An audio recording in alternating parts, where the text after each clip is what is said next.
astronorato quel gastronomia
All right. Hey, how's it going, everybody?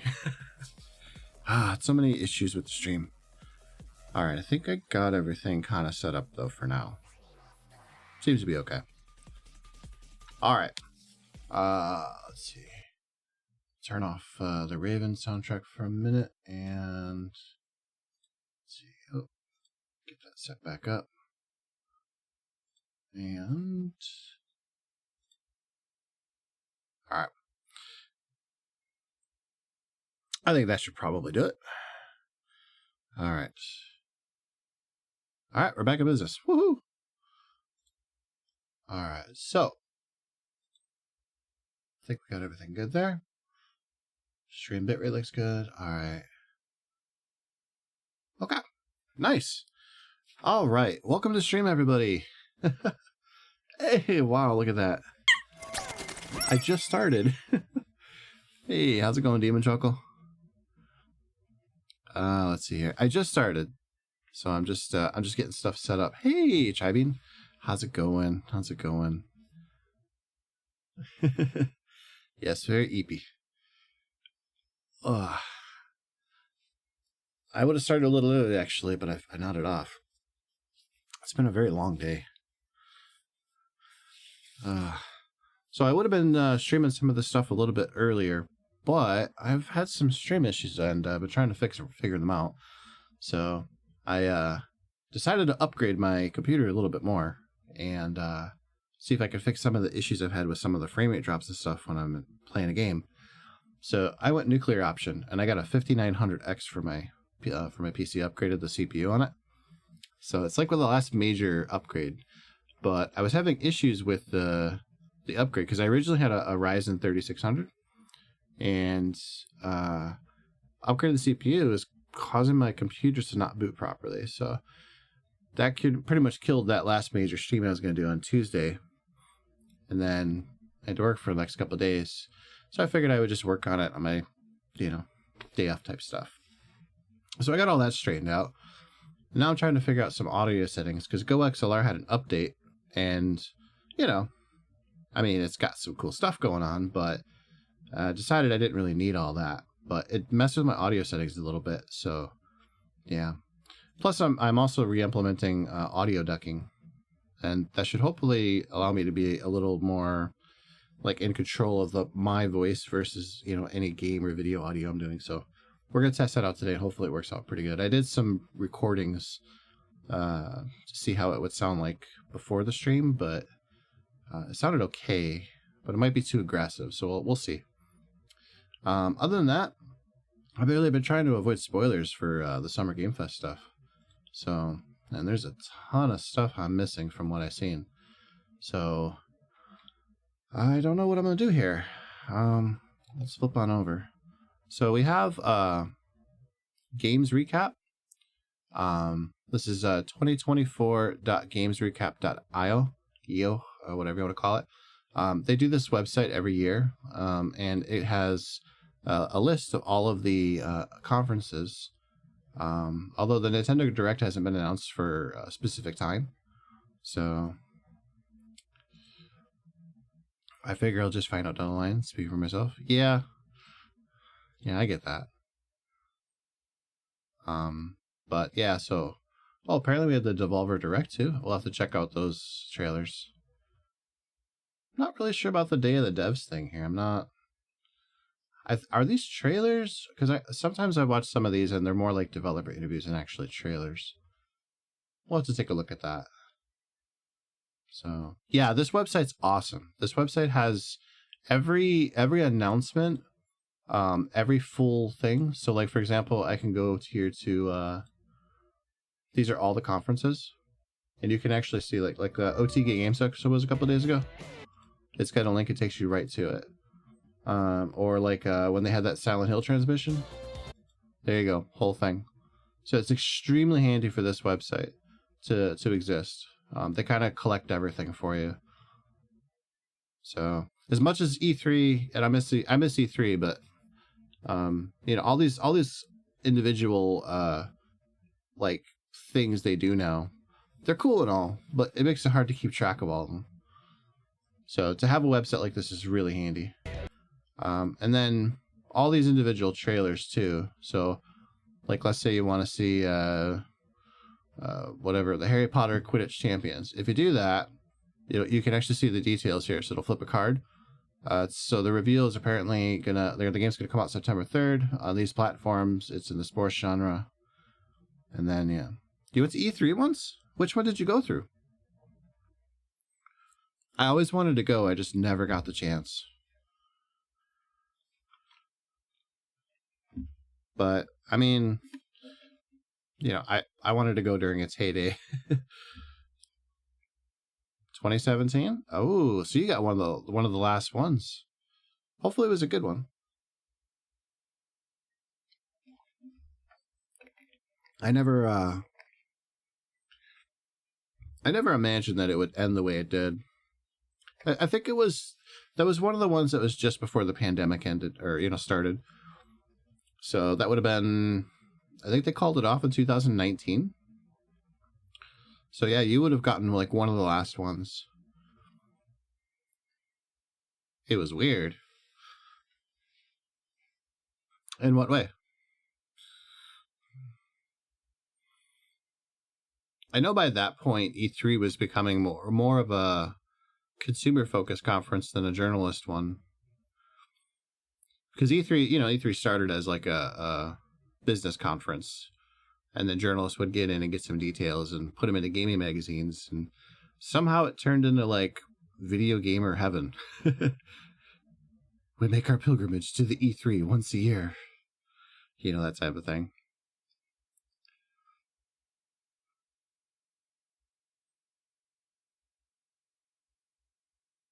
I don't remember the final E3s really having like much of a I'm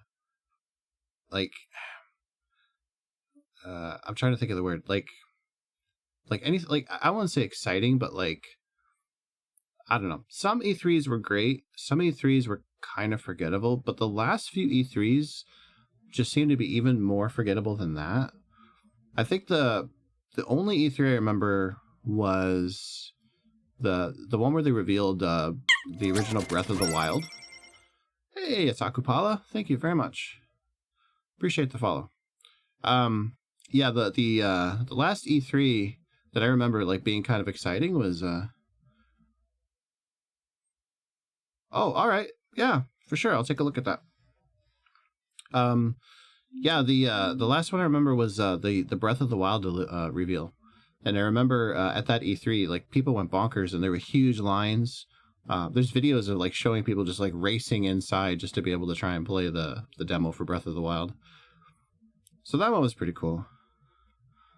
It was the one place you would see delivery pizza and champagne on the same table. I suppose, yeah. Kind of makes sense. That kind of makes sense. Well, yeah, I can see that. I don't know. E3 has always had a lot of really crazy stuff, weird stuff. Like, there's always so many stories that come out of E3, and I'm always fascinated by all of them. I really wish that, like I think at some point somebody's gonna like write a book about like the wacky stuff that's happened at E3 behind the scenes.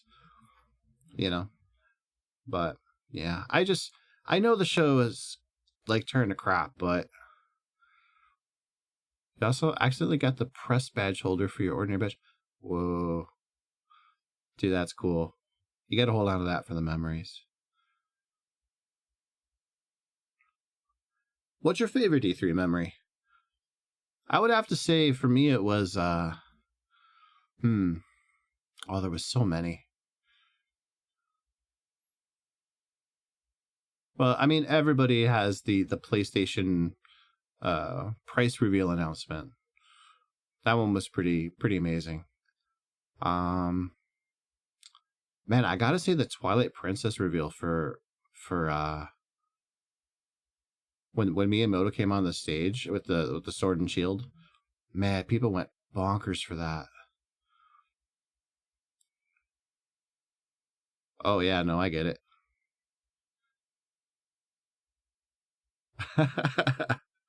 Well, that was how you got in back then. You had to be a member of the press, or you had to have like somebody know a guy to get you in, like that type of thing. So yeah, I mean, yeah, wear that with pride, man.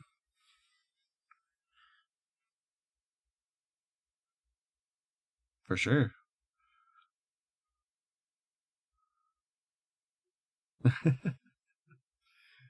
Oh man. Yeah, I really do wish I could have gone. I mean, we have cool like it's kind of nice to have like PAX and a lot of the other conventions that we have now, like Too Many Games, Midwest Game, Retro Gaming Expo, Long Island Gaming Expo.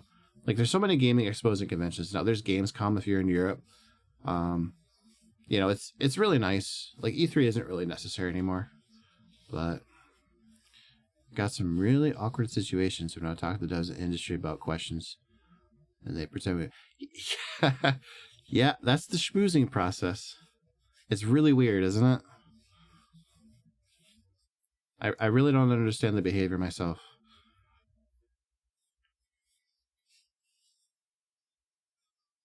Yeah, I think people just act like that because it kind of helps like break the ice a bit easier. But yeah, I mean, if you're not used to it, I can see how it feels really awkward.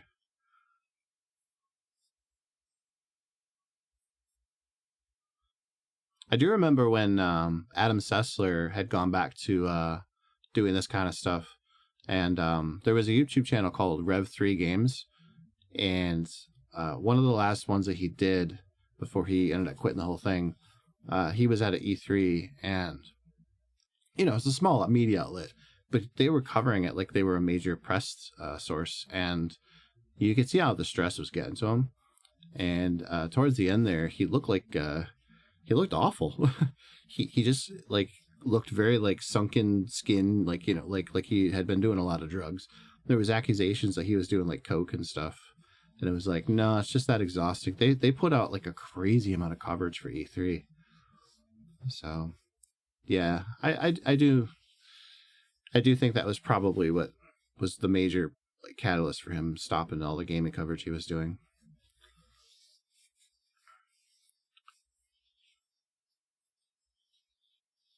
Oh, I bet.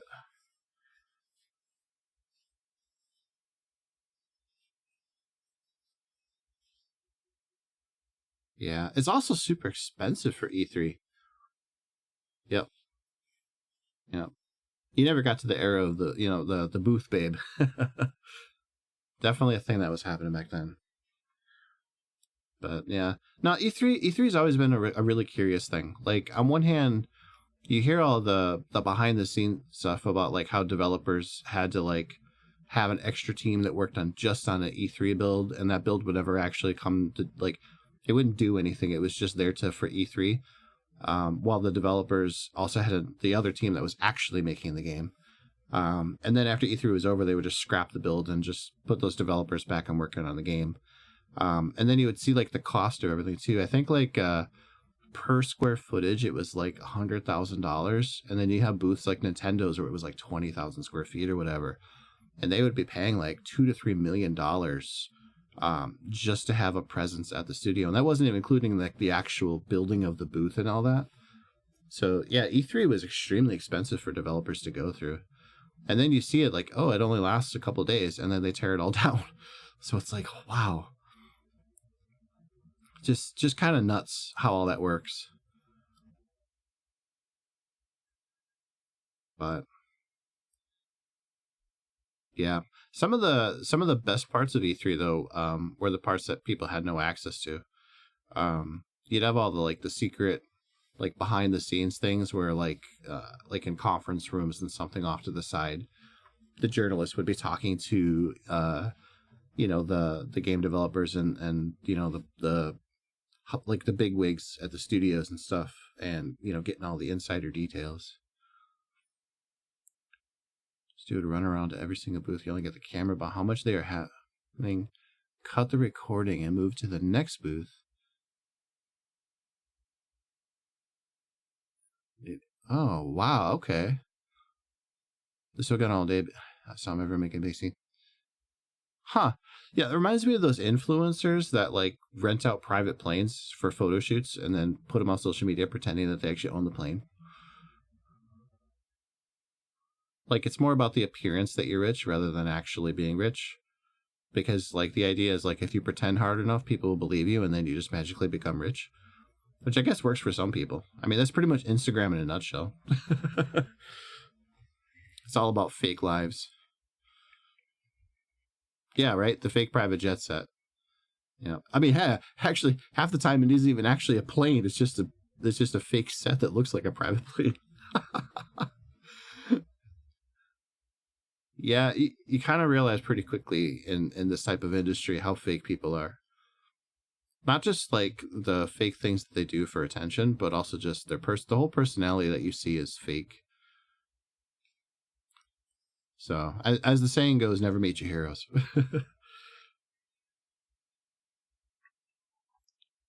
Which I mean, we all have our lot secret stuff, our private lives, and all that we don't really show everybody else. But yeah, yep, and that's exactly why people put up with all that crap. Because yeah, I mean, you're at a place where you have Shigeru Miyamoto walking the floor and just looking at everybody else's stuff. I mean, it's like star power. It's pretty amazing. And that was so great about E3, is that ability to like actually have discussions, where you could be like, hey, yeah, you're working on the game, yeah, I'm working on the game, blah blah blah, we should exchange contacts. Like that was the whole point of E3, right? So but now you have like what's the one with the developers, that they have the developers conference now at the beginning of the year. I can't remember what it's called anymore. So like you have that now. And like I said, yeah, PAX and stuff. Yeah, Games Developer Conference. That's what it is. Yeah, GDC is pretty good. Although I heard last year's was kind of, or this last one was kind of sketchy. But it might be turning into kind of another one of those like people go, but it's not really that good. But previous years have been amazing, so it's hard to say. Maybe this was just a bad year. Which I mean, to be fair, we just had a boatload of layoffs in the industry and stuff. I can imagine people are kind of soured on the industry right now. So, but some of the GDC like presentations and stuff it's astounding. Like I was watching the ones that for Nintendo was doing to explain the technology behind some of their Zelda games. And it's like, are you guys fucking wizards? Like, do you like a magical realm located in your Nintendo headquarters? Because how the fuck did you do this? Like a lot of people give Tears of the Kingdom crap for, how it looks and its frame rate and stuff. But it's like, you guys realize that they are basically simulating a massive physics engine on a Nintendo Switch of all things. And it doesn't break. Like, everything in Tears of the Kingdom works perfectly. And you see other game developers, and they can barely get a ragdoll effect on enemies that you kill. And here's Nintendo with like a full physics engine, and they're like, yeah, you want to build a Gundam? Here, go for it, right? And it's nuts, and everything works just fine. Like that is programming wizardry. I may not like I've kind of bounced off the Tears of the Kingdom Breath of the Wild because like I'm just not the biggest fan of massive open world games, and it doesn't really feel like a Zelda game to me. But I still have to be really impressed with the technical wizardry that those game engines are doing on a Switch. But that's ultimately what makes me super excited about the next gen Switch, because it's like if they can do that on a NVIDIA Tegra chip, what the heck can they do when they actually have real power? So I don't know, but yeah, the industry is disgusting. But it's capitalism, right? Like it gets into everything. I mean, it's not like the industry's immune from this crap. It's the more money and the bigger the audience is, the more you're going to have people pouring in that are going to try and get a piece of that pie. And the less it's going to feel like, a small ragtag team of people can jump in and make a difference. It's just a different type of environment. Although I do feel the pendulum is slowly shifting back a little bit, because I think these major publishers and platform holders are starting to realize that It is not a healthy thing when your game development cycles are lasting longer than the hardware that they're on. It's not a good thing. If your game console is on the market for almost a decade, and the best that your development teams can do is maybe produce one game for that platform before the platform gets replaced with the next platform, that's a huge issue. Even on PC, like, people hail PC as like a fix for that problem, but the reality is that you have hardware generations all the time on PC. You just get to upgrade to them at your leisure, as opposed to a PS4, where this is all the hardware that you're going to have until you get the PS5. You can't upgrade a PS5 unless there's a new PS5, right? Like a PS6 or a PS5 Pro. So, there's pros and cons to both platforms. But when you have, like, let's say Last of Us, right? Well, you had Last of Us Part 2 that came out on the PS4, and yeah, they did the remaster, but like, what now? Is there going to be a Part 3? Who knows? Okay, well, let's say there's not a Part 3. What has the development studio been doing? Well, nothing. They haven't released anything else outside of just the remaster. And yeah, they were working on that multiplayer thing that got scrapped, but like, that's it. That's their output. We've gone from a generation of gaming where you would have multiple games from studios being released in one generation to, at best, you get one game from the studio per generation. And that's not sustainable. That's just too much. So, yeah, it's definitely a problem especially when you're starting to see, like the heads of studios starting to and publishers and stuff starting to realize, like, we can't be doing this. It's not good for our brands. So, and then on top of that, you have an increasing amount of, like, squeezing of the lemon, the juice, or whatever you want to call that analogy. Capitalism alone doesn't do this. Anti-consumer paying. That's all capitalism. Like, people really seem to kind of fall for a lot of the propaganda about, like, what's good and what's bad about capitalism. All capitalism is generate. It's a means of generating profit, and it doesn't have a moral compass because it's just an economic system. The moral compass comes from the people, right? But the incentive of the capitalist system is to own as much capital as possible. Like, monopoly is a very crude way of showing it, but monopoly is essentially what capitalism is all about. It's about owning things and charging people for things and then owning more things. How you win capitalism is to become as rich and as powerful as you possibly can by owning as much as you possibly can. It's just how it is, right? And the system incentivizes people to become as immoral as possible to do that. No, monopoly is like what's the word? Like, when you're trying to show people something, like a scale model. Like, there you go. Like, it's a scale model of capitalism. Because the idea of monopoly is very simple. Like, you buy properties and then you charge people that want land on the property because they're technically now using your property. So it's like a rental system, right? And the goal is to buy more properties so that you have a monopoly, that you own the whole system, right? So it's different from, like, say, mercantilism, or if you want to go back to, like, further, like, bartering and stuff. It's just another way of doing economics, right? But there's a romanticism of capitalism, of, like, the self-made person, like the shoemaker who started just making shoes in his garage and then eventually went on to have a shoe empire, right? Like, that type of thing. The problem is that sounds really nice, but what happens when you get to the point where we are today, where businesses have gotten so large that you can't be that guy in the garage anymore, right? Like, there's never going to be another Microsoft, because Microsoft is so powerful at this point that they can out-invest anything you could do in a garage. You're not going to create the next Windows. It's just never going to happen, right? You're hitting kind of a dead end of what people can do in the system because there's so much control over parts of the system by companies that have already got there first. And they're not going to let that go anytime soon. And because they have so much money, they can afford to fail as much as possible, because why not, right? They'll outlive it. So that's where you get that monopoly issue. So in a free market, the romanticized free market, that wouldn't happen. But the problem with the free market is that it's very susceptible to influences because of the fact that everybody's in capitalism. Right, people morals. It's really this. Like, people are like, well, socialism could be better. Oh, socialism has the same problem. Every experiment you've ever seen with communism fails because people's morals are shit. Like, yeah, in theory, you could have a national control, blah, blah, blah, blah, blah. But no, in every system you've ever seen where people claim that they're communists, how does it work? It's run by a dictator. So right there, bam, problem.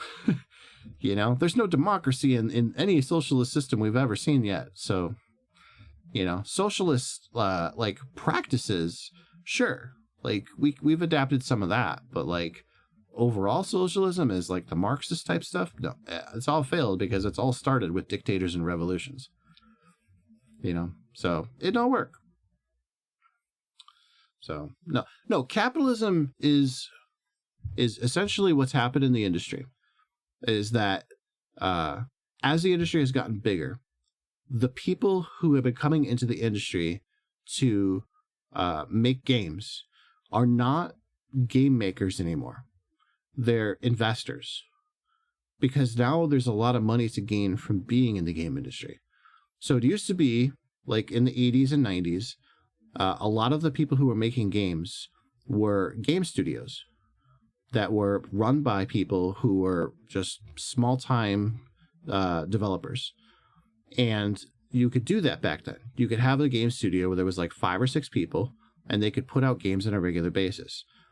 What ended up happening is some of those game makers got really, like, they got good profits from the games. Like Electronic Arts is a really good example of this. Like, here's Electronic Arts used to have a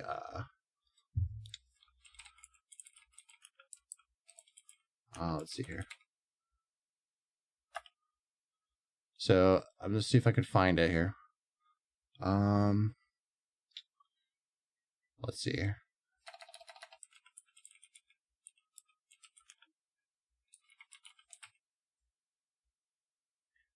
Yeah. So Electronic Arts used to have an ad that they ran at one point. I wish I could find the original one. Yeah, this was the advertisement. This is from Eurogamer. They actually did a whole thing about this. Yeah, this thing right here. So this was the advertisement. And basically it was talking about like how these developers in this group here, you know, they were developers. They weren't businessmen in that, you know, like sense of like, we're going to do this just to make money. They were talking about dreams and passions and all that. And this was the original Electronic Arts stuff. Now, let me read your comment real quick. Doesn't mean that points still have capitalists. People can invest without asking for return on investment, but genuine assistance to growth in what they're investing as a public asset. Yeah, but okay. So what I'm getting at, I know what you're saying. Where did I go with that? Make sure I'm at the right page again. Okay. So what I'm getting at is that the reason why you're seeing the industry the way it is today is because there's a downward pressure from investors to get a return on their profit, like, or to return on their investment, like shareholders that own companies and people who are putting money into these projects. And the reason why you're seeing that is because games are getting more expensive to make as a technical problem, right? Like 4K textures and all that. It all takes a lot of like work to make those things happen, right? And there's a demand for that product. Like, you know, every time you see Sony bring out a new God of War or whatever, if it doesn't have the highest resolutions possible, you see a wave of people that are like, oh God, this game's terrible because it doesn't have 4K, you know, facial hair or whatever, right? So it's kind of a monster of their own creation because the games industry has been by design kind of focused on graphic power. So if it doesn't show a graphical, like certain level of graphical prowess, like gamers tend to kind of shrug at it depending on what it is, right? So anyways, and through all of that, what's happened is that there is a window for people to come into the industry that do not care about making good games. They only care about making a profit, right? So they fund studios and they buy studios and they invest in these things with the expectation of nothing else but to make a profit. And through that, they want to make as much profit as they possibly can. And that's where you get those incentives to have microtransactions and DLC and all that kind of crap, right? All the things that we kind of tend to hate.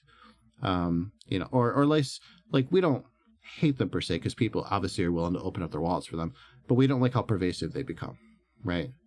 And we're absolutely seeing the damage it's been causing to, just how games are made. So, that's kind of the big issue with the game industry right now. So that's, I'm not trying to like say capitalism is evil or anything like that. All I'm just saying is like the motivations for what's currently happening in the industry are driven less by developer passion and more about shareholder profit. So the way that the incentives are right now is just kind of warped.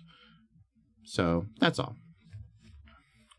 So it seems like we're kind of on the same page again, I think. It's really rough talking about stuff like this, because like the moment you do kind of criticize a little bit, it kind of throws things out the window with like, people will look and be like, oh man, you can't be like that. Yeah, I get it. It's rough. So, and for me personally, like, I don't really care what the economic system is. I just want to be able to enjoy video games and have a good life. Roof over my head and all that, and not feel like there's a big, vice squeezing me. But I do miss, in a way, like, I think I got a bit of a monkey's paw. Because when I was a kid, I saw how the PC world was. And I was like, oh, you could do patches and update games and stuff like that. And that sounds amazing, right? And Nintendo, I remember Nintendo had the 64DD. And they had F-Zero on it and with the track editor. And I remember thinking at that point, I was like, oh my gosh, like, wouldn't it be great if you could have like one F-Zero game and then they would just sell you tracks? And I was like, yeah, years later, I'm like, yeah, that was a monkey's paw thought. Of course, they don't even make F-Zero anymore, but beyond all that, yeah, that's kind of what happened. They just sold us tracks for everything. And those on socialism, government's pray for it. Oh, no, I agree, 100%. That's what I was getting at before, is like, we have socialist policies. But speaking in like the Marxist sense of like an entire society running on, how Marx's critique of capitalism was, communism, whatever you want to call it, none of those have worked, simply because the systems that were in place when those things were being created, they were never really intended to support those policies. At the core, they were always dictatorships. So the people would have a revolution, and the people who had risen to power in that revolution had no interest in actually pursuing any of those communist policies. They were more interested in about their own power and maintaining it. So at the end of the day, all the people who were in that revolution suffered and were very miserable because the system collapsed immediately. So, and it's not to say like some of those systems that they had in place in those societies didn't work. It's just that as a whole, the experiment was a complete failure. And a lot of people, they suffered because of it, or died, or, all that kind of stuff. So, yeah. And I'm not saying that capitalism is any better either. There's a lot of people who suffer under capitalism. It's just that capitalism as a system seems to be a lot more successful, simply because there's a way that you can make it work in the system as an individual that you cannot do in the dictatorship style systems that existed with communism. So personally, I don't really believe in a capitalism versus socialism type thing. For me, I just want people to look at the system and go, how can we make it better? Simple as that. So, but yeah, I agree. Absolute systems don't work because they're just ideas. And there's nothing wrong with ideas, but if you have to have you got to put it into action at some point. So that's always been the biggest problem with something like with socialism. So exactly. Because at the end of the day, we're arguing about economic policies that were conceived over 100 years ago by people who were dead, very, very, very long dead. And what they saw then as the issues are different now in many ways. And we have technologies and, changes in our societies that don't reflect anything that they would have ever dreamed up back then. We have new issues that they never did. So, like, they don't have artificial intelligence. They didn't have that. They had, the assembly line, I think, was kind of the big thing for them back then. The industrial age was just starting. But for us, we're moving on to new stuff. You've been wanting to tell someone this, haven't you? I just talk too much. I ramble. So it's good to talk to people about things and not like this and not have them immediately be the most defensive about it and outraged and all that. Because that's the problem with having these conversations on the internet is there always somebody who seems like they wants to jump down your throat, whenever you want to bring up something that even has a little bit of controversy to it, and I don't want people to shy away from controversy. I like it when people embrace it. It's good. It's good. So, although I don't really know how exactly we got on capitalism or socialism, but, I guess that's kind of how it works. So, but what we should do is we should get into Summer Game Fest, huh? Do the thing we were going to do today. Did you actually watch any of these yet before I start? Because if you have, let's see here. We don't need to watch these at 4K. So, no, I've always had these opinions. I mean, I share them with lots of people. But, the way that the current thing is, it's like, if you, I feel like I do kind of default back to being a bit defensive of my viewpoints in this kind of thing. Because usually what ends up happening is if you have a slight critique of capitalism, people immediately go, oh, so you're just going to be socialist about it. And it's like that type of thing. And it's very frustrating because you don't really get to have any opinion when the first thing that happens is the other person that you're talking to just immediately just pushes back on you as hard as possible. So usually engage in these conversations, let the other person have the floor to figure out where the assumptions are made. I much prefer all the pieces on the board first. Yep, that's a good place to be at. I agree. Yeah. And I mean, like, no matter what you do, in every industry, in every place you work, what you see on the surface versus what you see behind the scenes, the behind the scenes stuff is always going to be like a little jarring because you're just going to be like, oh, this is how it is. I guess it's not what my dream, like how I thought it was going to be.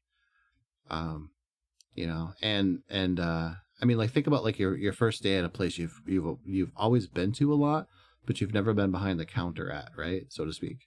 You've never seen like the break room and all that, and like the reality of like working at a place like that is completely different from the reality of like when you walk in as a consumer, like a McDonald's or something, right? Like when you get to see how the actual stuff is made and the types of people who work at places like that, and the culture that forms and all that behind the scenes, it's kind of jarring, especially the bigger the place gets too, because like when you're working at a smaller establishment, so to speak, like you work at a McDonald's, you have like maybe 20 employees total. But let's say you work at like a big retail store or you work at a big factory or something like that, where you have like like hundreds of people that are employed, and your first thought is like, how the heck do people manage all this, right? How do they work and not like, and the answer you kind of arrive to is like, it just kind of works. It's not military precision. People just kind of somehow keep it going. It's all just like organized mess. I think if they pounce on me first, if they pounce on me, I ask them to explain why they think that first. Yeah. And that's why I try not to pounce on people about stuff.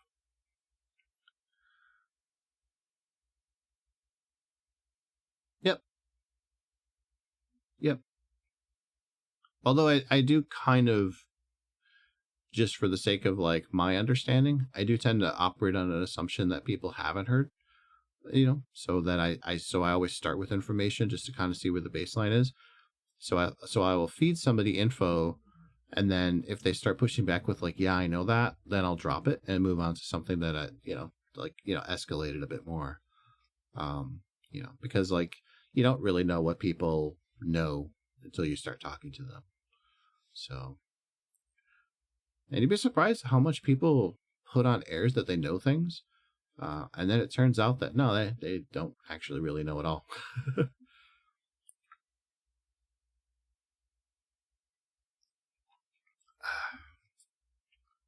So it's all good. It's all good. All right, so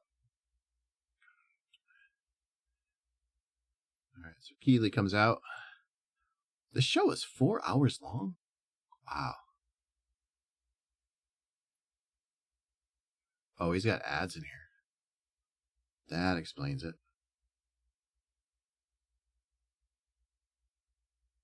All right, we'll probably skip through some of this.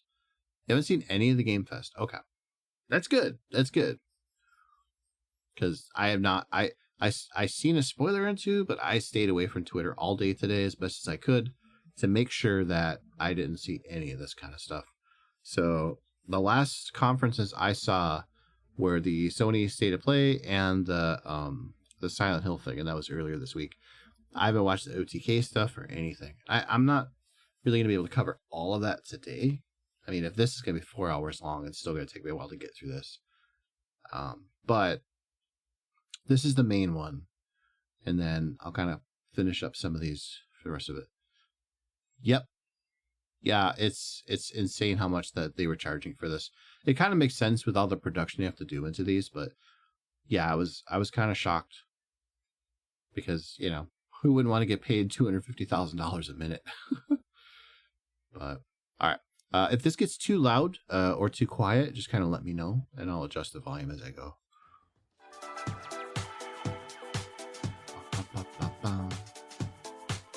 Also, I'll have audio ducking, so when I talk, the volume of whatever we're doing will drop until I stop talking. Please welcome to the stage the creator of the Game Awards, Jeff Keighley. What an intro.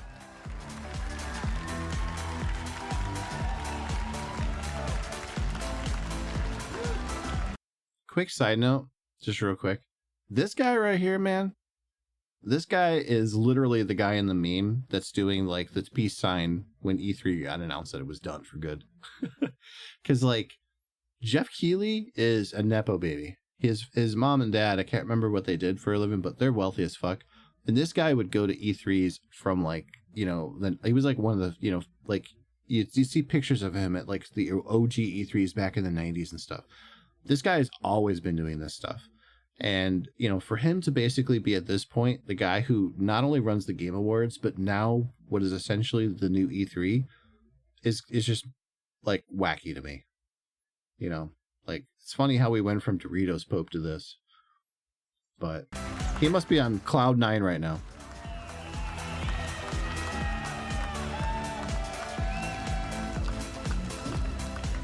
Hello, everybody. Welcome to Summer Game Fest 2024. You ready to see some video games? We are so thrilled to be here with you, and this is a showcase of what's next for games live from the YouTube Theater here in LA. Now, if you're watching this show, first of all, welcome. No. I know everyone around the world. No, is he joining us represents for this Hollywood. special moment. And I know if you watch this show, you don't just play games, you deeply care about this art form and the health of this industry. I do think Keighley, like deep down, I think he really does love video games, and I do think he really loves the industry of making games. But like at his heart, Keighley is a showman, and you know he's more interested in the connections that come with that kind of stuff.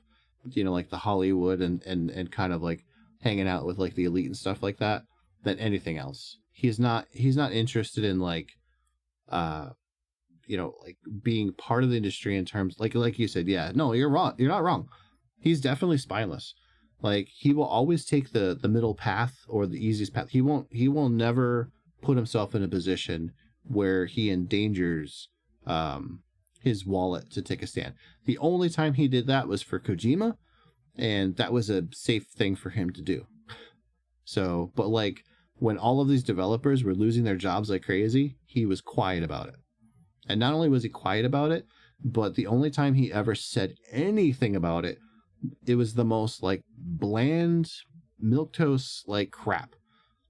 So like this guy will never take a stand to do the right thing. And the day he does is going to be shocking to people because he's never been known for that.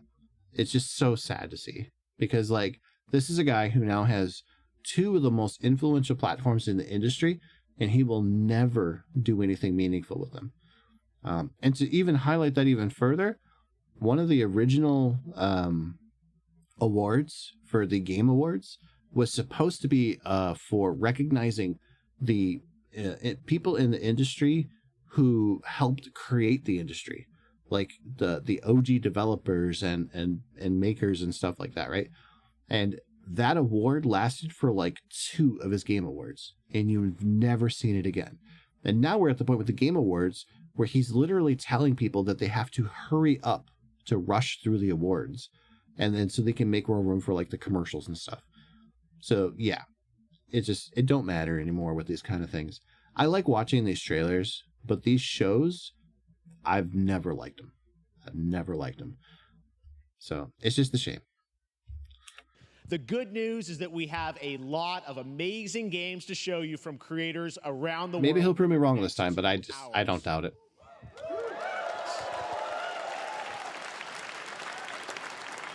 But let's also face it, this has been a tumultuous and difficult year with company layoffs and studio closures, which have disappointed all of us. Whoa, he actually said something. Holy crap. That face doesn't tell me he's actually sad about it.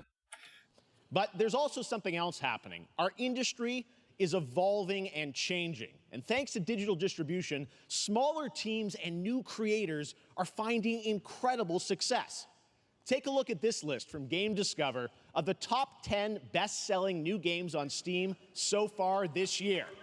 2 of them are considered, big company games, but the other 8 come from indie, mid-sized teams, or solo developers. Okay, I want to look at this list real quick here.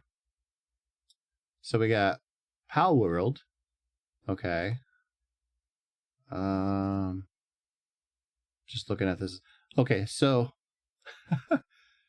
so Dragon's Dogma 2 is Capcom. Okay. Helldivers 2 is Sony. The funny thing about Helldivers 2 is it's not a AAA game. It is actually a AA game. Sony is publishing the game, but Helldivers 2 was not expected to have the success that it did. So I'll give that to, but that Sony actually almost tanked the game with their stupid account crap. Let's see, what else? Deep Rock Galactic. Deep Rock Galactic is actually an awesome game.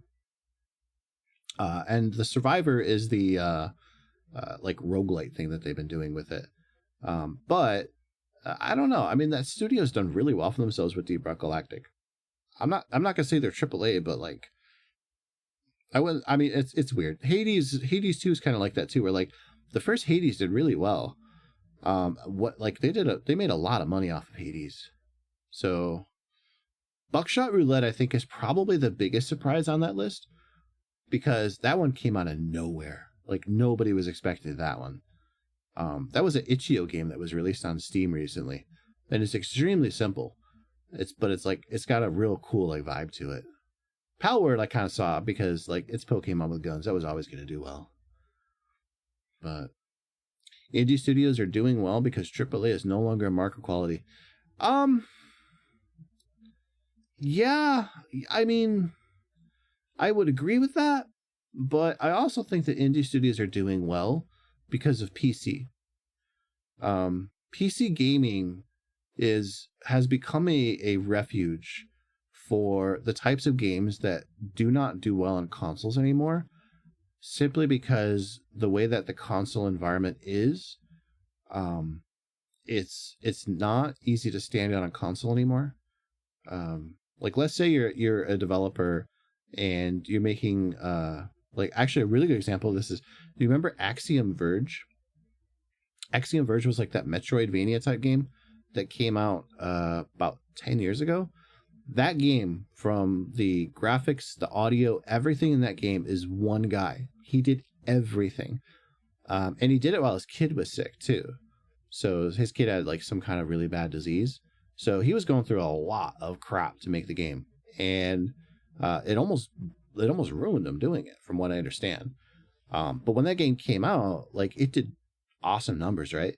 And because it was successful on PC, he was able to start getting it ported to consoles and stuff too. So it was like a reverse success story in a way, right? And that's the thing, is like, you're noticing that pretty much all of these games get their major success on PC first, like Balatro or Buckshot Roulette, Pal World, like, they all did gangbusters on PC, and then consoles benefited from it, right? So, we're at that situation now where, like, AAA is more associated with consoles than everything else is more associated with PC, which is why PC gaming has been growing so much, right? So, and that's a huge problem for AAA, because without the filter from, like, the bottom up, you're not getting anybody into AAA gaming, if they're not getting into all these other games to go with it. So, because, like, look at the variety here. You have shooters, you have an RPG, you have a card game thing, you have like a building type game, like weird simulator, like this. There's none of these games are the same, which is amazing, right? Like, that's a good variety. That's just not something you're seeing on consoles anymore from AAA developers. All the AAA games, they all look alike now.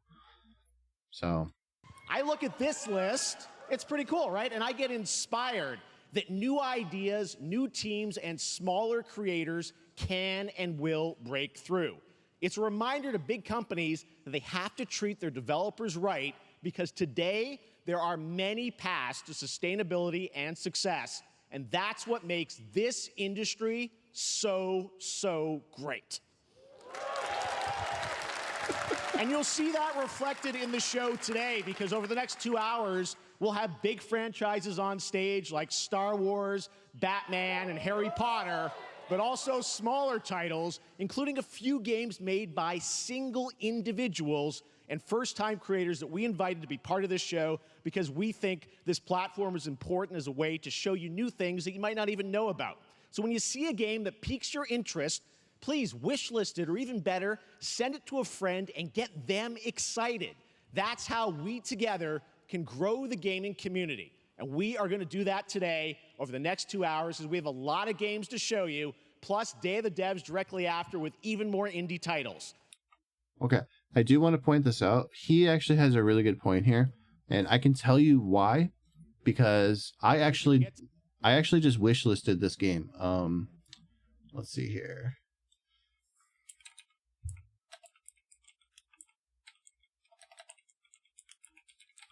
So there is a game coming out.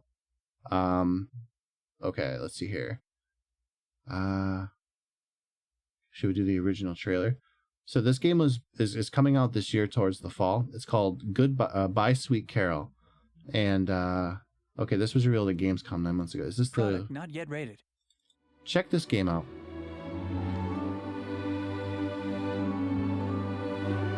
So I saw this on Twitter from the developer. And this is actually really, really impressive.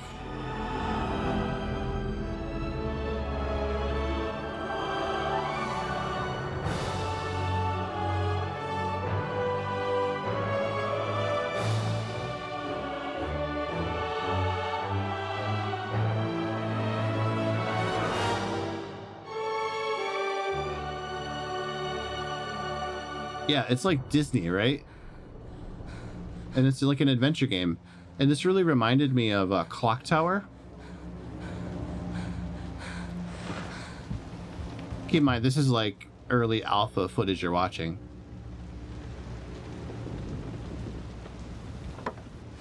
But the animation is amazing.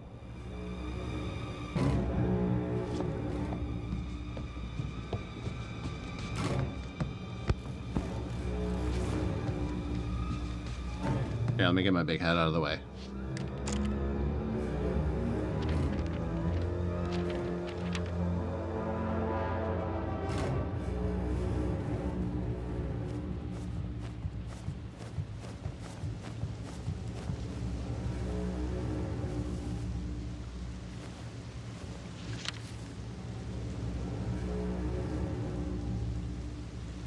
guess it doesn't really matter where my head is right now. So obviously this is all going to be voice acted and stuff.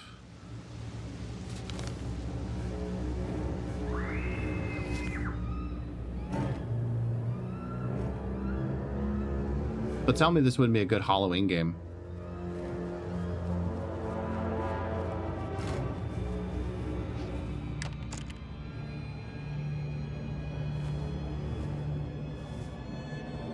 Oh shit.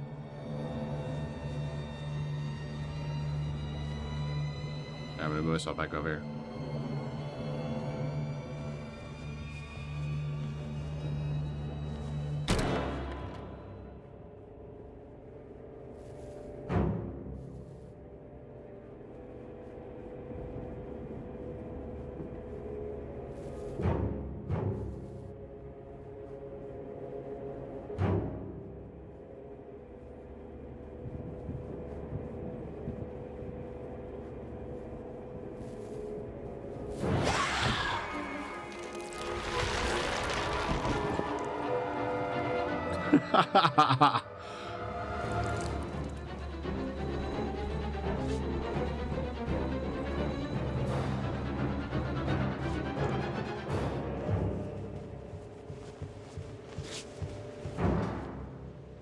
Some of this isn't cool.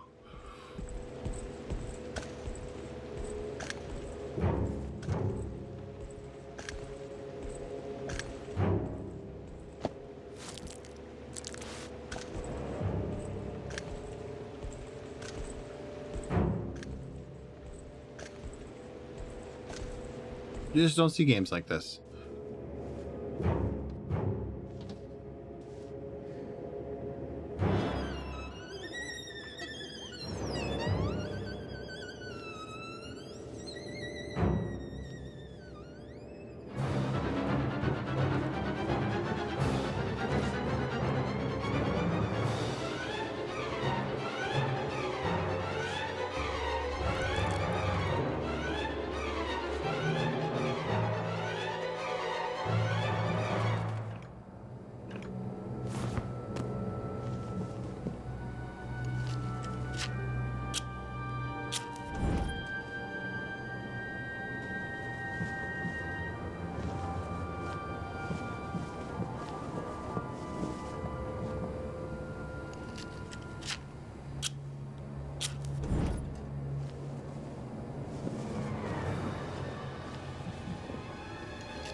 So it's not just like puzzle stuff. You have adventure and platforming and stuff too.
So what do you think?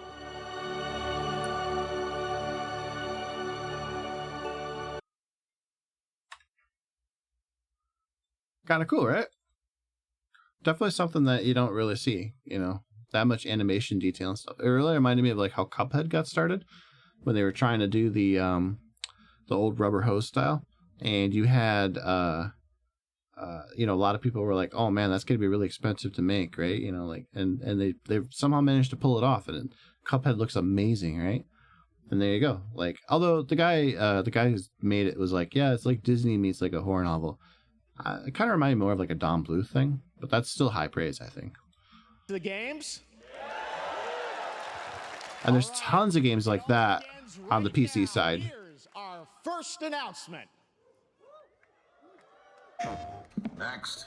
Hey, look, this is a hot dog guy auditioning for the lead and unannounced action game. We see you as more of a sidekick. Oh, sure, I get that a lot, but check out my range. Okay.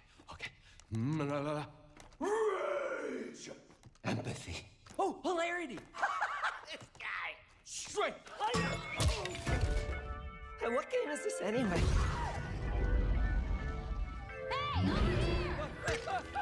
Horizon Zero Dawn? Hey, neat costume. I gotta get me one of those. Ooh, sandwich. Sorry, gotta go.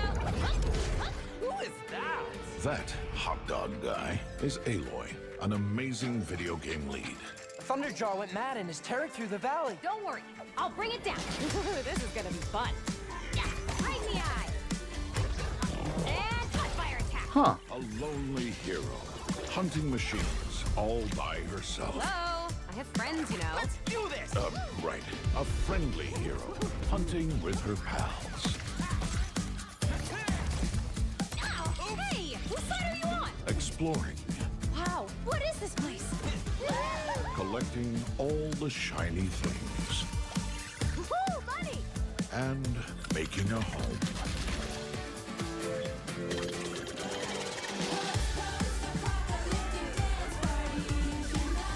Aloy, the Thunderjaw's back. Oh, right, the Thunderjaw. Ooh, that's a big one. Here we go.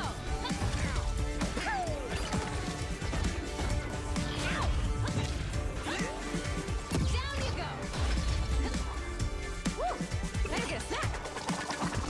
Oh, you want mustard on that? Ah, is that the bud? I'm good.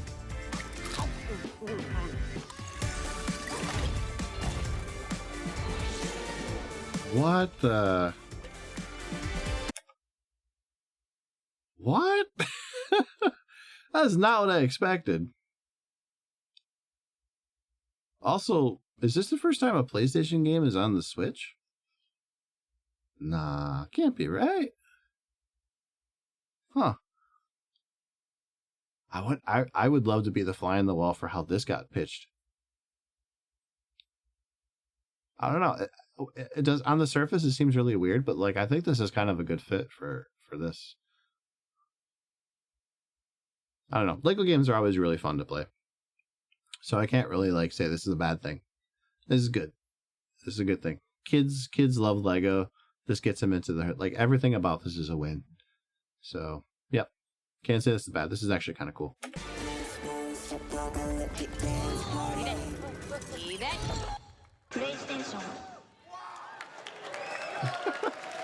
We got the audience. Wow. Wasn't that fun? That was Lego Horizon Adventures, coming out later this year for PlayStation, but also day one on PC and Nintendo Switch. It's a playful, lighthearted story inspired by the world of Horizon, designed with two-player action in mind, supporting couch and online co-op. All right, now we're going to completely shift the tone to the next game from Torn Banner Studios, the developers behind Chivalry 2. For their next project, they are proud to announce No More Room in Hell 2, the sequel to the 2011 award-winning Source mod. 8 players start separate in the dark, and it's up to you to find your friends and survive with permadeath. Here is the first look. I heard about this title, but I don't remember seeing this.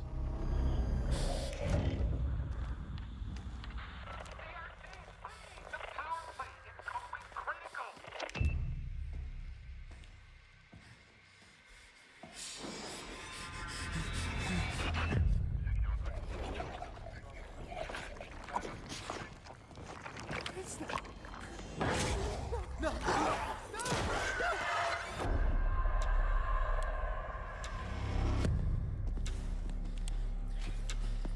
this looks cool.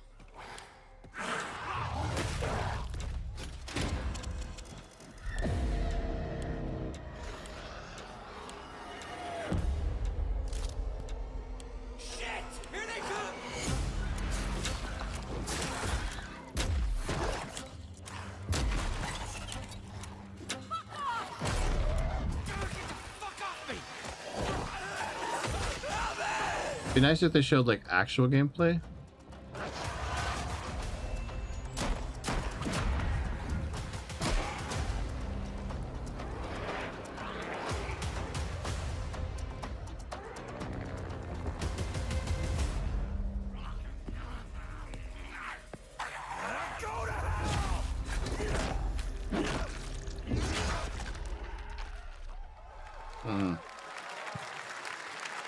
Coming this Halloween. Looks really, really intense. All right, to introduce our next game, please join me in welcoming someone who I've known for over a decade. She's been a huge fan of some of our reveals like Street Fighter VI a few years ago, and of course, Final Fantasy VII Rebirth last year when she was sitting in the audience. Well, this year, she's joined us on stage.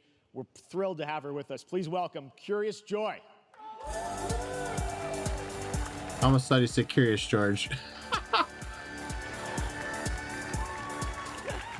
Thank you, Jeff. Hi, everyone. I am so excited to be here at Summer Game Fest. I'm here with you today to share some even more super fun trailers. So let's get straight to another world premiere. This is a highly anticipated game from a beloved franchise. Let's take a look. As young witches and wizards, we all dream of soaring through the sky like our favorite heroes. When it comes to Quidditch, we've all wondered, do I have what it takes to be the next Quidditch star?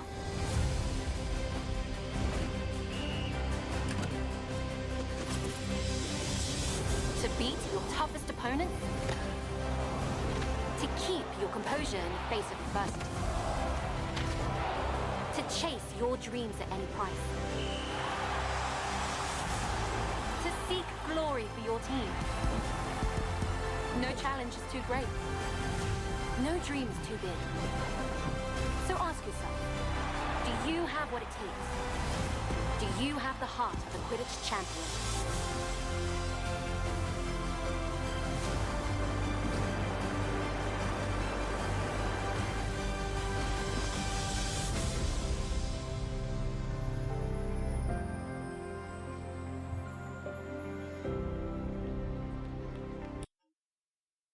Okay.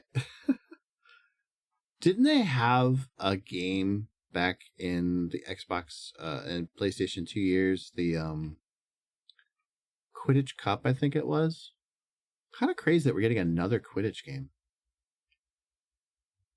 I mean, sure, why not, right? Standard edition available from September 30th to September 3rd to 30th, 2024. Monthly games, oh, okay, so this is the PlayStation Plus fine print. Okay. Yeah, that's cool. I like that there's actual dates attached to these instead of just a random, vague 2020. It's whatever. Cool. It'd be nice to actually see the game. That's Harry Potter Quidditch Champions launching worldwide on September 3rd for consoles and PC. Now we move from the Potterverse to a brand new world. It hails from a single developer, Gavin Eisenbeis, up in Seattle, who has been making games all by himself for a decade. His last title, Choo Choo Charles, was a fan favorite, and he showed me this next game a few months ago, and I really wanted to debut it here. Get ready to backstab, race, or cooperate with up to 20 of your friends in Cuff Bust.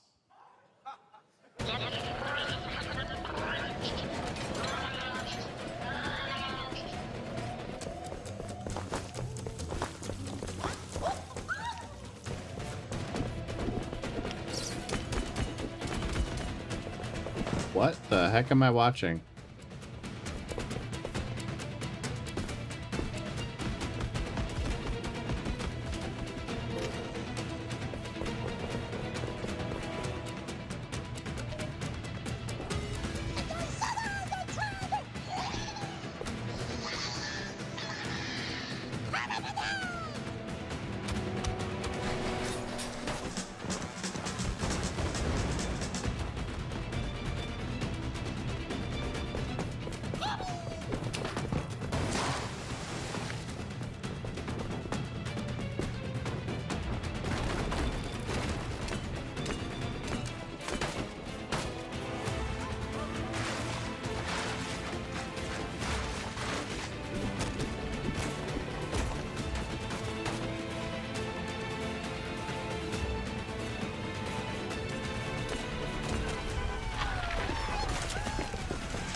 Yeah, for sure. Oh my god.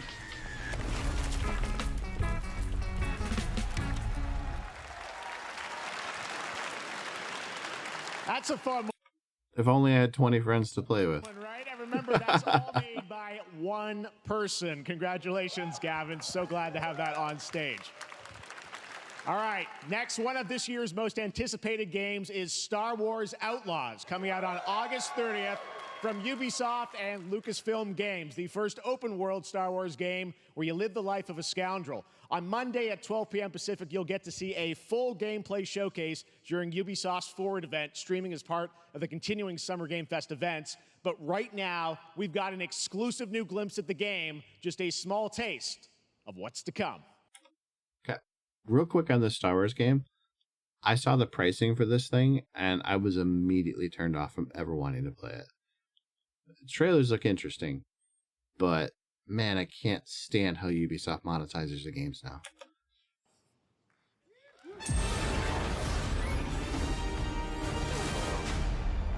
A friend needs a little something stolen. Let's raise the stakes, shall we?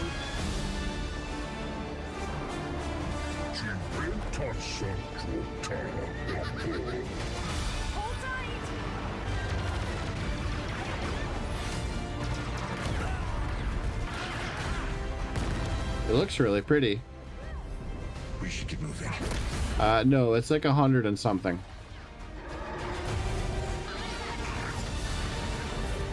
Yeah. Yeah, they had a chart. Let's see here. Let's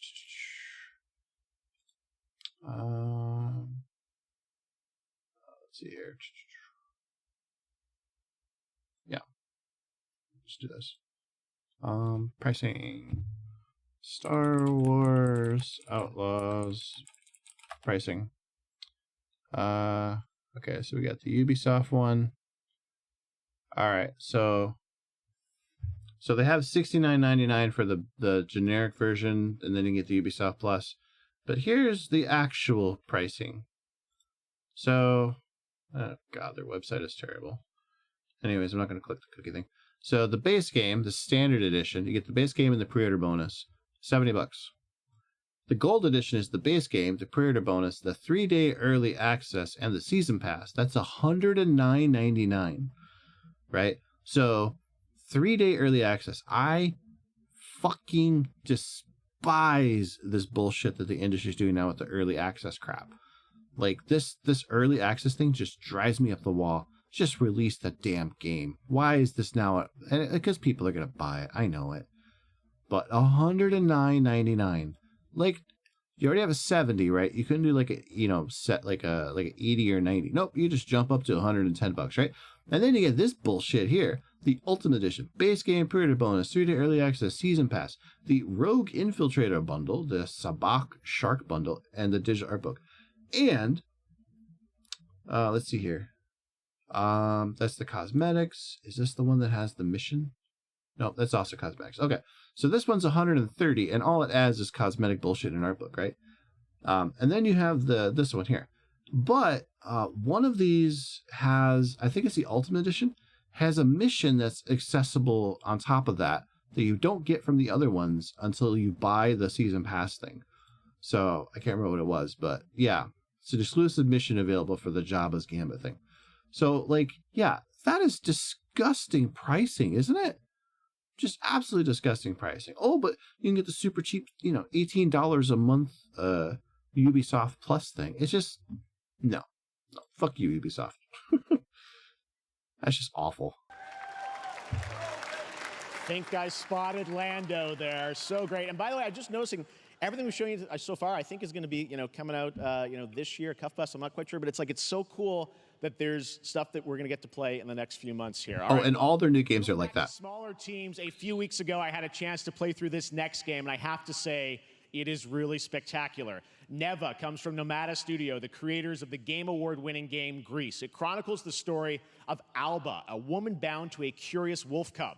Here's your first ever look at the gameplay.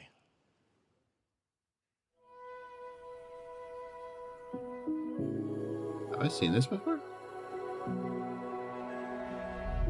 Oh, okay.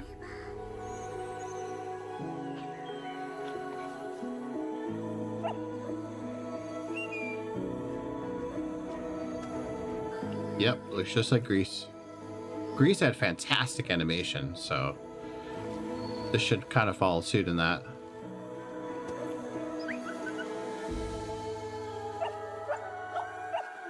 Aww.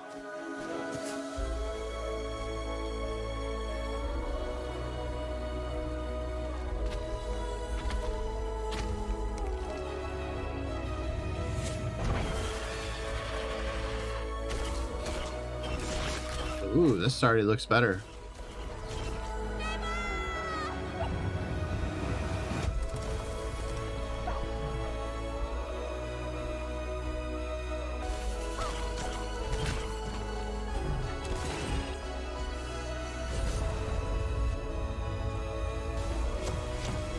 Yo, I'd actually play this. This looks really cool.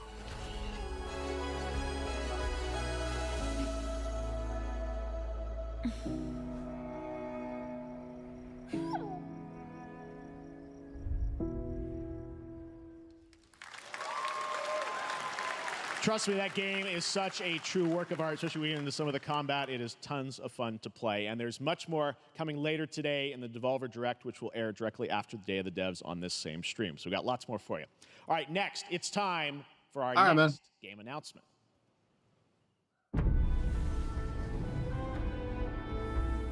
Study the past if you would define the future. All are architects of fate, working in these walls of time.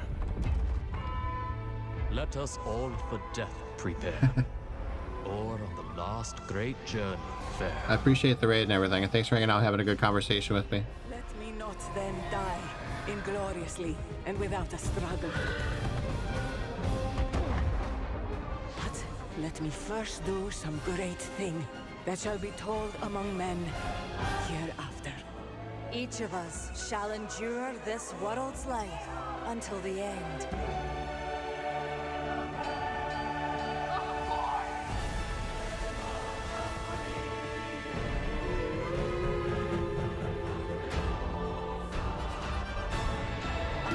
Your names shall not be lost. It's a cool trailer. So it shall be. So it shall be. Wow.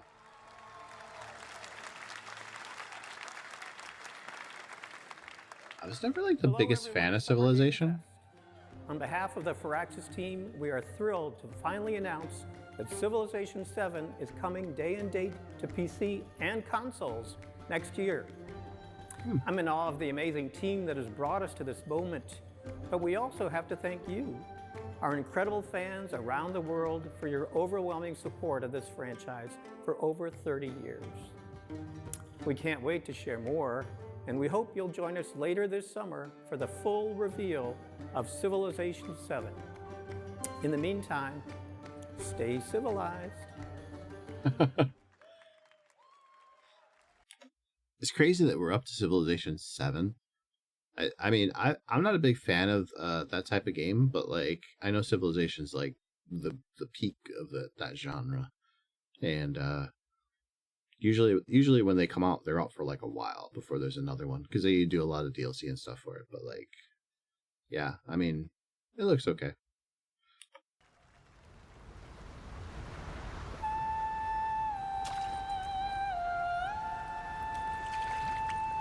Is this Wukong?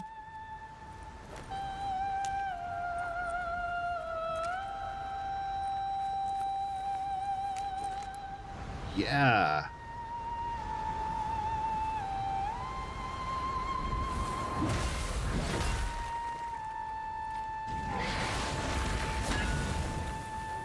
I have been wanting to play this game so badly.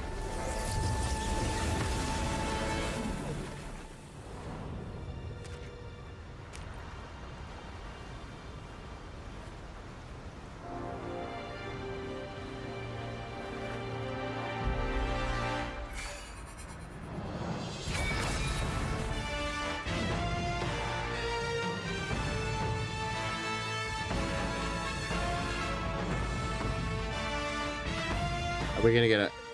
Yo, what?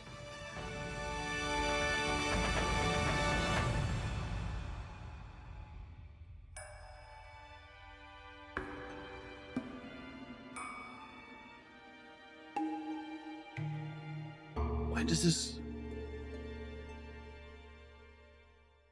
What are you out on though? Did I miss it? What was this out on?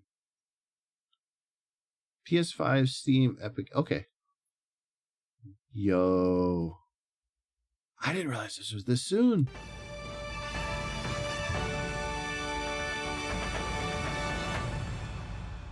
We're definitely playing that game.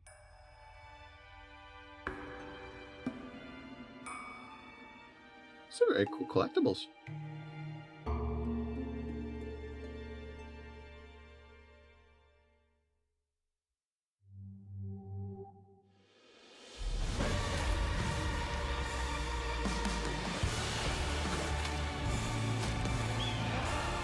Another trailer for Asgard's Wrath.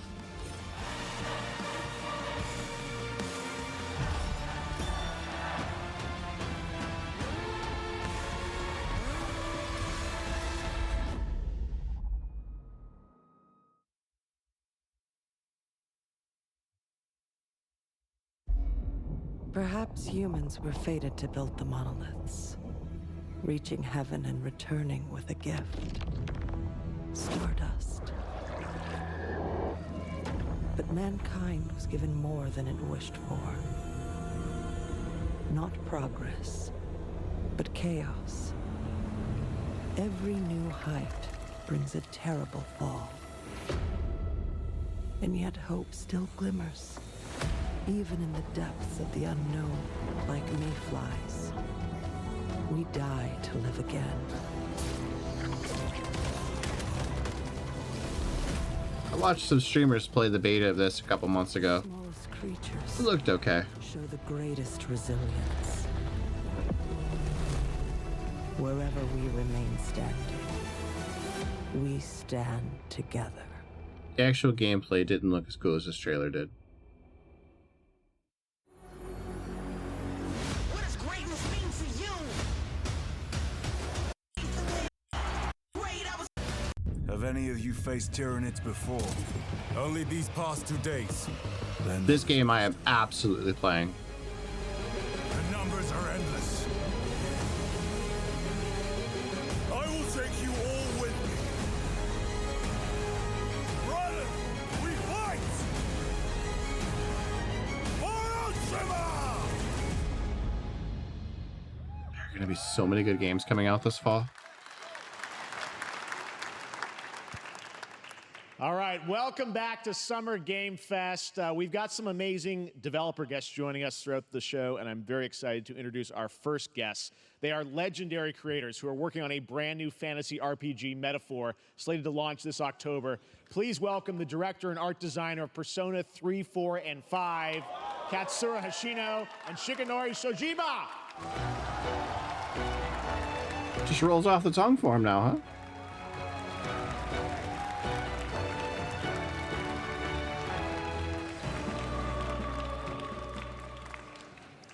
ありがとうございます。アトラスの橋野です。今日は副島さんと一緒にこのステージに立ててとても光栄に思ってます。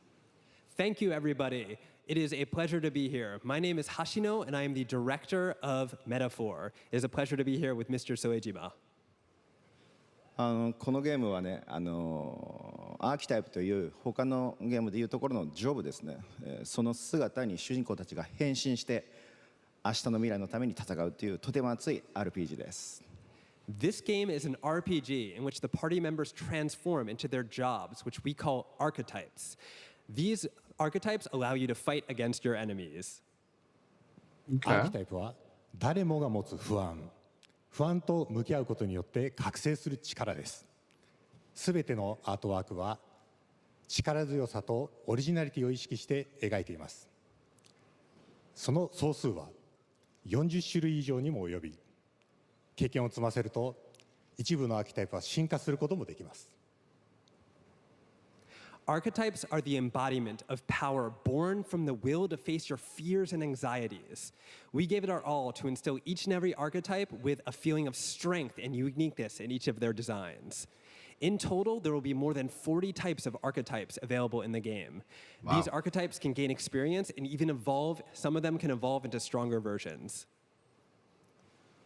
メタファーはアトラスの RPG、我々が作ってきた RPG のノウハウをすべて結集させて作っています。とても大きなボリュームのゲームです。Has like a Persona vibe to it. 今日はこのアーキタイプをテーマにした最新のトレーラーをお持ちしました。ぜひご覧になってください。ありがとうございました。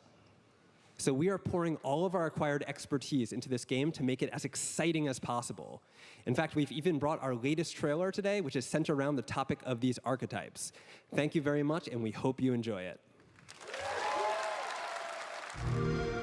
It is said that we all have inherited heroic virtues deep within us.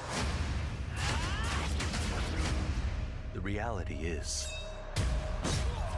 we oppress, we fight.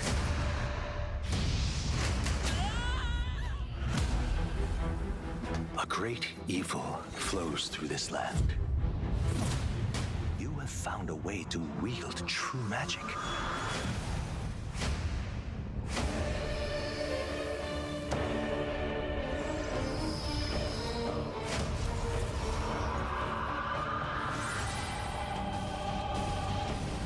Many more protectors and followers will gather to your side. Remind people that the same powers lie dormant. I really like the UI stuff they're showing off. You must acquire more archetypes and bring them together. How's this? Gower! No holding back! Now you've acquired a most interesting power. An archetype whose existence was only theoretical. You wield power now.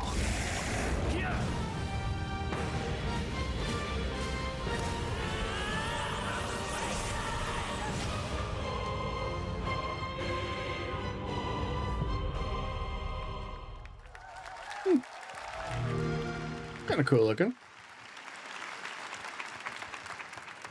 Such an honor to have Hoshino and Shojima with us on stage. Thank you guys, and for that deep look at the archetypes, such stunning visual designs. Now we're going to jump into the Arkhamverse. Batman Arkham Shadow is a MetaQuest 3 exclusive VR game coming later this year. As Batman, you face a new threat, the mysterious Rat King and his cultish devotees. Here's your first look at the story trailer for Batman Arkham Shadow.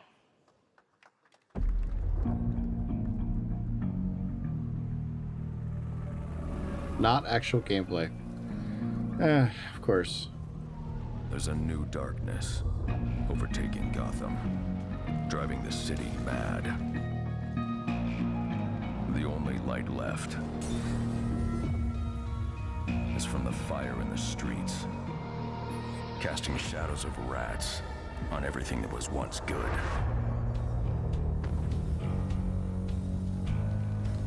Fear is their weapon. But they're not the only ones who can use it.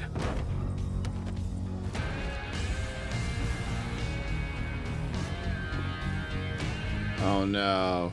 The Rat King will stop at nothing to destroy. Despite all my rage, I am still just a rat in a cage. To destroy him.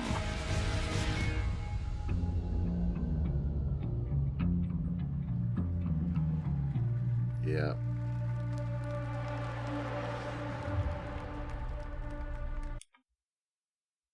So the guy they're using for the Batman voice, pretty good. It's not Kevin Conroy, but it gives you that like feel of Kevin Conroy. I like it.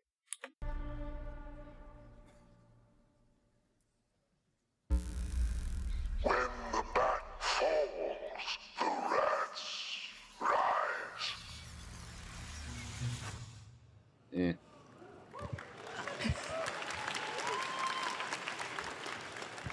I am looking forward to heading back to the Arkhamverse. Now, it is time to update fans on a legendary fighting game franchise. And that includes me. because I have been a fan of this series ever since one of its first iteration and have been playing each one ever since. So let's check it out.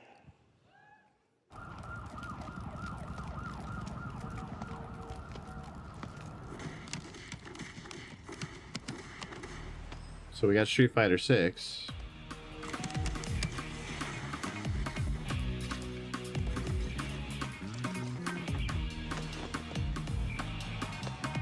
No, they're not.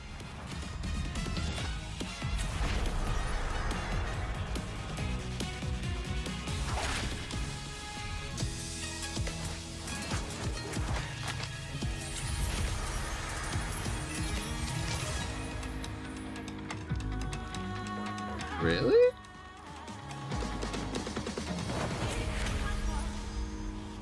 Wow.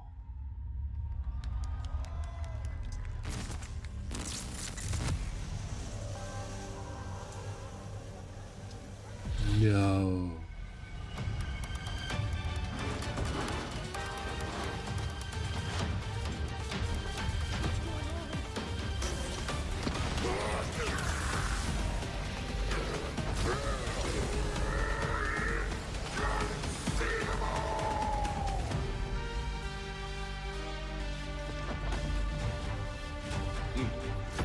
Punished Bison. What an interesting design for Bison, man. But SNK characters? Like, really? You're not gonna make me buy Street Fighter 6, are you? There's too many games to play.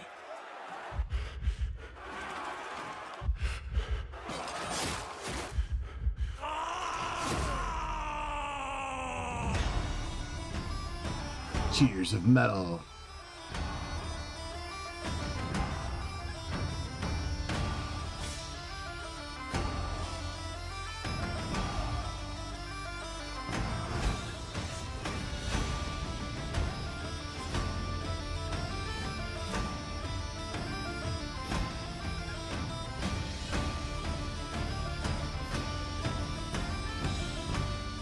Huh.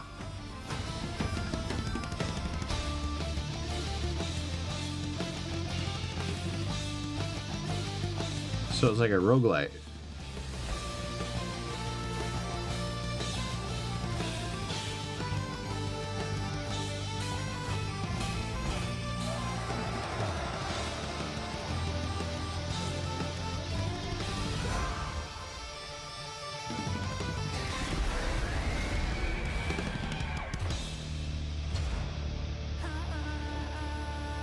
It looks okay.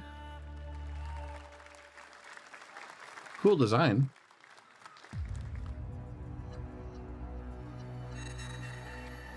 Test of power. I guess we'll see. This will be when the true battle begins.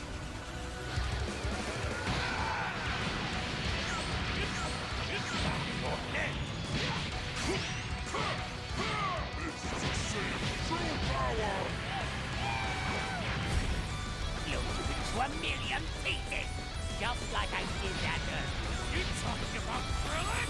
Don't you dare! I'm not going to hell alone. You were only a ride. Are you ready? Do it! Well, the way you slice it, there's only one way to save Earth. Goodbye, my friends. No matter what it takes, I need to rescue Gohan. Goku, wait! What? Never forgive me for this! Now you will suffer my wrath. You are a prison boy! I will show you the true form of autonomous Ultra. It's my turn now. Change everything. Let's do it! This is W in my will defeat you! Don't think you can win. There is no way to beat this. Wow, that's like literally everything Dragon Ball the game. There you go, Internet. We got your release date for Sparking Zero, October 11th. Now we step into the world of Delta Force Hawk Ops, a free-to-play tactical shooter available to play on all platforms. Here's a look at their multiplayer FPS extraction mode. Team, rally up. We've got a new mission. Operation Lightning Strike. The situation at Zero Dam is now very serious, with conflicts escalating between Havoc Corps and Alsara Guard. It's time to take action. Objective: collect and decode the Mandelbrick, located at the tourist center at the southeast region. We need to utilize terrain for stealth insertion. Execute swiftly and silently. We're in position. Looks like someone beat us to it. We need to pick up the pace. Linda, clean the balcony. On your mark. Balcony clear. Go, go, go! Clear the area! Shield down. I'm going in. Shit! They've got a flamethrower!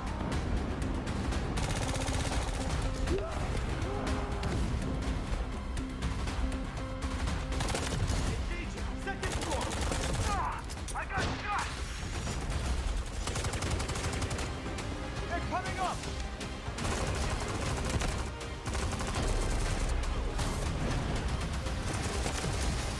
All clear. Prepare for decoding. That's all for mission briefing. The drill is over. Operation commences. Good luck.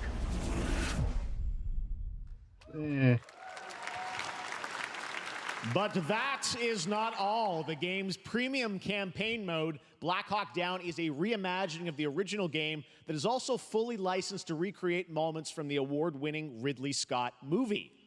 Here is your world premiere first look at that gameplay.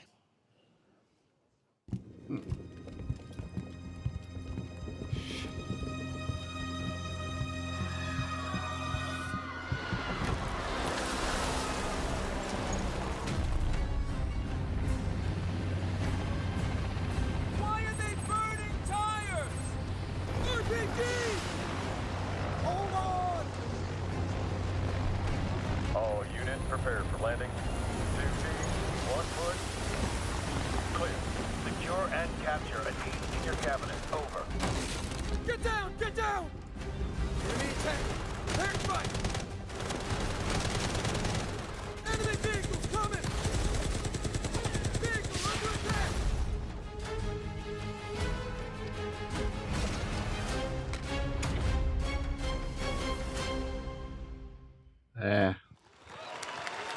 I like first-person shooter campaigns, but that just kind of didn't do anything for me. I have an update for you on Fatal Fury: City of the Wolves. For real this time.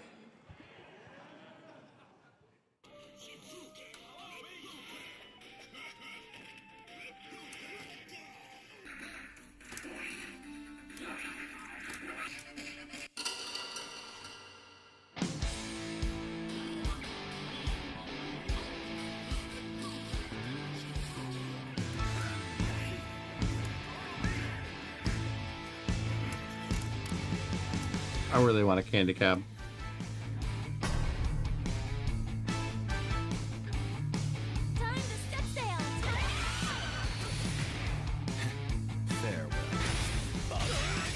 Is this the art style?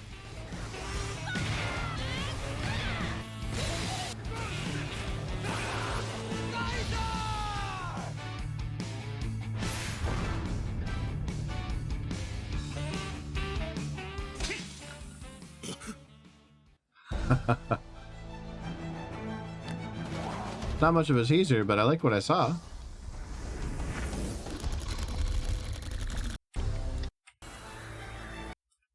Skip the ad.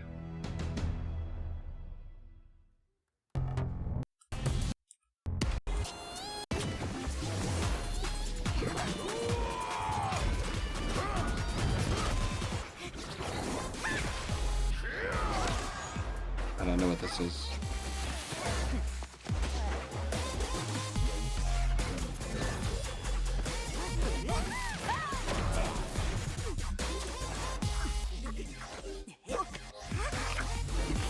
It's gonna be like a mobile game or something, isn't it?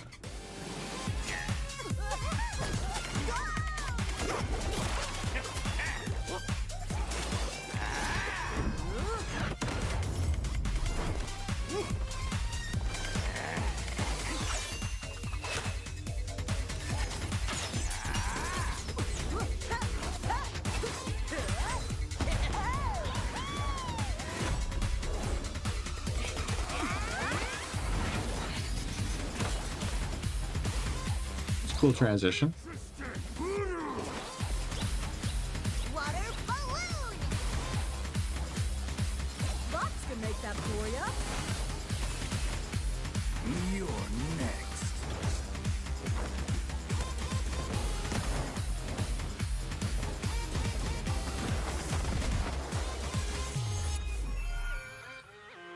Switch, Steam, and mobile. It looks okay.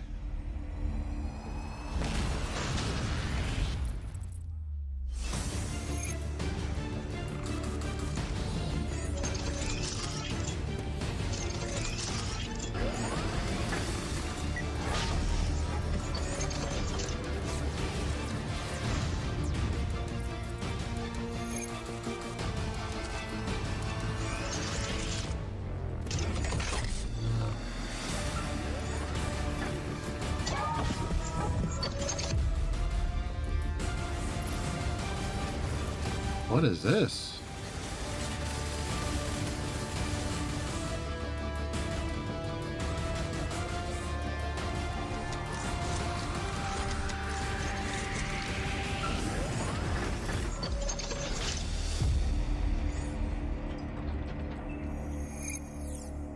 Mecha Break? That looks pretty sweet, actually. We're back here at Summer Game Fest, and that was a look at Mecha Break with its immersive aerial and ground combat with lightning-fast maneuvers. Next, Jason Blum and his Blumhouse banner have become synonymous with incredible horror films over the years, like Get Out, Megan, and last year's Five Nights at Freddy's. Well, now Blumhouse is entering the video game world in a big way.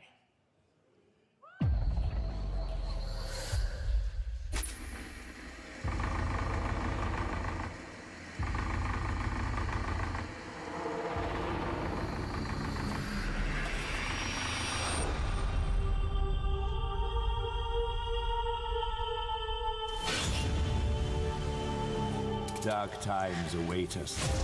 Vengeance will take shape.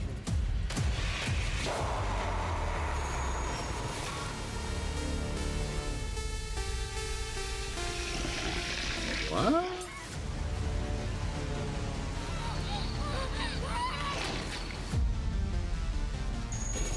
I cannot sleep. I cannot sleep. Oh, these are all different games. I am terrified to sleep, and I am scared to death to stay awake. Don't worry, Viv. If any ghosts actually show up, I'll protect you. Amy? I'll save you, no matter what. Just go home, Viv. Amy! The local police department asked me to help with a case. Why would they need a game designer? Should have some developer mode. It's kind of interesting.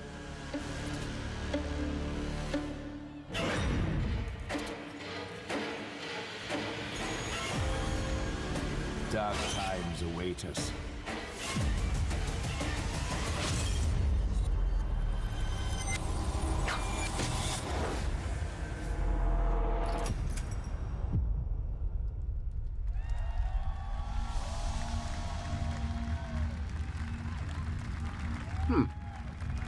Interesting. Some of those didn't seem like they had like a large budget. Some of those seem like they might have a decent budget. But the cool thing about a lot of horror games that have been coming out lately is like budget doesn't seem to matter much. They're either really good or they're really terrible. You know, like that type of vibe. And some of the ones that you used to think would be like absolutely terrible have been the ones that have looked like PlayStation games. And they're actually really good. So there's some hope there for sure. There's a couple of them that looked a lot more interesting than I was kind of thinking they would be. So looking forward to seeing more for those for sure. Please welcome Jason Blum, CEO and founder of Blumhouse, and Luis Blaine, creative lead at Blumhouse Games.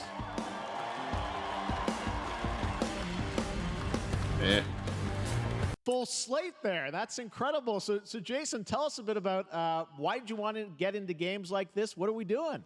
Well, we've been very, very busy. I'm very happy to be here. Thank you for having us. Thank you guys all. Great to hear the fans out there. You'll all be very happy to know we're working at this very minute on the sequel of Five Nights at Freddy's. It's coming. Don't worry. Anyway, horror is, to my great relief, getting more and more popular. Our movies are working. It's working on streaming. It's working in live events. And we wanted to try and take our approach to movies and apply it to games. And that's what you see here. We're gonna do independent games. We're gonna look for creators and give them a platform and encourage these creators to be weird and subversive and find the most effed up, scariest things they can and put them into really cool games. Okay, I like the sales pitch.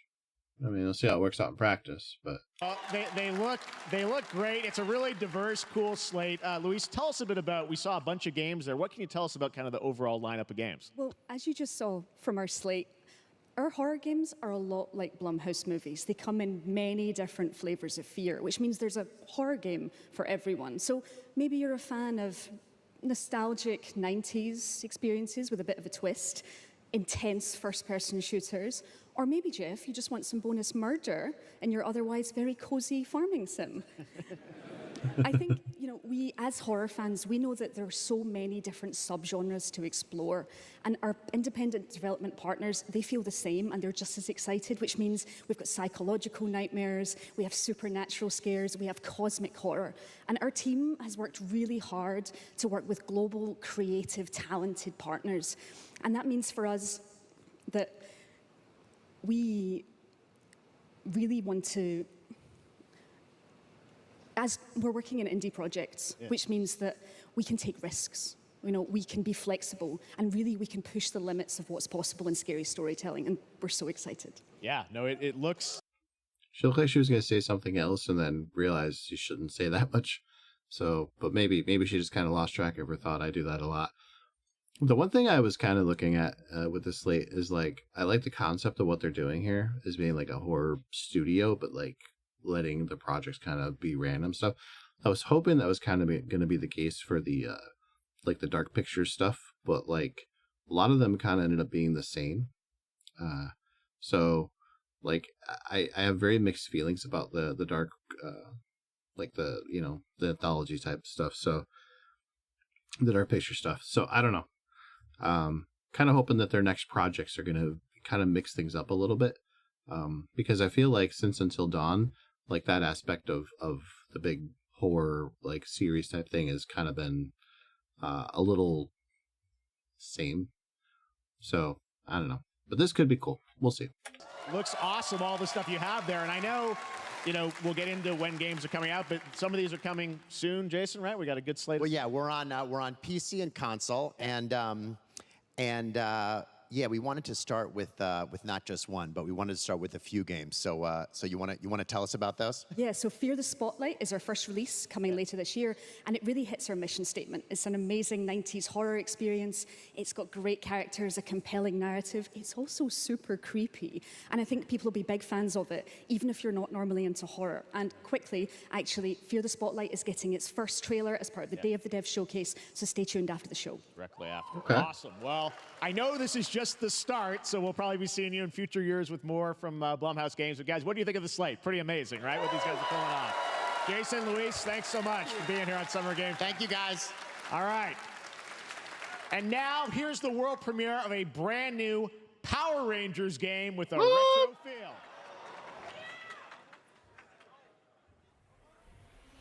It's going to be a beat 'em up, isn't it?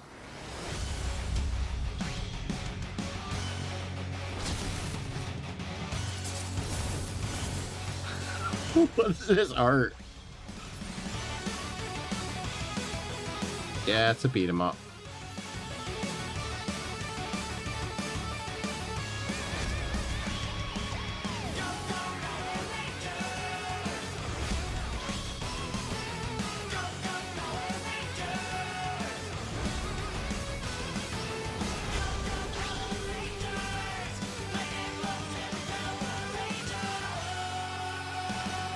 This could be cool, but that art, man, that looks cool.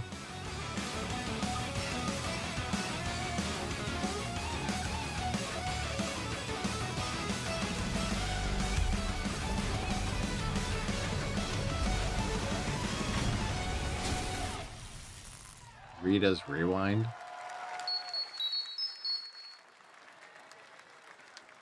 So Digital Eclipse is working on the art for that, huh? That's not bad.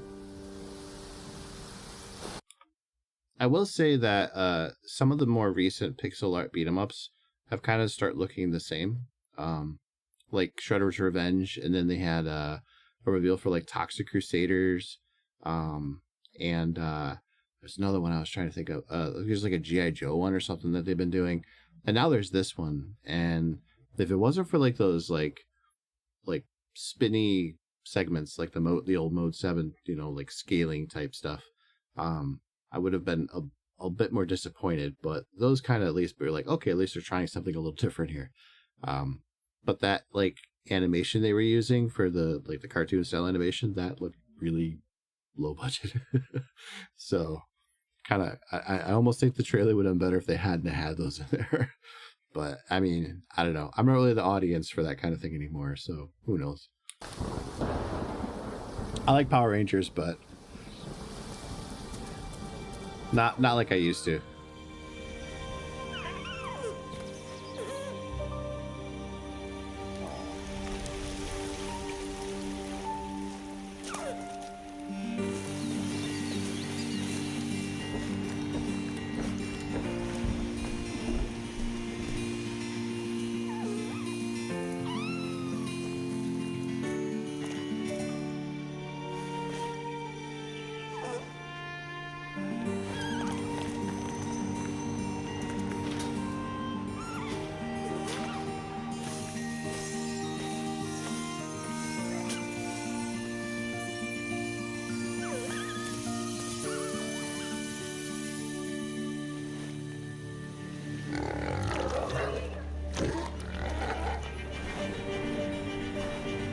What the?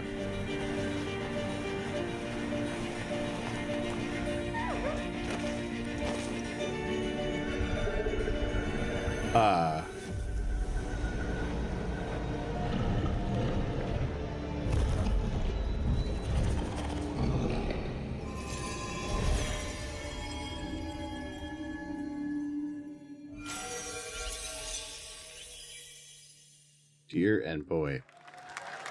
Not the most original title, but what a beautiful game, Dear and Boy, which comes from first-time developer Jason Houdet in Paris, who started that project alone in 2020 during the pandemic and now has a team of 8 helping him realize his vision with financial aid from the French government. And games like that are why we do this show, giving first-time developers a chance to show you what they're working on. All right, next, after a long wait, Kingdom Come Deliverance 2 is arriving later this year. I mean, it look cool. Give me like Inside Limbo vibes. From Warhorse Studios, here is a brand new look. The best laid plans of men don't always come to fruition. Man proposes, but God disposes. And then boots you right in the balls. These 2 young fellas, I need to find them. One's a smart-ass Smith, and the other's a blue-blooded fledgling. You behave like a spoilt brat. How dare you speak?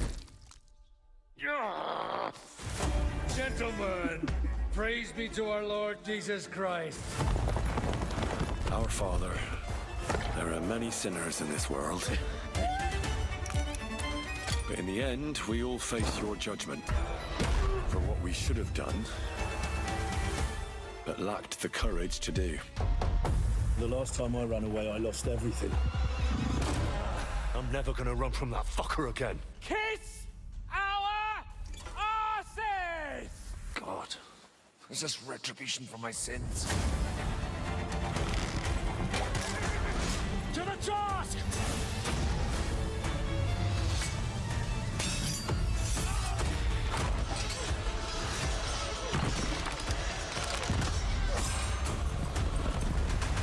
Come on!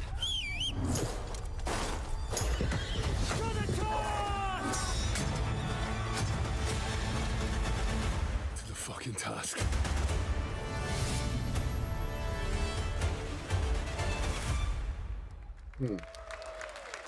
I never played the first one. Next, we step into the dark mind of Silent Hill creator Keiichiro Toyama-san. Back in 2021, we announced his new game, Slitterhead, at the Game Awards, and now we're giving you a look at the gameplay from his independent, Tokyo-based studio.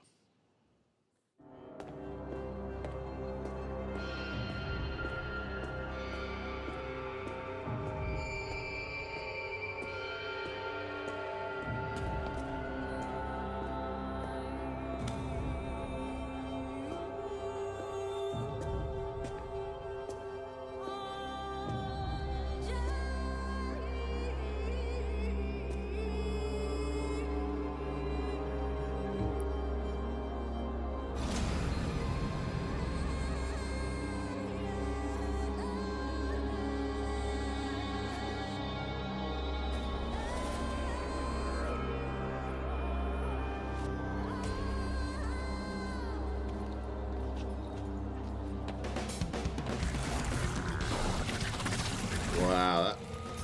Oh. The.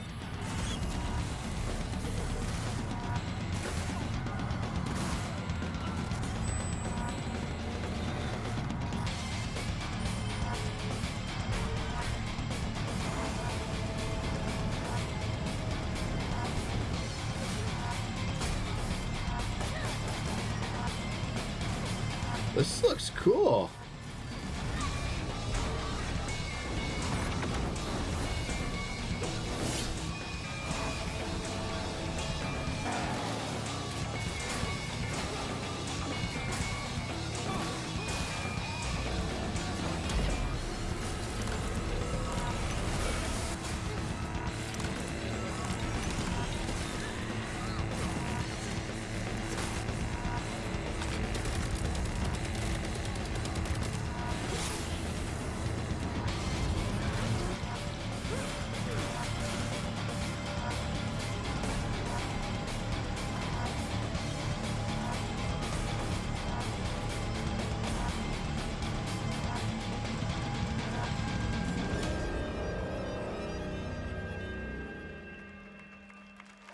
Huh.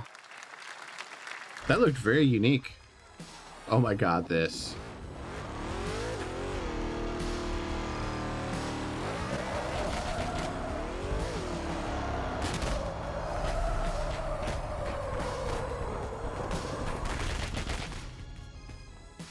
That's what I call a dramatic entrance. There's a reason why I'm called Killer Bean. It's because I'm good at what I do. Really. Really. Good.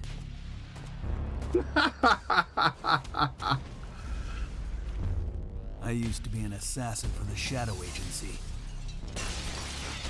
An international organization powerful enough to shape the world. Until they lied to me and tried to kill me. Now, I'm gonna destroy them. You're the gosh darn idiot who wants to take down the Shadow Agency! Well, it is sure nice to meet you. Before you die...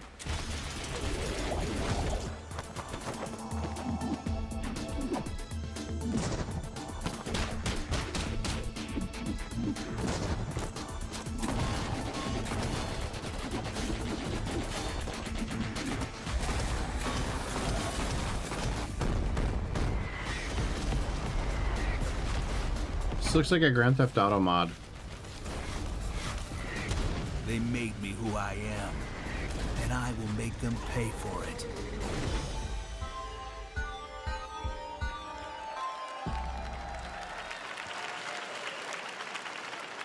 Glad you liked that one. That was Killer Bean, a third-person roguelike shooter made by another roguelike developer, believe it or not, right here in Los Angeles, Jeff Liu, who previously worked as an animator on movies like The Matrix Reloaded. So fun. It's amazing what can happen in this industry. All right, to introduce their brand new game, please welcome from the Game Bakers, a small independent studio in Montpellier, France, Audrey Laprince and Emmerich Toa. Hello, Jeff, everyone. I'm very happy to be here. When we created our studio, Emmerich and I, we promised each other to always come up with something new. So after Fury and Haven, we're here to introduce our new game, Cairn, a survival climber. When I was a teenager, my dad prepared an expedition to Mount K2, but half of his team didn't come back. And I've always wondered, why do alpinists risk their lives in such extreme conditions? This is something we wanted to explore in Cairn. Cairn is a game about what it takes to go beyond your limits. You climb a mountain to reach a summit never reached before. And the climbing gameplay is the challenge. It's very intense and realistic.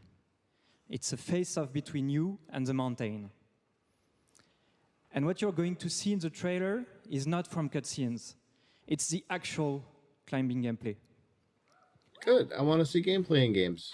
You can see more later today during Day of the Devs, but now let's have a look.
Seems very angry.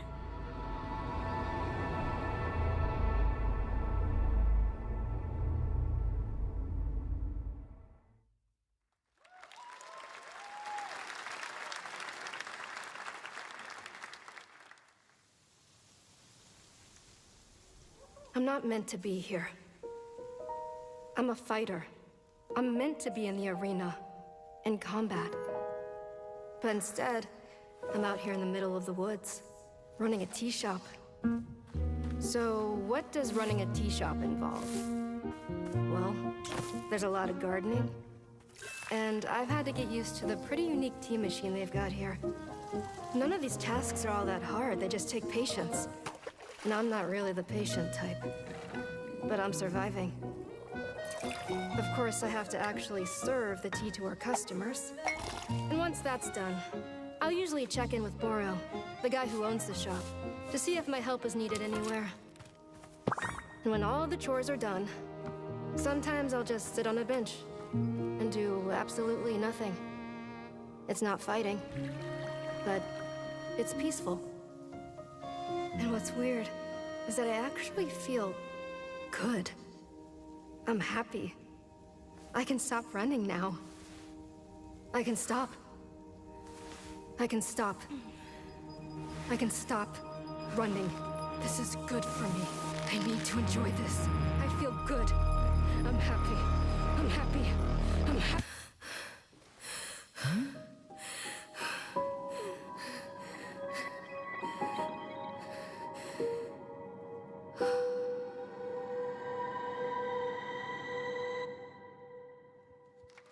I mean, you had me at Stanley Parable.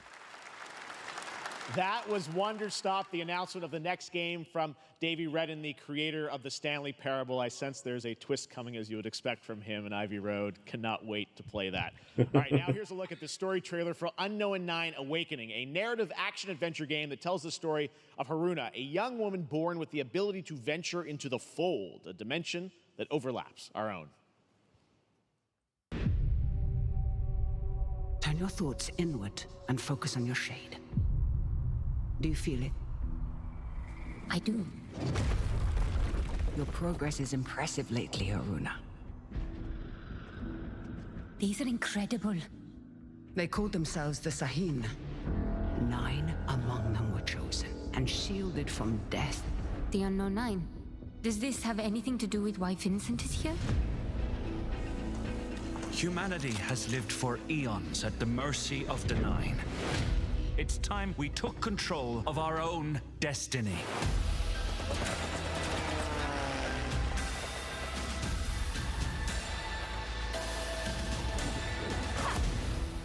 Why are you so interested in Vincent, anyhow? He killed someone I loved. Remember stepping. Find your target and bridge the gap. You don't belong here. You're wrong. This is exactly where I'm meant to be.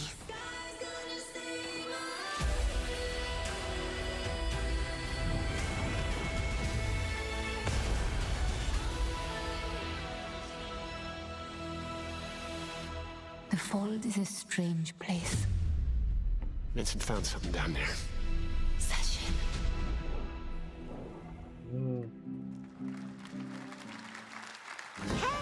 It has Immortals of Avium vibes to it. I finally have something. Something that I want to protect.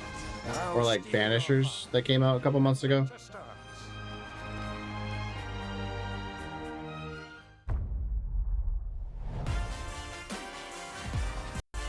These are just commercials.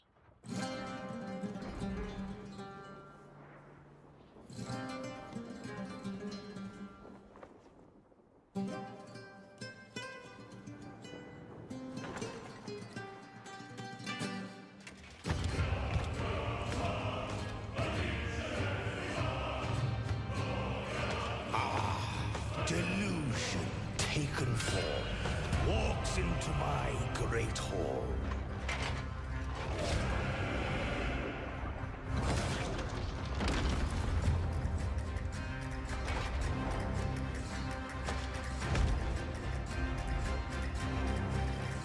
Feel honored to fight a legend.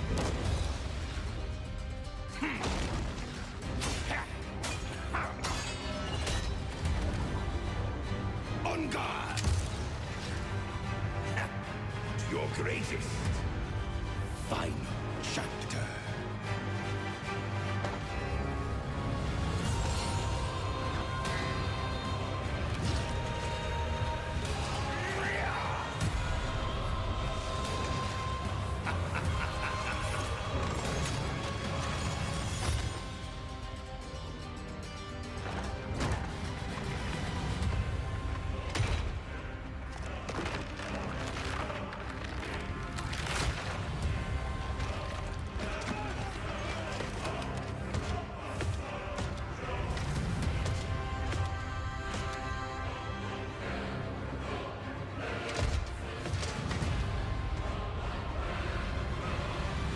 There is but one certainty in the cosmos.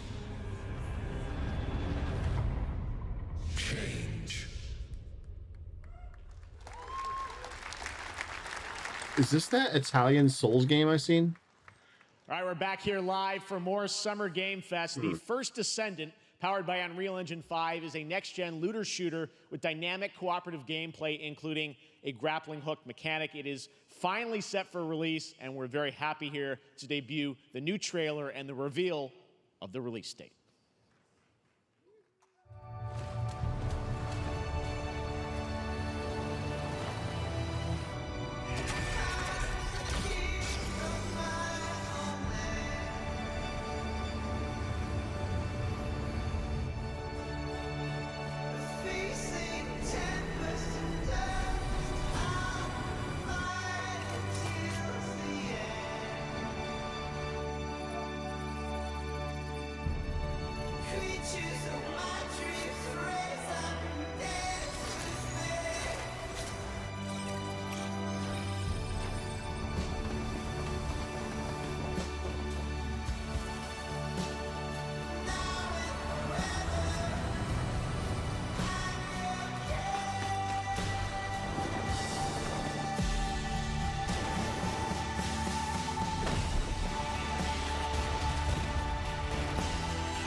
Some cool stuff.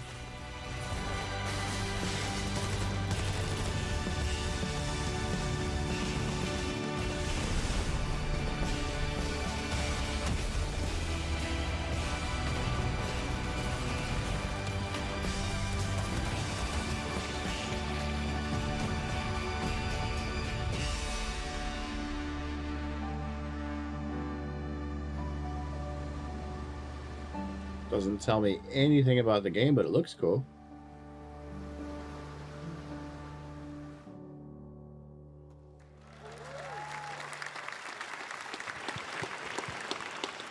That looks awesome. The first Descendant will be available across PlayStation, Xbox, and Steam. Wishlisted now and prepare for the release on July 2nd. And now, please welcome 2 developers whose hit indie game, Among Us, took the world by storm in a couple of game awards. From Inner Sloth, here are Victoria Tran and Forrest Willard.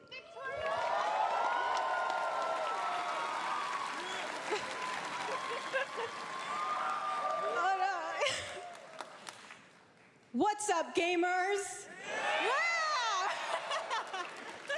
Can you believe they just let us be on this stage? Like, no chaperones. Like, I know. Can we announce something totally fake? Do you like think they'll let us do that? Among Us 2? Among Us 3? 4? Oh, all right. Well, turns out we actually have something very real we wanted to present to you all today. There's been so many great indie games in recent years, but it's also been no secret that it's kind of a rough time in the industry. Some devs don't really get the chance they deserve, so we thought we could help out a little bit. That's why we're excited to announce our side project, Outer Sloth, an indie game fund we made that offers the kind of deals we would have wanted back in our less popular Among Us days.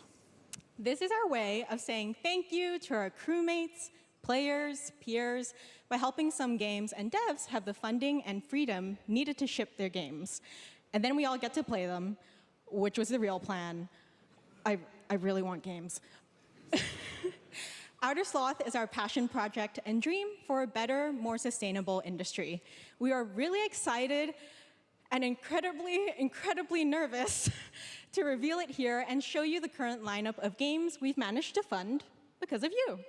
And don't worry, Jeff, it has your favorite, a ton of world premieres. Enjoy! Oh, that's pretty cool.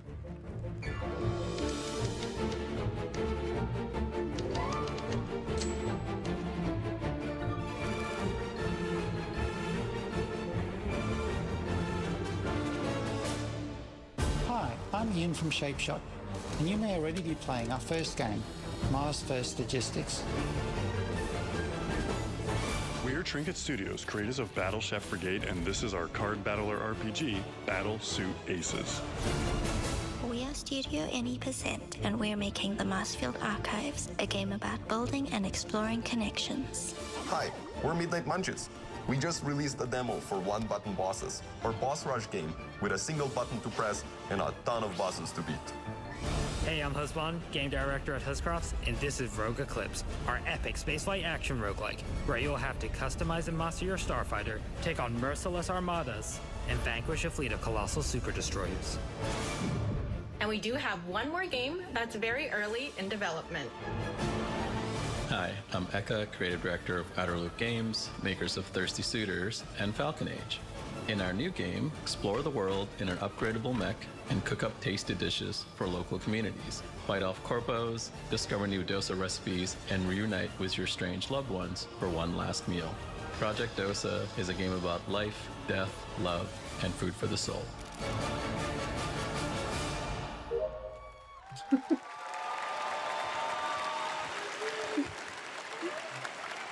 That's cool to see, though. Forrest. Those all look fantastic, and I cannot wait to play them. But all of those amazing indie games aren't the only thing coming out of Inner Sloth. Did you know that there's going to be an Among Us TV show? Sounds like you did. Yes, there's going to be an Among Us TV show. Check out this sneak peek.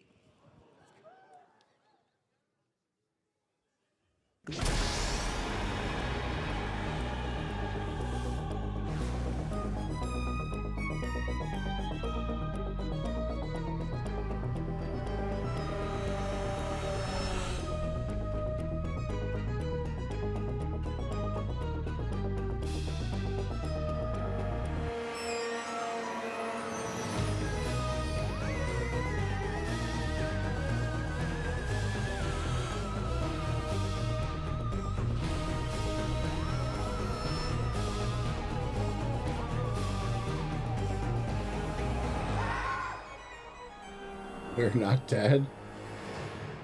Well,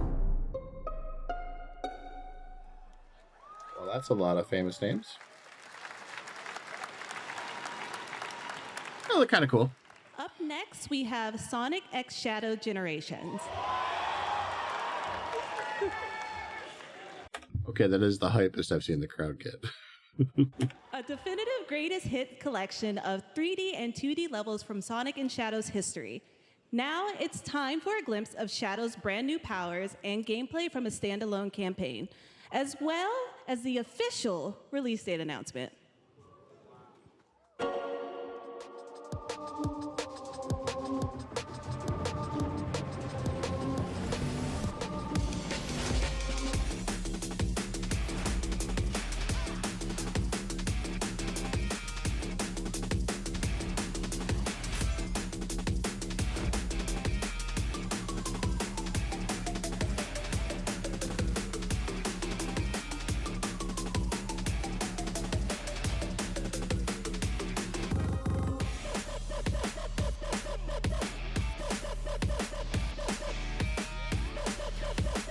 A lot of wub-wubs happening.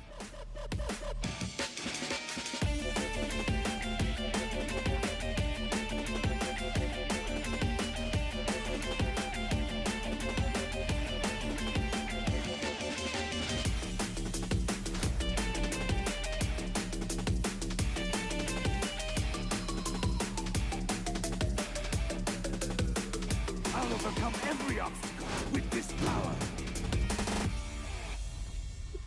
The wings.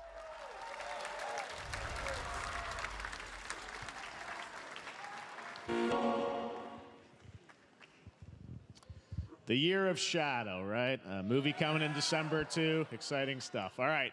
In the upcoming online survival game, Dune Awakening from Funcom, there is one small... Wait. There's another... Oh, I suppose like a Sonic 3, and it's going to have Shadow in it. Really? In December? I didn't know that. Decision that unleashed a chain of events which set the stage for the story the player will experience. Let's find out for the first time what that is. The only peace I find is a future that never happened.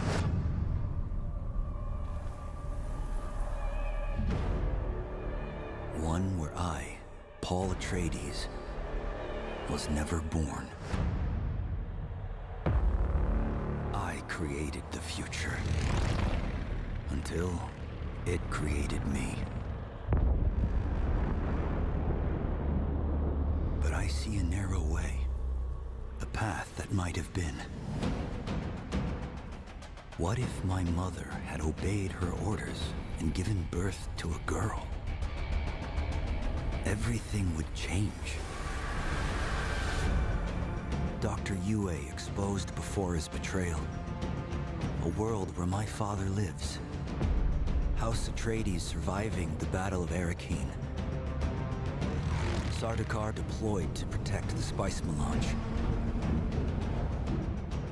A war of assassins spreading across the planet. Fremen exterminated. No Muad'Dib. No Lisan al-Gaib. No Kwisatz Haderach. All of my visions lead to horror. Except for this one. This one leads to you.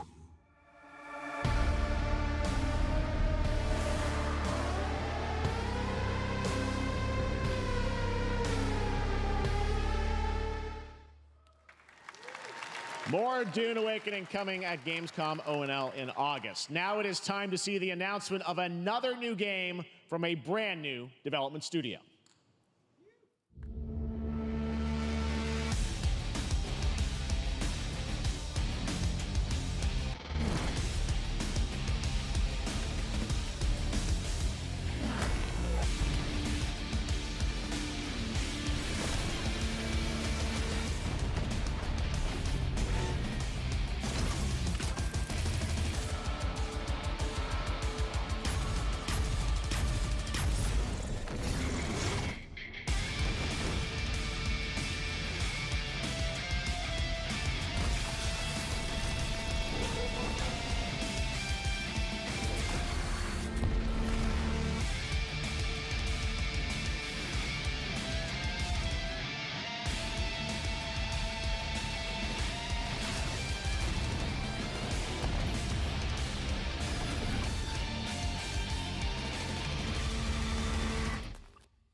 I mean...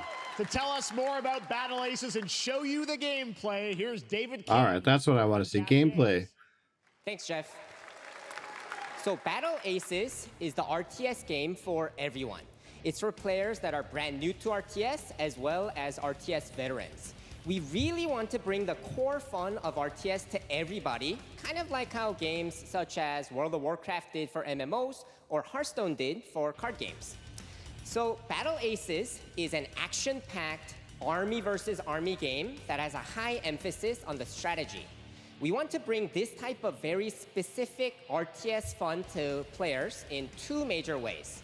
First, I have such an urge to skip this. This bores the shit out of me. Don't get me wrong, I like RTS games, but this game looks really lame. we want to amplify both the in and out of game strategizing through unit decks. And what makes unit decks very cool is not only will players be able to define the exact way that they wish to play, but also players will be able to experience an endless possibility of strategies. Second, we want to eliminate the tedious clicks required to play an RTS as much as possible so that players playing this game are experiencing only the fun parts of playing an RTS game. So, if you want to learn more about Battle Aces, or if you want to sign up for our beta test that's coming up very soon, then please make sure to visit our website at playbattleaces.com. Thank you.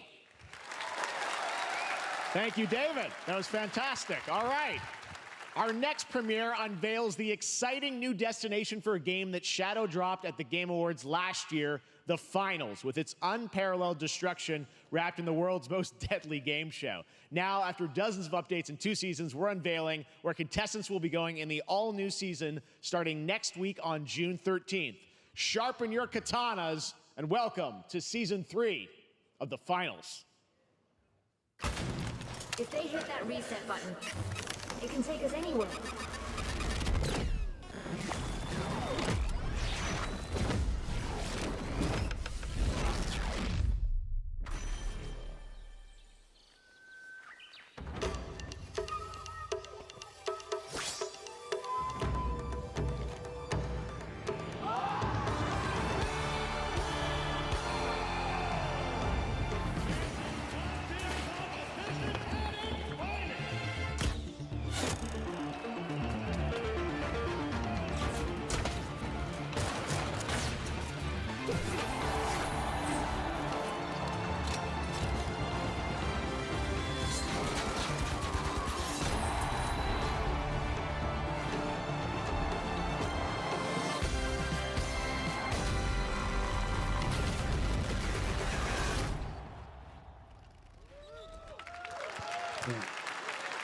The Finals in Kyoto.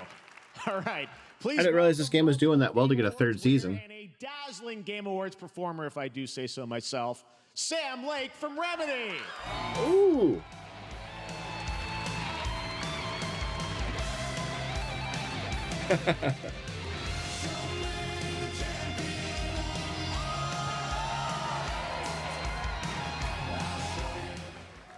I think that's enough.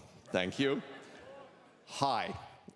You see, this is now the only way they let me come on stage to tell you something exciting news about Alan Wake 2.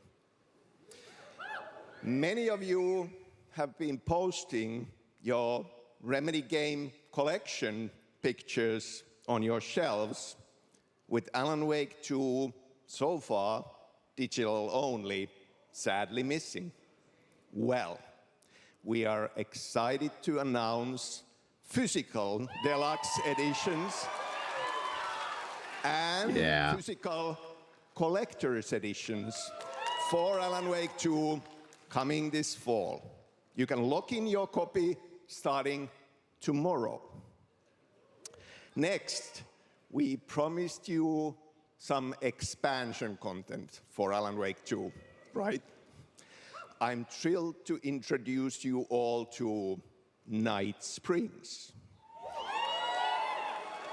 Nice Twilight Zone font. 3 episodes with 3 familiar, fan-favorite, playable characters in mysterious, terrifying, and quirky what-if scenarios.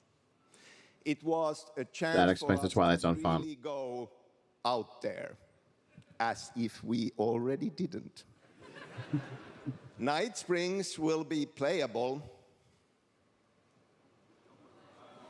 in less than 24 hours. Tomorrow. Wow. Thank you.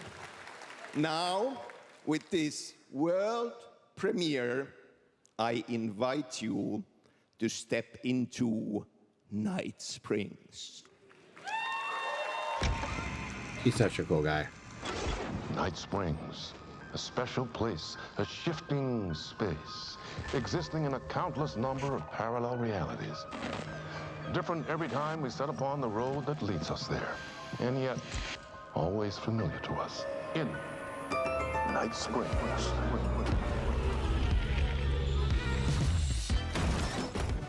I'm in danger. Please, my #1 fan. You're the only one who can save me. And I will come back for you, my love. And cut. Sean, I'm really happy. This is gonna get strange. I was the only one who could save the writer and the very soul of literature.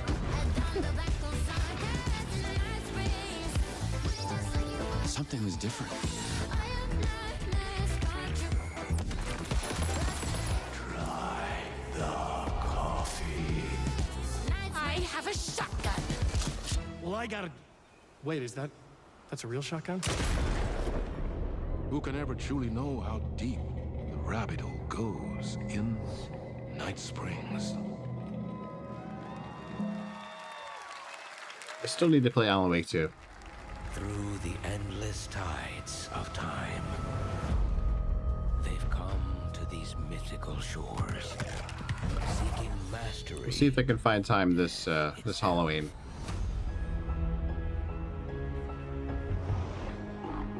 A cruel and beautiful paradise where primal forces clash. This is a New World expansion content. Secrets where ancient mysteries awaken, where heroes are forged and demons are born.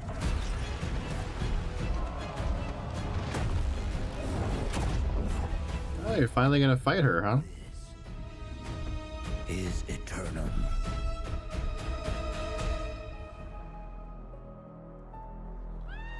Oh wow, coming to consoles now, huh?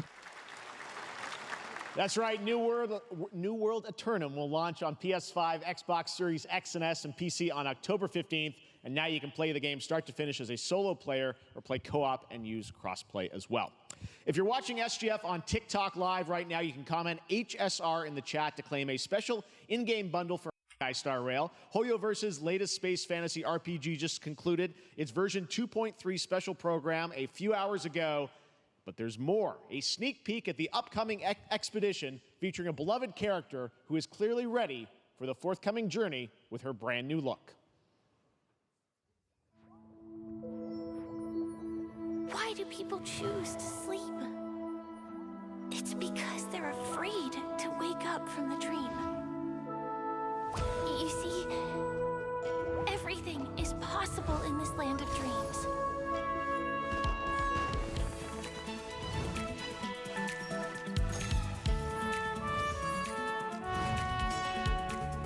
The nightmarish past will disperse and fade away like bubbles in water, and the future that you don't want to face will never come.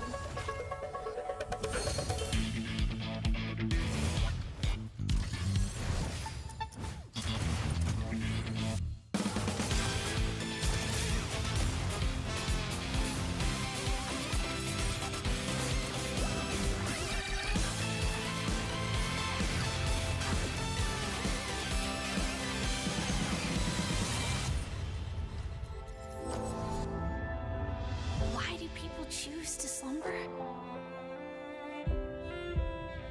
Because in the end, we will wake from our dreams. I do it because I'm fucking tired. War dance? I can't miss out. I'm joining too.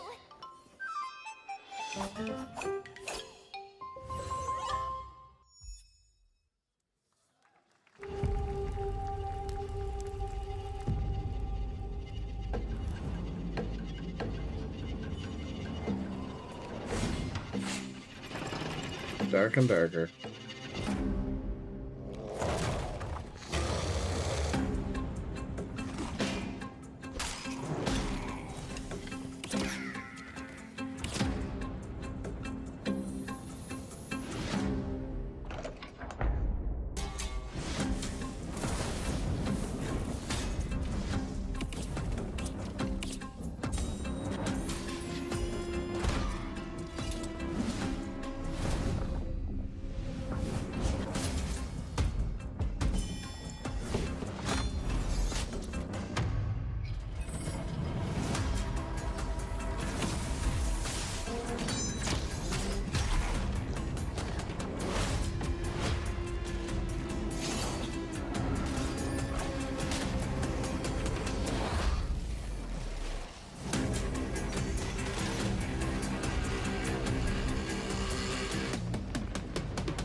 So did they change this so that it no longer has that battle royale fog that comes in to push everybody towards the center area?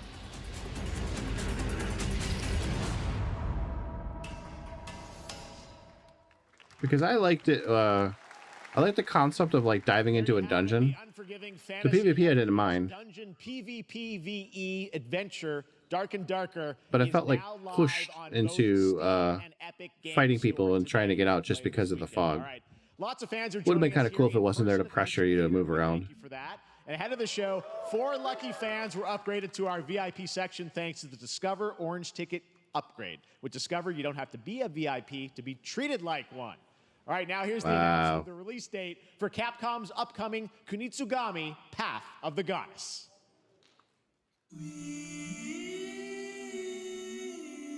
This game is interesting. I've seen bits and pieces of it.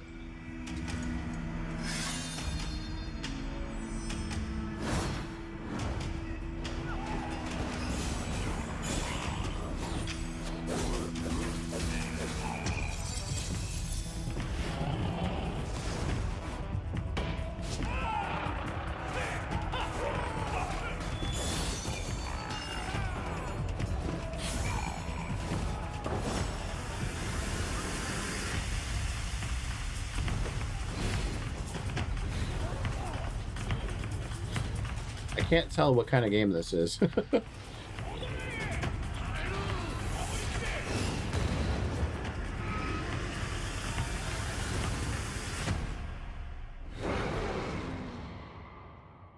Like, is it a strategy game? Is it an action game? Is it both?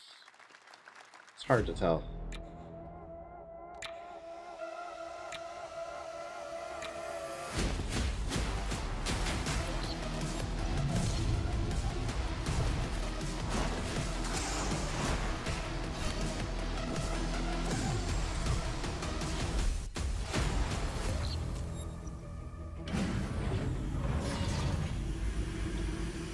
The next Hyperlight game, right?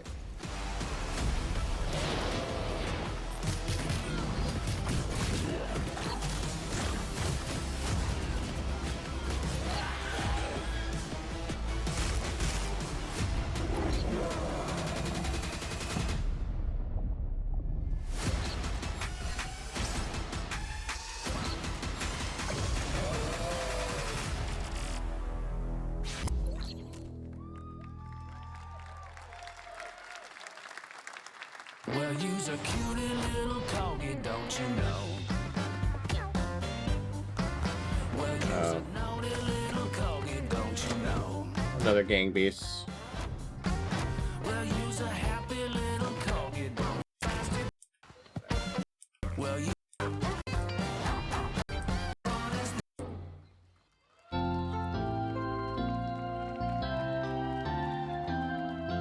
We know you may have heard the stories about the fine people here at MCorp, so we wanted to take this time to dispel any of these completely unfounded rumors and allegations and reassure you that things here at MCorp and the city of San Vansterdam have never been better. Things are going great here. We have absolutely nothing to hide from the citizens. Everybody here at MCorp loves this town. We think this town rules. Why would we hurt a town that rules? I can't stop thinking about how you're saying we're selling the city for scraps. That makes me sick. That makes my whole family sick to their stomachs.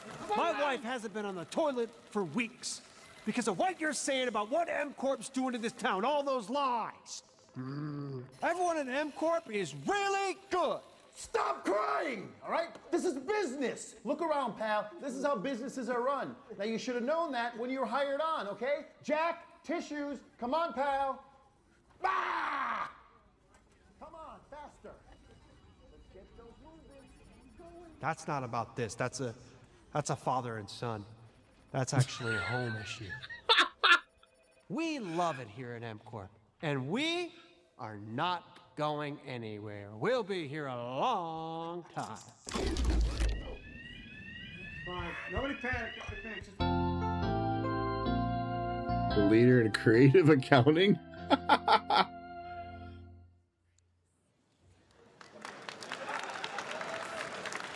All right, welcome back to Summer Game Fest. And That was cute, but I have no idea what that was about. now let's head to Sam Vansterdam for a new look at Skate from EA. Hey, Jeff, how you doing, bud? Oh, crap. Some really bad stuff's happening out there. They're gonna need a lot of help cleaning that up. That's bad.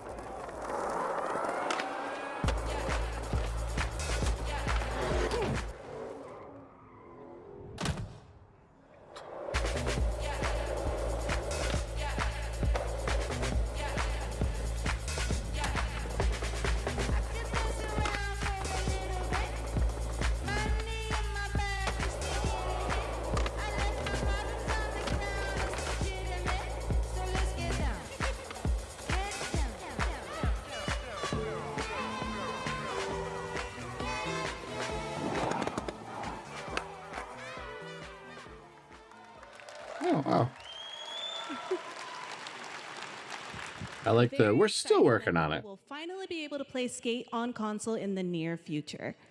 Our next world premiere is an indie sensation from Japan that is adorable, deadly, and has over 25 million players worldwide. That's right, I'm talking about Power World. I mean, just look at the giant depresso. Cheer up, buddy. It's Summer Game Fest. Now, here is the first major update announcement. A whole new island is coming.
This game will never not be weird to me.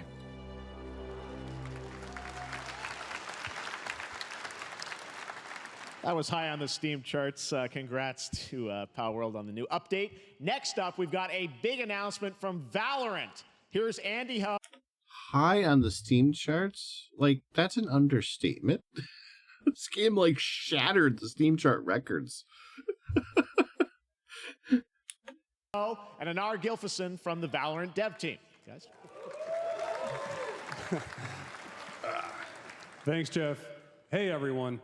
Since 2020, we have been fortunate to serve players in their pursuit of what we call the Valorant Let moment. me get another drink real quick. The big plays and clutches you make while all eyes are Be right on back. you. Millions of players all over the world have earned their own Valorant moments on PC. And today, the stage is set to welcome a whole new group of players. Let's take a look.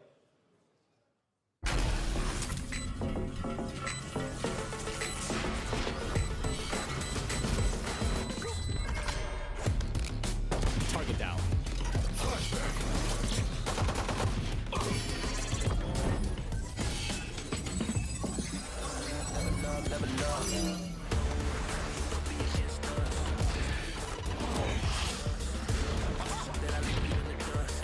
All you, Mosh!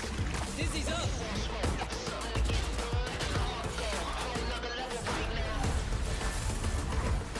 This way!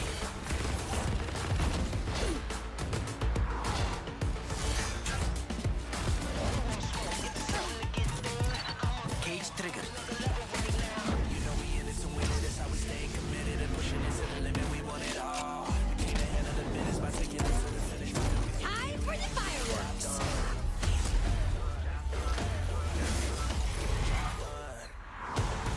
Healing you. All right, I'm back.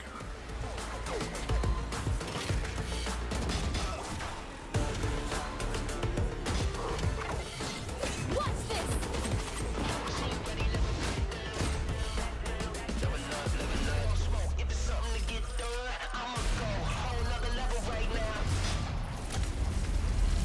Reeling them in.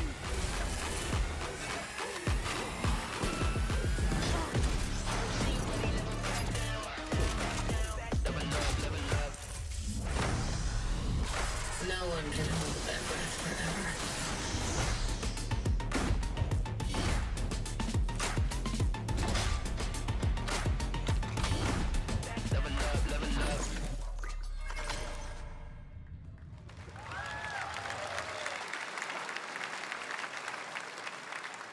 That was Valorant's core tactical gameplay.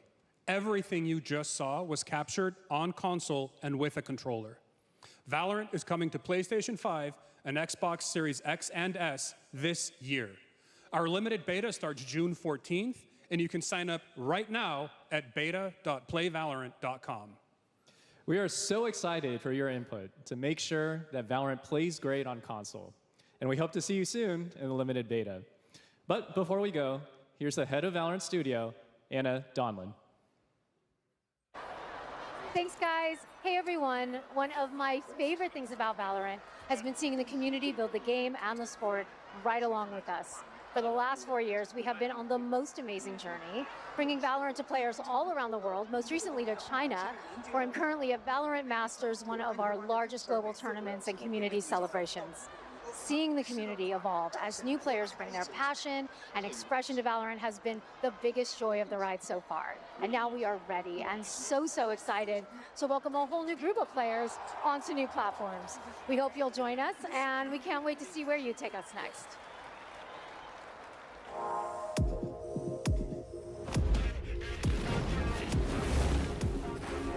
I feel like Valorant, I guess this is cool.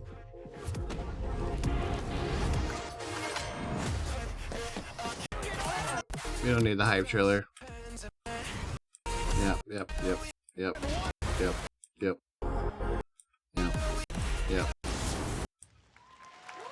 Alright, next trailer.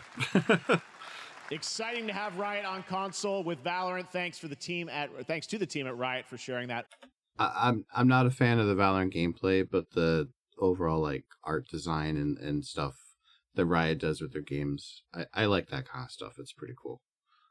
So it's just not my thing. I'm not a big fan of like the 5v5 Counter-Strike style deathmatch gameplay stuff. With us here at SGF. Our next announcement is a big deal from our friends at DoorDash, 5-week delivery, who is normally co-streaming our shows, Yang Ya, who is also an amazing voice actor. Next week he played We've Got. Welcome to your eternal fate. Lance. Slashblade? But he's a video game character. Why is he here? Yeah, I always thought Riley had a secret crush on him. I never saw the appeal. I long to be a hero, but darkness haunts my past. I'm in 100%. We were all banished here, deemed unfit, worthless. Don't you dare say that! You do not deserve to be thrown away! 1 second, Lance. Don't you remember his power move? I'm coming for you, Riley! Oh, yeah? Watch this! Come on! No one is totally worthless. But I am a warrior cursed with a feeble attack. Then you must make your curse your gift. Shield yourself, my friends, for I shall set you all free! The #1 gaming monitor brand in the QR code in 524. Chicken dog. You're a monster. It's a big squat. Definition of fun. On the Okay, wow. More with that. It's a squad. Be a lemon. Thank God for skipping. I think our job. It just kept going. All right, please join me in welcoming to the SGF stage Monster Hunter series producer, Mr. Ryozo There we go. Tsushimoto. Ryozo-san. はい、サンキュー J。今日はですね、モンスターハンターワイルズの、最新の映像を持ってまいりました。今回ですね、はですね、後半にですね、完全新規で、今回初お披露目の大型のモンスターも出てきてますので、そちらも注目していただけたらと思います。Thank you, Jeff. Hello, everyone. We've prepared a very special trailer today for Summer Game Fest. I want everyone to be on the lookout for a very mysterious large monster near the end of the trailer, as it's an important monster within the game. はい、本作ではですね、没入感とアクション、こちらの融合を目指して開発を進めております。モンスターハンターワイルズは2025年にプレイステーション5、Xbox シリーズ XS、そして PC で同時発売となります。また今回はですね、プラットフォームの垣根を越えて一緒に遊ぶことができますので、そちらも楽しんでいただけたらと思っています。As you'll see, we're working to deliver a gaming experience that merges immersion and action. I hope players look forward to playing with their friends across different platforms when the game launches simultaneously in 2025 on PlayStation 5, Xbox Series X and S, and PC. はい、最後になりますが、8月に行われるゲームズコンのオープニングナイトライブ、こちらの方でも新しい映像を持っていきますので、皆さん楽しみにしていただけたらと思っております。I have a feeling that he's saying a lot more than she is. ゲームズコンではですね、初のプレイヤブルのできるような形で出展も考えておりますので、そちらもぜひ楽しみにしていただけたらと思っています。Lastly, there will be a new trailer for Monster Hunter Wilds at Opening Night Live at Gamescom in August. And our first public hands-on playable demo of Monster Hunter Wilds will also debut at Gamescom. Thank you. It's funny how so many of these trailers so far have been, hey, yeah, this is great, we're showing this here, but go over to this other show we're doing and you can see the actual gameplay and reveals. It's kind of weird.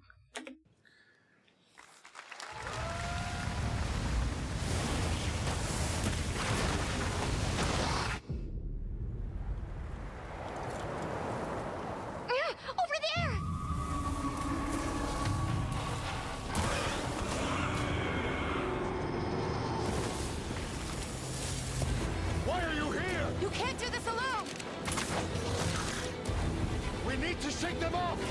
Follow me! Yeah! Here it comes! There's too many of them! Watch out for that glove! I will draw its iron! Cover me! You got it. Be careful. Be ready! If we can make it to the rocks, we may lose them!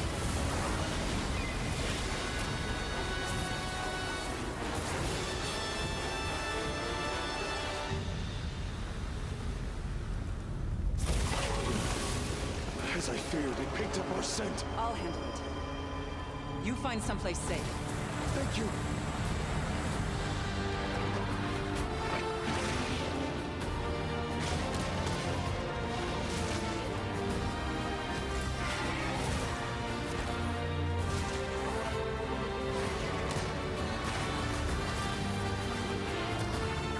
This looks so cool.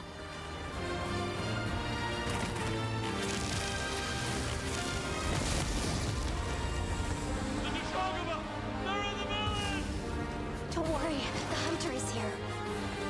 Just watch. You'll see what hunting is all about.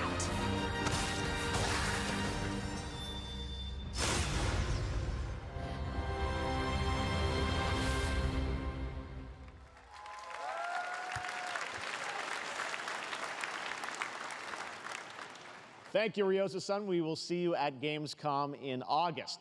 Now, during last year's PlayStation Showcase, the game Phantom Blade Zero from S-Game wowed us all with its blazing fast combat and stylish art. Well, I'm honored to share with you the brand new trailer for the game featuring all real gameplay. Here's our final game of the show, Phantom Blade Zero.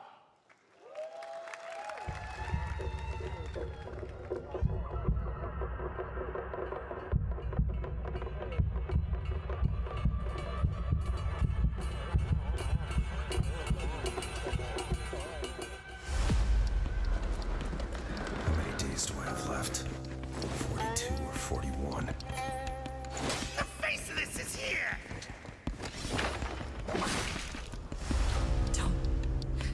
Don't go up there. Turn back before it's too late.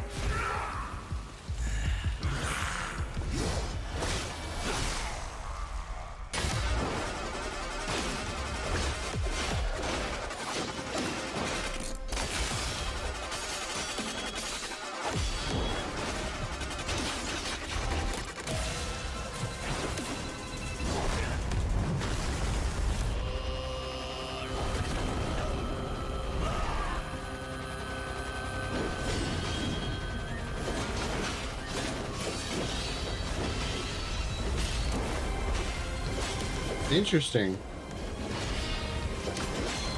Kind of reminds me of like Neo mixed with Sekiro.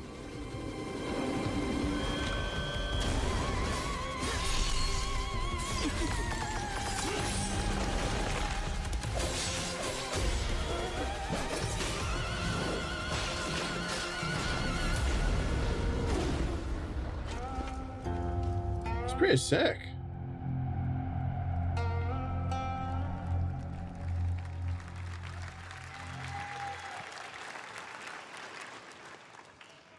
That looks so good. Full demo that media will be playing this weekend, so you'll hear much more about that. And that's going to do it for our Summer Game Fest live show. Thanks to Joy for joining us.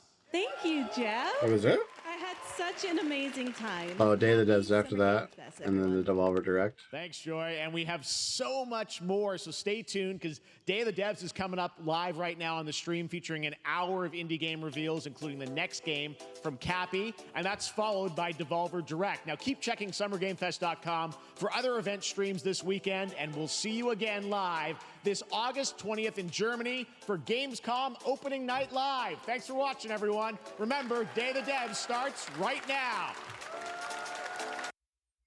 Okay, so I'm gonna flip through the trailers on the Games Recap website here for those. But I'll just say this about the games, the Summer Game Fest show we just watched. Overall, not bad. I like that it was relatively free of the usual Jeff Keighley advertisement bullcrap. It was still there, but it wasn't as obnoxious as it was during the last Game Awards.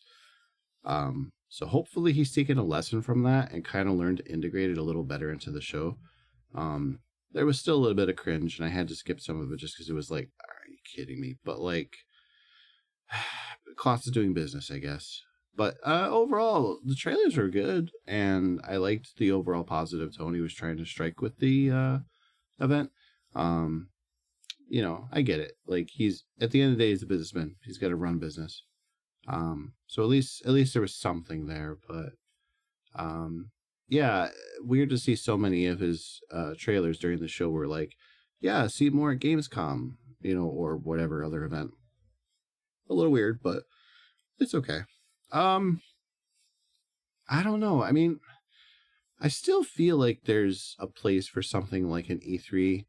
I don't think Summer Games Fest is a good E3 replacement.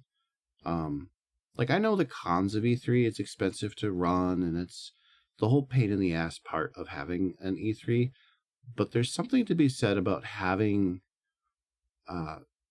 the focus of the gaming industry for at least 1 or 2 days on like, what are the major players doing? These kind of like shows that we're seeing now, they're really great for like the indie devs and stuff, because it gives them good exposure that they would have normally not seen at a place like E3. But I feel like E3 really did a good service for like the larger elements of shows, not just for like the really big ones like Sony and Nintendo and stuff like that, but also for like the publishers, kind of like as you would go down the hierarchy, I guess you'd say, or whatever, right? Like the third-party publishers and then the smaller publishers and so on. A lot of it does kind of get lost in the hustle and bustle of E3, but like, I don't know. Stage shows are nice. They're not always great. Sometimes you just get like some CEO of a company talking for too long or something, but like, I don't know. There's the sense of presence that a stage show gives you, which is why, you know, seeing Keighley on stage is nice, but like, again, nothing really too exciting. He just had a couple of people walking out. You know, I feel like the presentation he did really could have just been a digital only thing, and it wouldn't have made a difference. But I don't know. But overall, some cool trailers and stuff. Some definitely some stuff I saw that were like, oh, okay, oh, cool, reveal. Like, what I really liked seeing was how many of those trailers actually had release dates, and gameplay, which is kind of cool. But like Wukong coming out in August. Oh, dude, that's amazing. Like, I've been wanting to play that game for a while. So, you know, like there was tons of those kind of like little reveals. I was like, oh, okay, cool. Oh, okay, woo, you know. So I liked it. I thought it was pretty cool. So I would give the show we'll give it an 8 out of 10. A lot of cool little reveals. Not a lot of the Keighley bullcrap.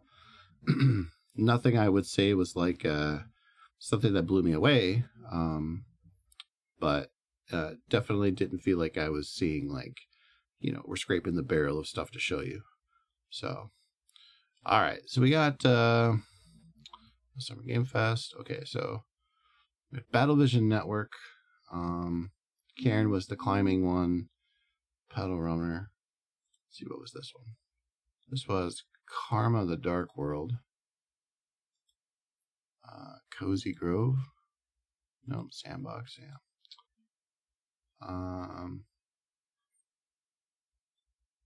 Okay. That's a story trailer. Gameplay for Screambound. Screambound's pretty cool if you haven't seen this one yet. Hey guys, it's Josh Precison, and I'm the gameplay, but just seeing the image of someone holding a device in their hand with an environment in the background and something happening on the screen made me think, how could you link this all together into That's pretty cool, right? Where you're playing on the screen and you've got a 3D environment and they're both linked. So it started with a little prototype of just a character holding the device, having an endless running motion and jumping at the same time as seeing it in 2D and 3D. And then the other part of it was the controls from the prototype. They weren't set in place. I think we were having this problem where you're exploring this world, but only facing forward, and you can move side to side, but you're only looking in front of you. So at first we're like, okay, maybe we can just do a 180 so you can at least go backwards, because we were constantly moving forward in 3D space. So we tried that. That felt a little weird. And then at that point I was like, you know what? Since most of the games out there that people are familiar with are first-person shooter games, why don't we try FPS controls? And then you implemented an FPS controller and kept the 2D essentially the same. And for some reason, it just miraculously worked. So yeah, I like this concept. This is pretty cool. I would get this just to play around with it. Oh yeah, Zoocosa. So if you guys haven't seen this one, this is wild. You think they're cute? I don't. You've...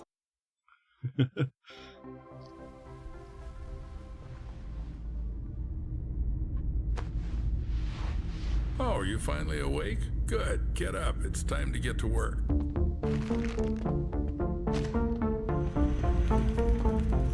Hurry up.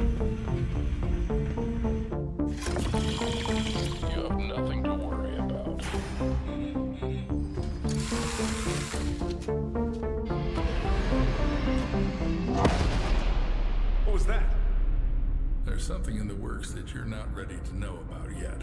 The plot of Psychosis was written in the best traditions of the thriller and horror genres. We aim to create a dark atmosphere resembling the works of Hans Giger, Lovecraft, and Edgar Allan Poe. We achieve this through lighting placement, color correction, textures, and environmental props.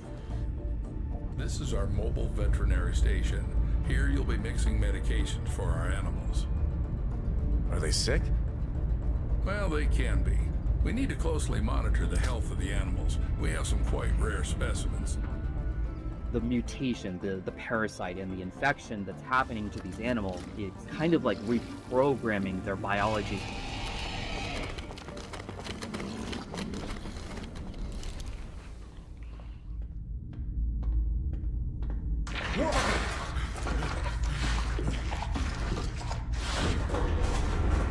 The giraffe head acting like a large anaconda, slithering with its jaw unhinged, try to bite you.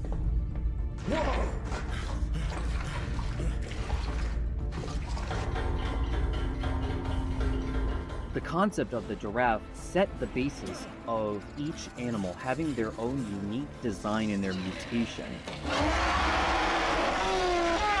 There also will be many endings in the game. Each of the endings depend on the choices made by the player during the game. Planning out all the endings was quite challenging.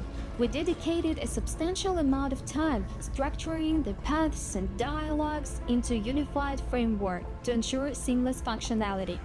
Every zookeeper is entitled to a service car. This one's mine. If you perform well tonight, you'll get one in the morning. Is that your wife? Should I tell her you're staying here for the night? Keep in mind, I'll lock you in until morning.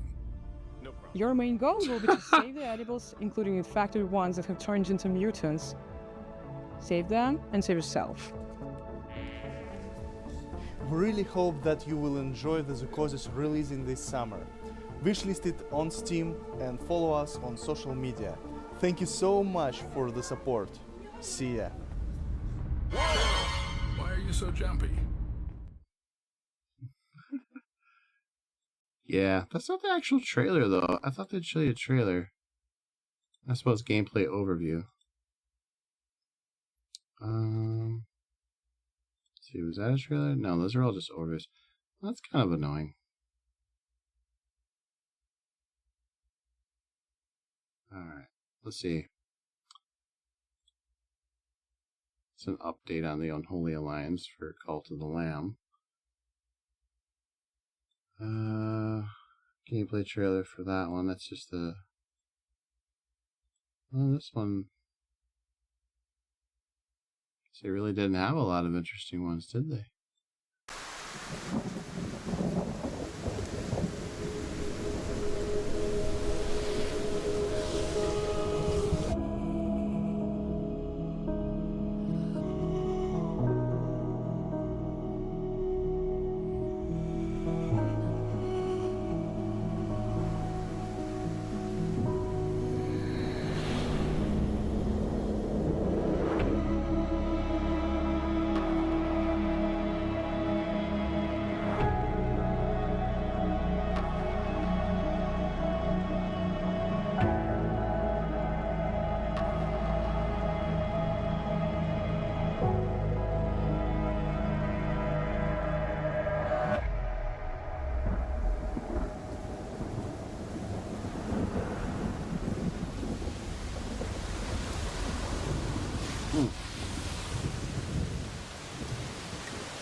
Seemed interesting. That must have been their big highlight of their show. Ooh, Angerfoot. This game looked goofy as heck.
game just looked really dumb and fun.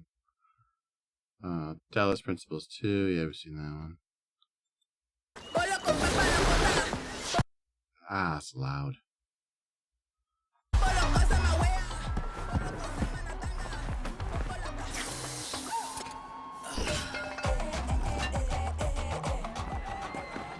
Welcome to Pleasureland, my friend. Best place to... Wait, you look familiar. Welcome to Pleasureland, my friend. I'll introduce you to the joys of this amazing place. You okay? You're not gonna die, right? Yes, the bastard!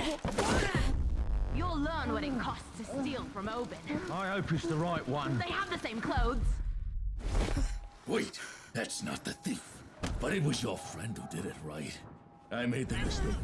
You want to talk to me? Get on your knees first. Bastard! You won't get away with it! Your friend escaped with my Ozen.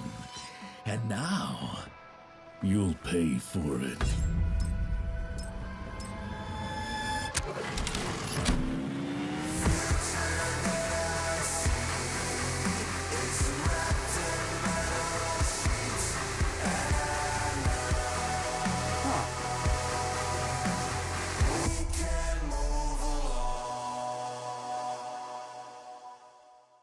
So I'm guessing that other people play the game and their events you get to choose and do things. Oh, that's kind of a cool concept. Wonder how well that'll actually work in practice.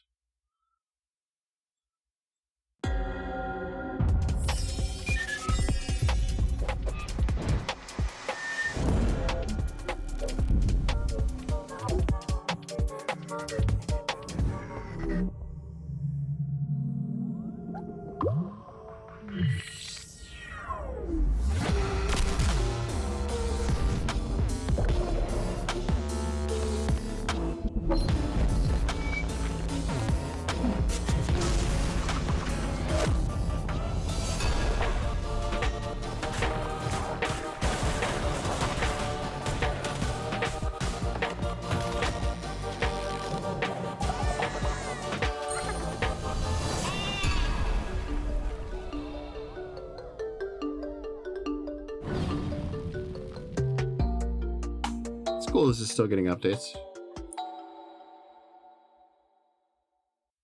Alright, was there anything else I wanted to look at? Let's see. There's a story trailer, but is it? Amy? Are you okay? This is one of those Blumhouse Games ones. Do you see anyone? Nah, it's totally empty. I hope the board looks as creepy as I imagine. Let's go. With hands entwined and hearts aligned, we seek the realm of the undefined.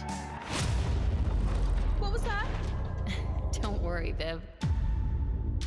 If any ghosts actually show up, I'll protect you. Amy! I've got to get out of here. Where did you go?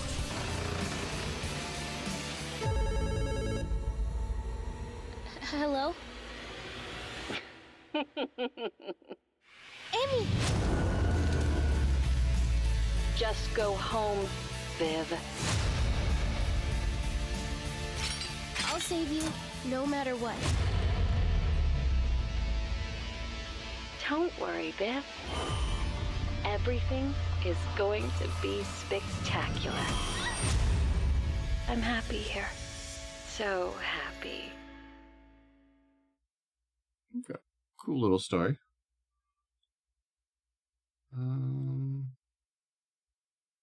This one.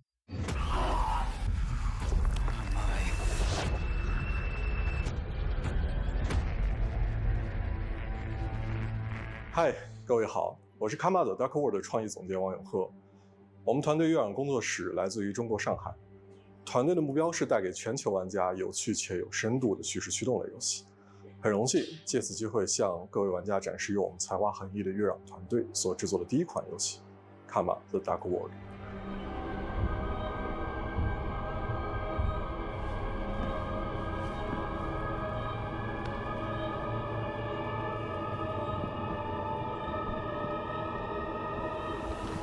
This looks really cool. 这是一款第一人称叙事驱动类的心理恐怖游戏，玩家将扮演利维坦思想局的任务干员丹尼尔，他的主要任务目的是潜入嫌疑人的大脑，并调查事件的真相。玩家将在2个不同的世界中进行冒险，去体验完全不同的情绪和故事。一个是在反乌托邦的现实世界，你将了解到扭曲、压抑、毫无人性的社会观。This is your final chance. Please announce your decision. 另一个是用记忆所构建的脑中世界，你将看见诡异恐怖的画面，但却包含了令人痛心的真相。在这个游戏中，作为探员，你需要坚守意志，效忠这座城市的掌控者利维坦公司。但直到有一天，你发现正在调查的案件发生了翻天覆地的变化，你冰冷的心从此开始逐渐融化。What have I done? 这就是《卡玛的 Dark World》，一个你从没有体验过、带有浓厚电影风格的反乌托邦游戏。如果你想要了解更多关于这个故事的最后的真相，请访问我们的网站 karmadarkworld.com， 我们会第一时间告知你试玩的 demo 相关时间。最后，请大家享受预告片。This looks cool. I would play this. Fuck! My prosthetic! This isn't real. This can't be real.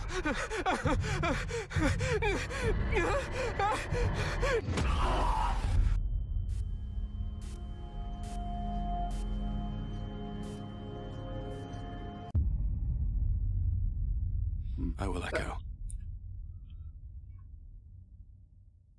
That's good looking. I'd give that a shot. Let's see. That was all the Summer Game Fest stuff. And this was from the Accessibility Showcase. This was Guerrilla Game stuff, right? Survival Sim. Horror Thriller. It's a cinematic trailer. Let's see what else.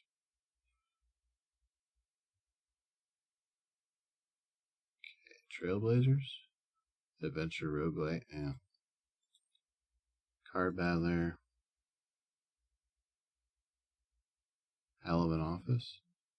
Platformer action first-person shooter. Oh, but that's an animated trailer.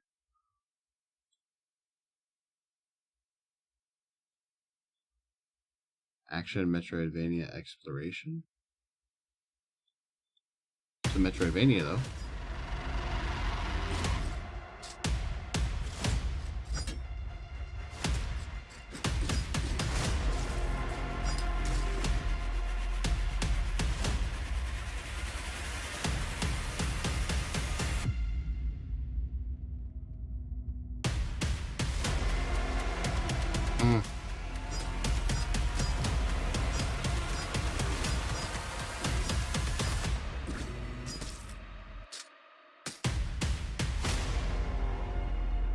Doesn't do anything for me. It's amazing to me how, after all of these years and all of these attempts at Metroidvanias, none of them ever really feel like a Metroid game.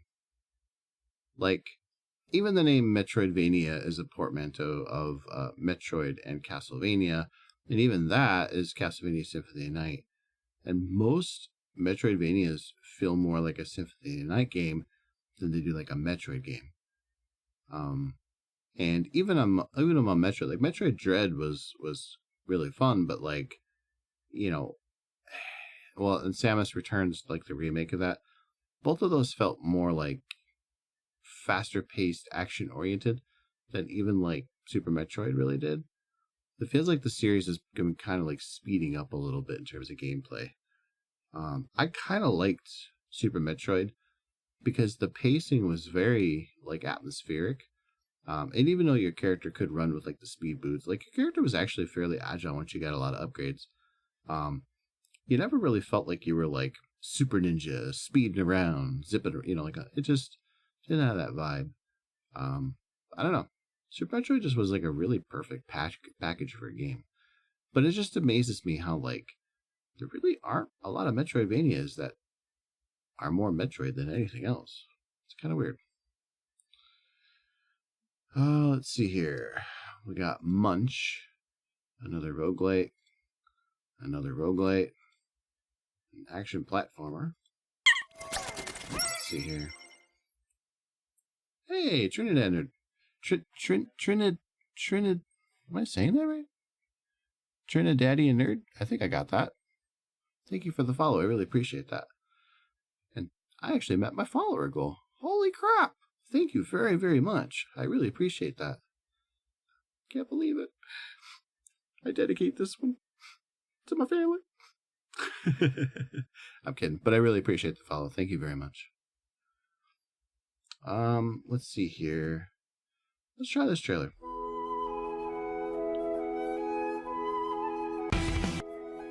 Oh no. It's one of these, isn't it?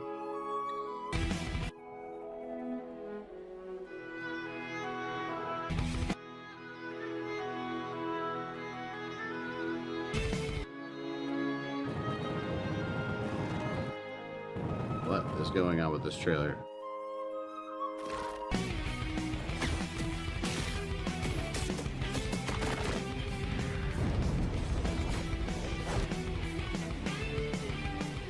Wow.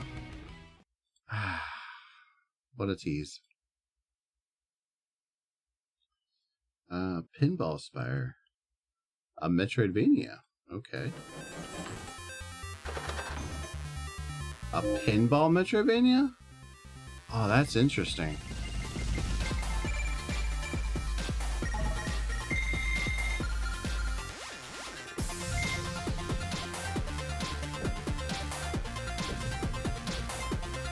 This could be either really fun or really... Oh my gosh, this is so fast.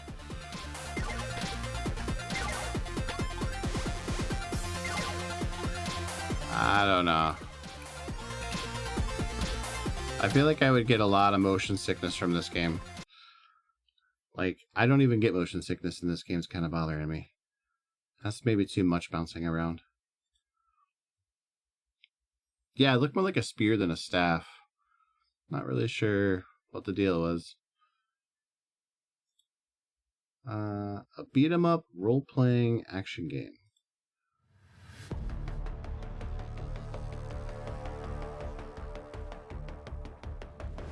Cool car. Oh, interesting.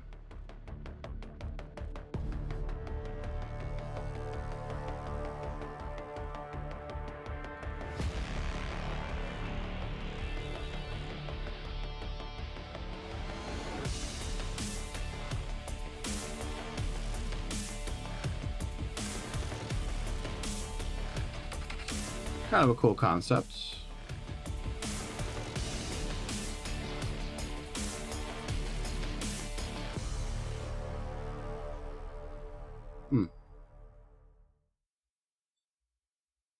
It was okay, I guess. Rename, an action platformer. Oh.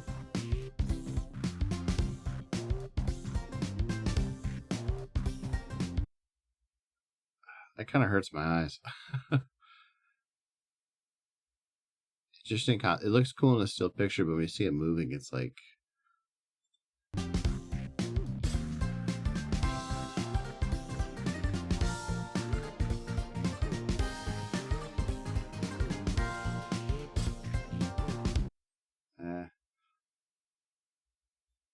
That's a bit much. Beyond This Palace 2. What's this?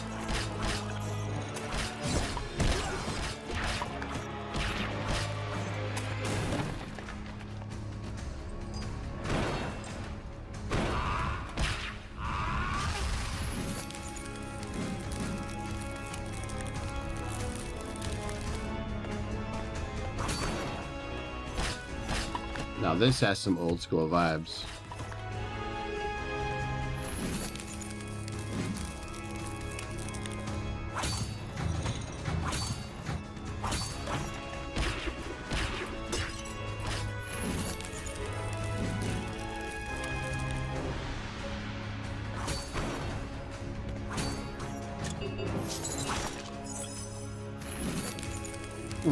A little actual Castlevania.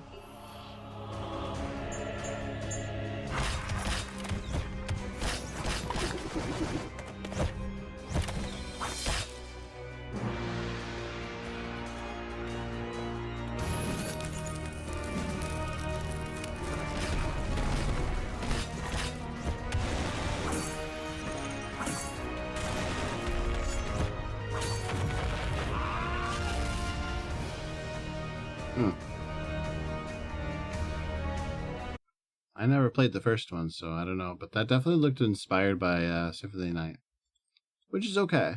But it kind of goes back to what I was saying a minute ago about how, like, a lot of Metroidvanias are more Castlevania, Symphony of the Night type games than they are Metroid games.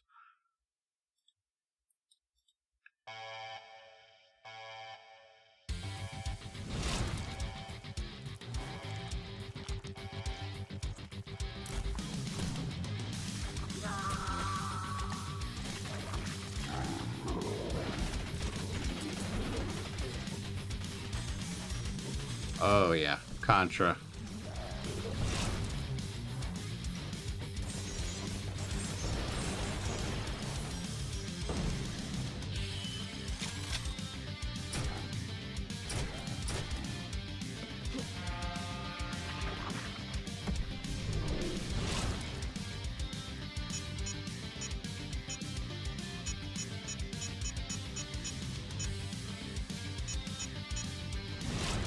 Kind of neat, I guess.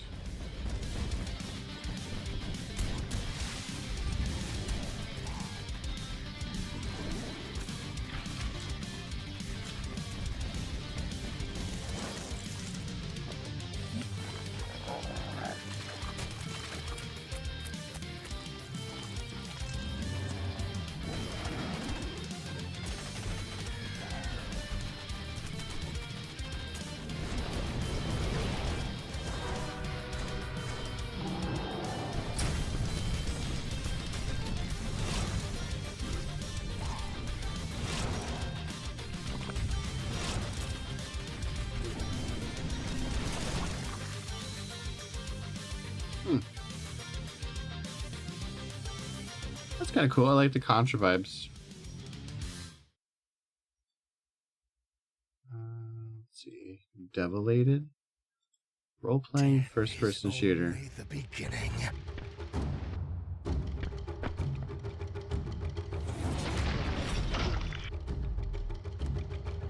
Groovy.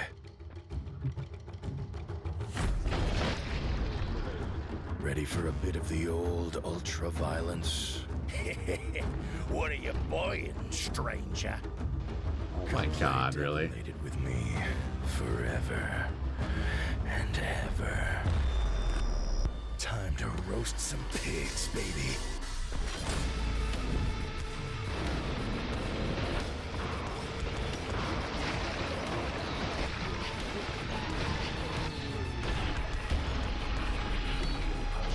This is not the dating sim I signed up for.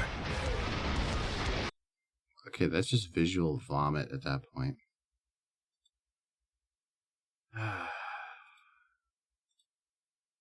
Yeah, see, now we're scraping the bottom of the barrel. Oh, yeah. This is what I was saying about the Power Rangers one, is like how they're all kind of looking the same now. They all have that like very similar like pixel art look to them. And they're always like brawlers now. It's kind of weird. Action adventure.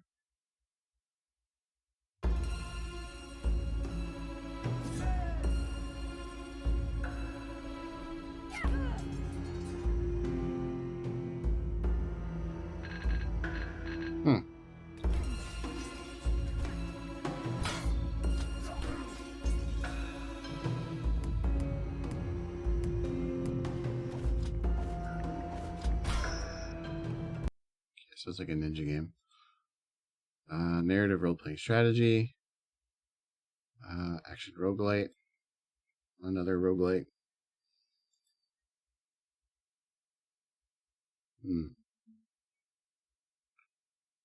Let's see. The Axis Unseen. A horror first-person shooter action.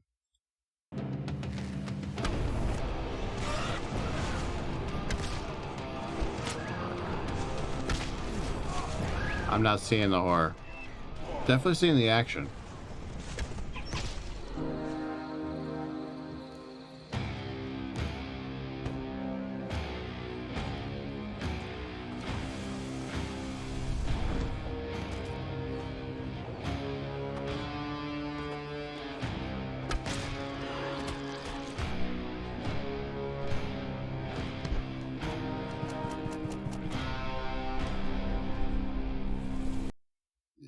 Pass. Strategy. Roguelite again. Action Souls-like?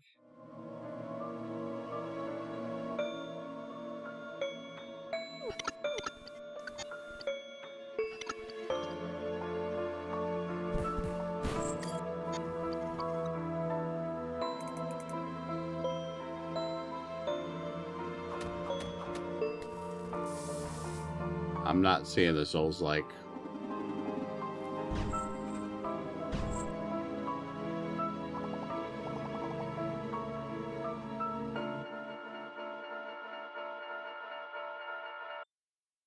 Yeah, I'm not seeing the Souls-like part of that. RPG, strategy, card battler. Yeah. Another roguelite. Puzzle games.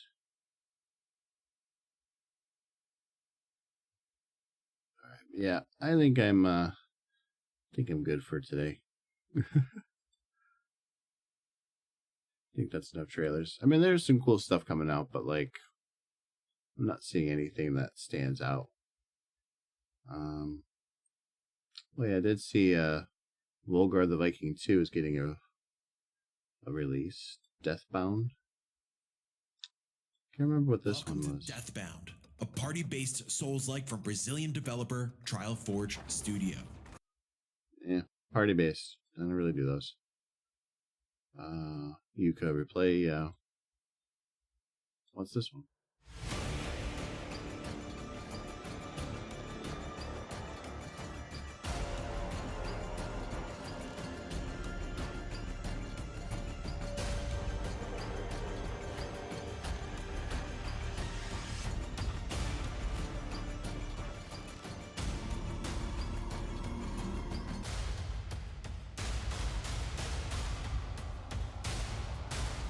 Oh, this is the one that Susie the Spear Hunter was in. I can black it all out, or I can just keep pushing.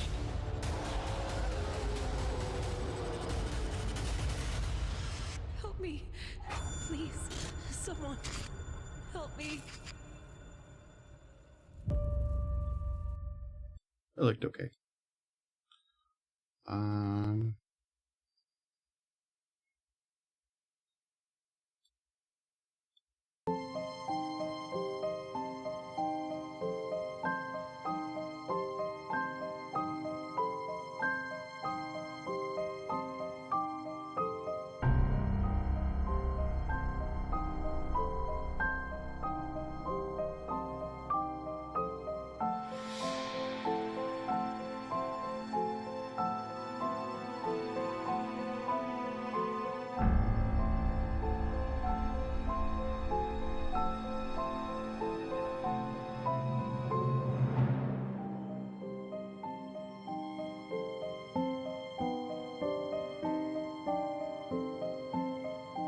Is this a co-op game?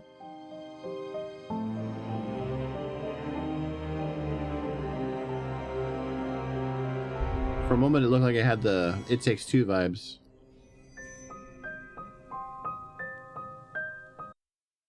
It could be interesting. Let's see. Trade, yeah. Beneath.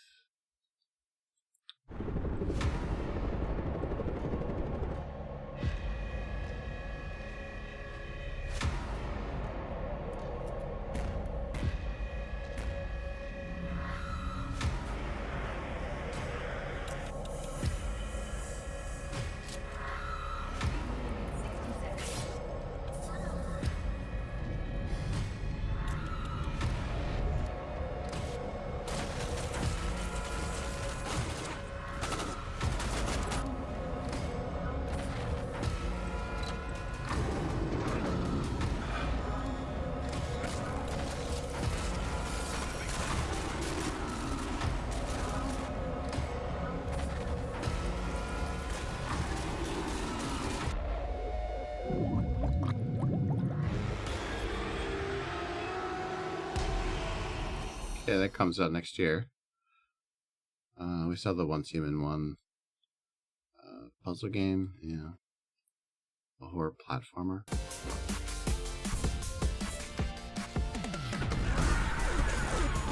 Whoa.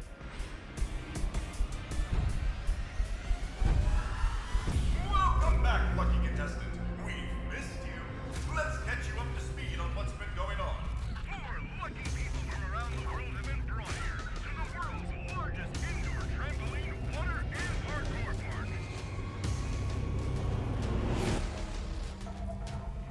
Once you arrive at the parkour campus, please suit up in the provided Frankie suit and mask.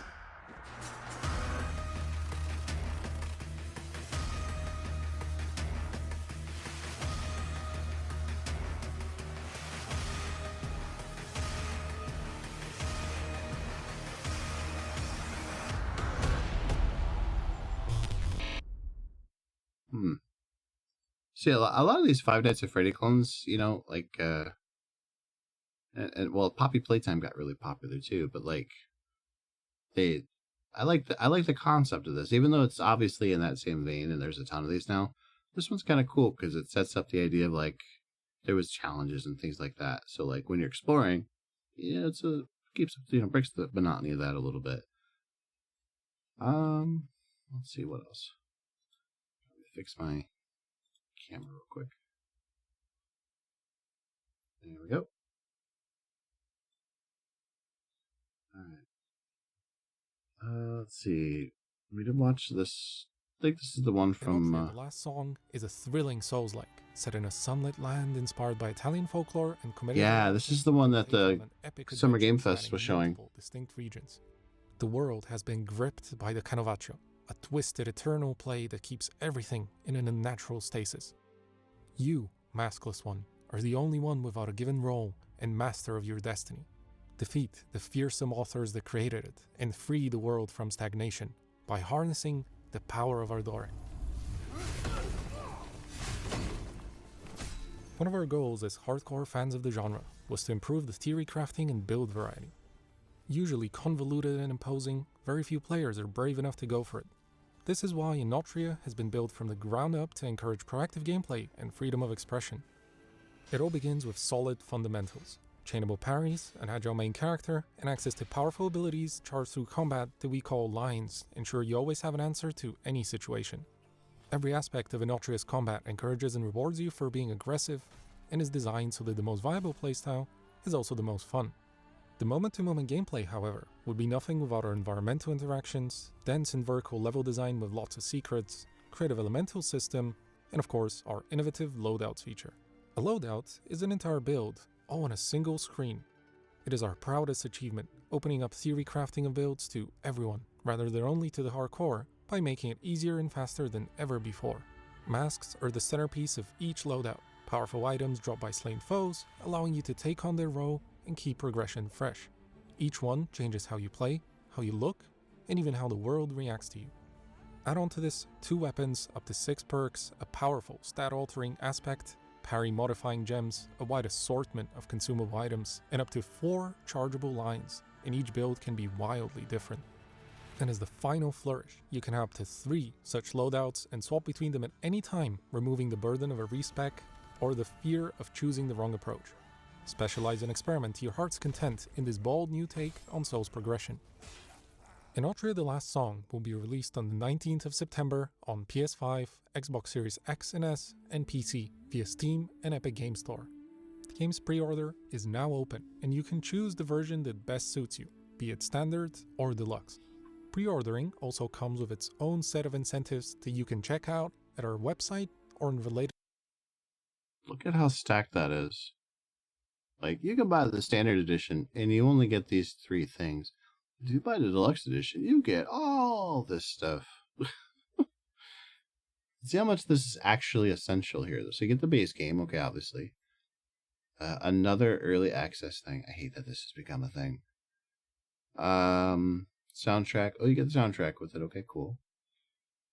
Upgrade weapon materials. You can get that in the game already anyway. Exclusive weapon skin set.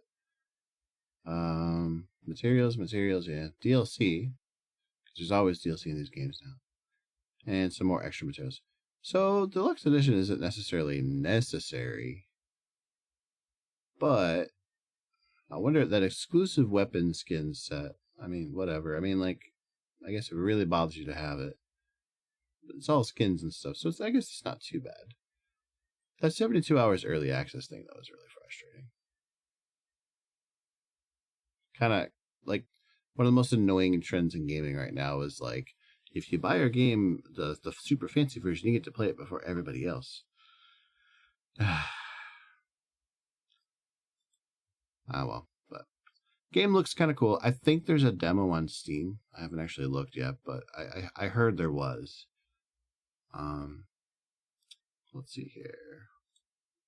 Card Battler, beat 'em up, roguelite. Yeah. I remember none of these really looked that amazing. OTK Games Expo had a lot of games on it. I would say that the OTK Games Expo has grown quite a bit. It's kind of cool to see. Let's see, simulation management. Although they don't really seem to get too many of the bigger titles yet, but they've had some cool ones. Survival roguelite. Another roguelite. There's a lot of roguelites these days.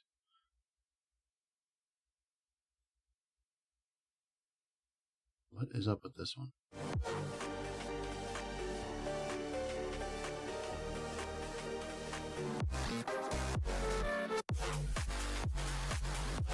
Oh, like Crypto the Neko Dancer.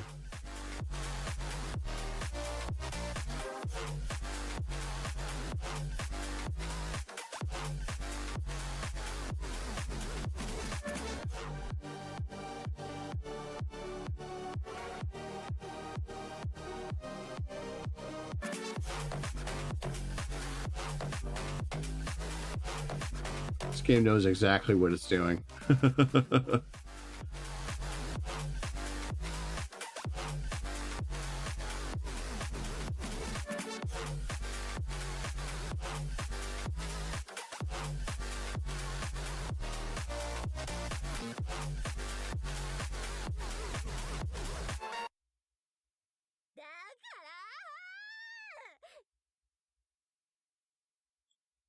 This game knows exactly what it's doing.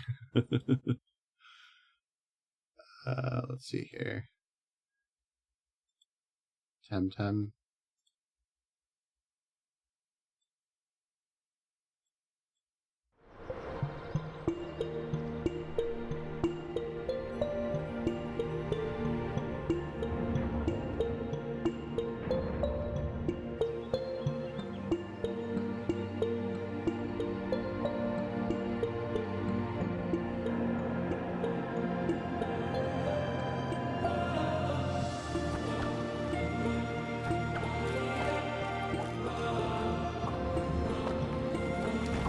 Yeah.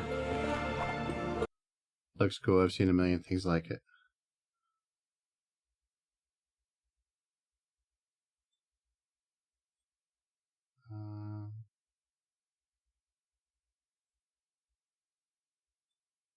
Yeah. All right. I think I've seen enough trailers for one day. So, on that note,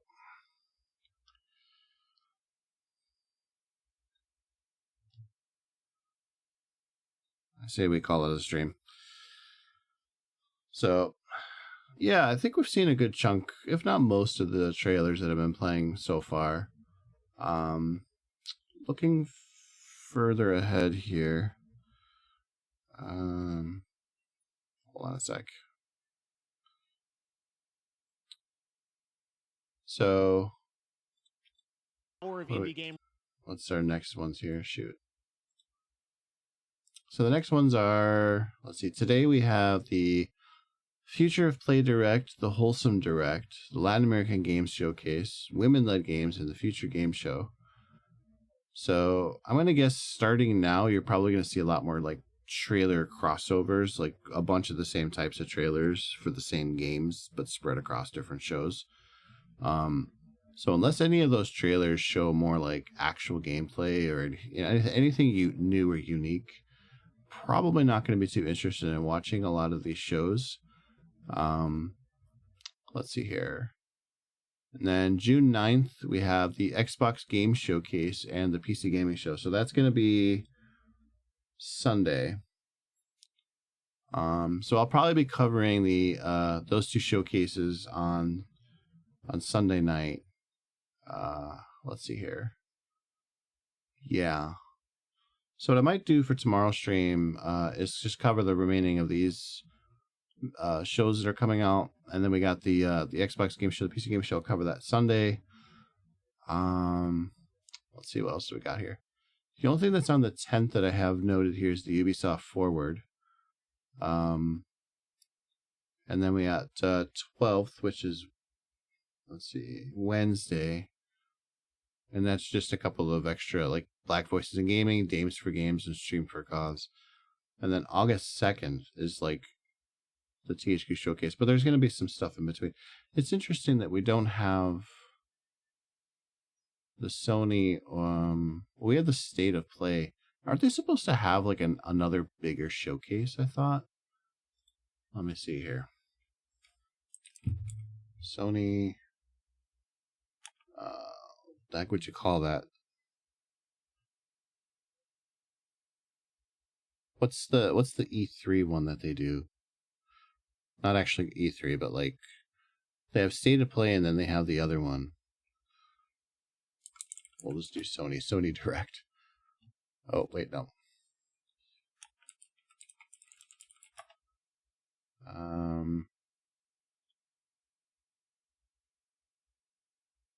Yeah, the showcase, that's what it was.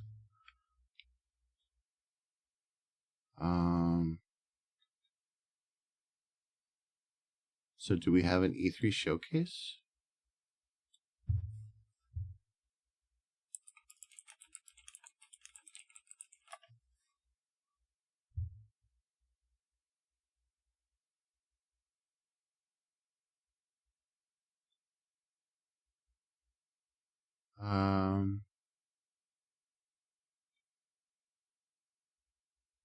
Yeah, I guess there's really nothing new for Sony. So I think the big thing was that Horizon game. Interesting.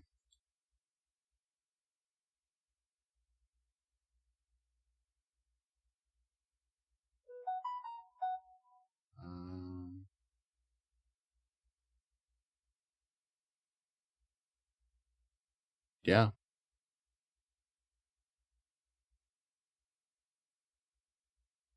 Yeah, I'm not seeing anything from Sony in terms of like the next major showcase or anything. So I guess that was it, the State of Play. That was the big one.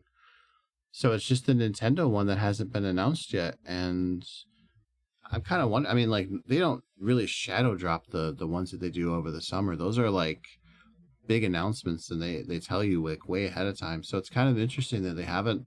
They said they're going to have one, but they haven't actually announced the date. So I don't know. Is this kind of it? I guess so.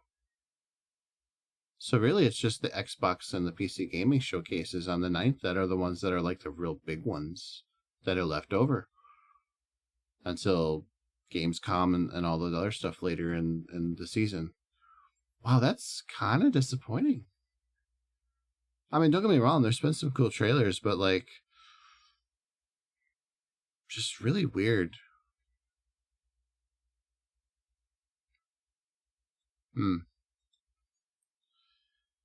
I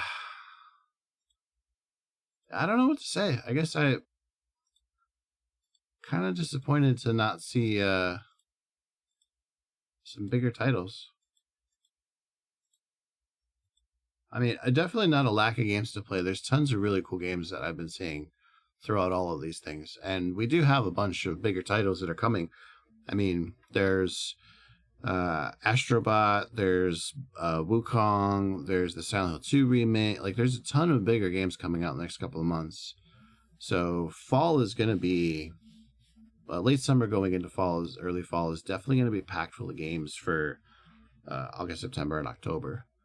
And like we obviously don't have a full picture of everything coming out this fall either. So definitely going to be some larger titles for sure to keep us all busy. But you can definitely tell that the AAA side of the industry is really struggling to keep a good release schedule. So thank God that there's all these smaller indie titles and AA's to kind of pick up the slack. Because honestly, I think if you remove a lot of these smaller indie titles, these showcases would be very, very disappointing. So kind of crazy to think that like we went from an industry where a lot of these smaller studios were dying out because of that transition to the HD era. And then we went through all these big blockbuster games for a while, and now they've hit a point where they take so long to come out that there's room for these indies and AA's to grow again. So it's not quite the PlayStation 2 era of titles, but I would rather see more titles like Stellar Blade or Astrobot, where, they're AAA, but they know their limits. They're not trying to like make the most perfect game ever. They're just trying to make a good game, a fun game with a good budget. That's all AAA needs to be. This craziness, like Ubisoft charging, $110, $120 for a game is just, it's ridiculous. I mean, I know you got to recoup your costs to make money and all that in your games, but like, we don't need to go back to an era of $100 video games. We're already pushing it with $70. Like it's too much. It shouldn't be that your game console, is cheaper than your video games. That just seems so backwards. So, yeah. Oh, Space Marine 2, absolutely gonna be playing that one this year. That comes out in like September, I think, as well. So yeah, I mean, no lack of games to play, that's for sure. But it's kind of interesting that, going through all these announcements today, and it just seems so empty of something that'll just like really get you hyped. But I don't know. I don't know at this point what would actually hype me to like a degree where I couldn't believe what I was seeing. I haven't really felt like that in gaming in a while. It feels like with gaming in general, not just technologically, but like in terms of game design, it just feels like we're at a point with games where like you probably could have done it on a PlayStation 2. Maybe it wouldn't look quite the same or, like in technologically, but like, I don't know. I feel like a lot of the innovation that we're seeing right now is more like in smaller degrees. A tweak here, an adjustment here. Here's an idea, but it's my hands are moving in front of my camera. Like here's an idea, but it's like Screenbound. Here, I'll flip back over real quick so you can kind of see what I'm talking about. So like this game right here, Screenbound. Here. This game is really interesting because the idea behind it is very basic. And at the same time, when you look at this and you're like, nothing like this exists in the industry right now. Like the person who had this idea, like if anybody else ever had this idea, they definitely didn't execute on it because this is the only game of its type.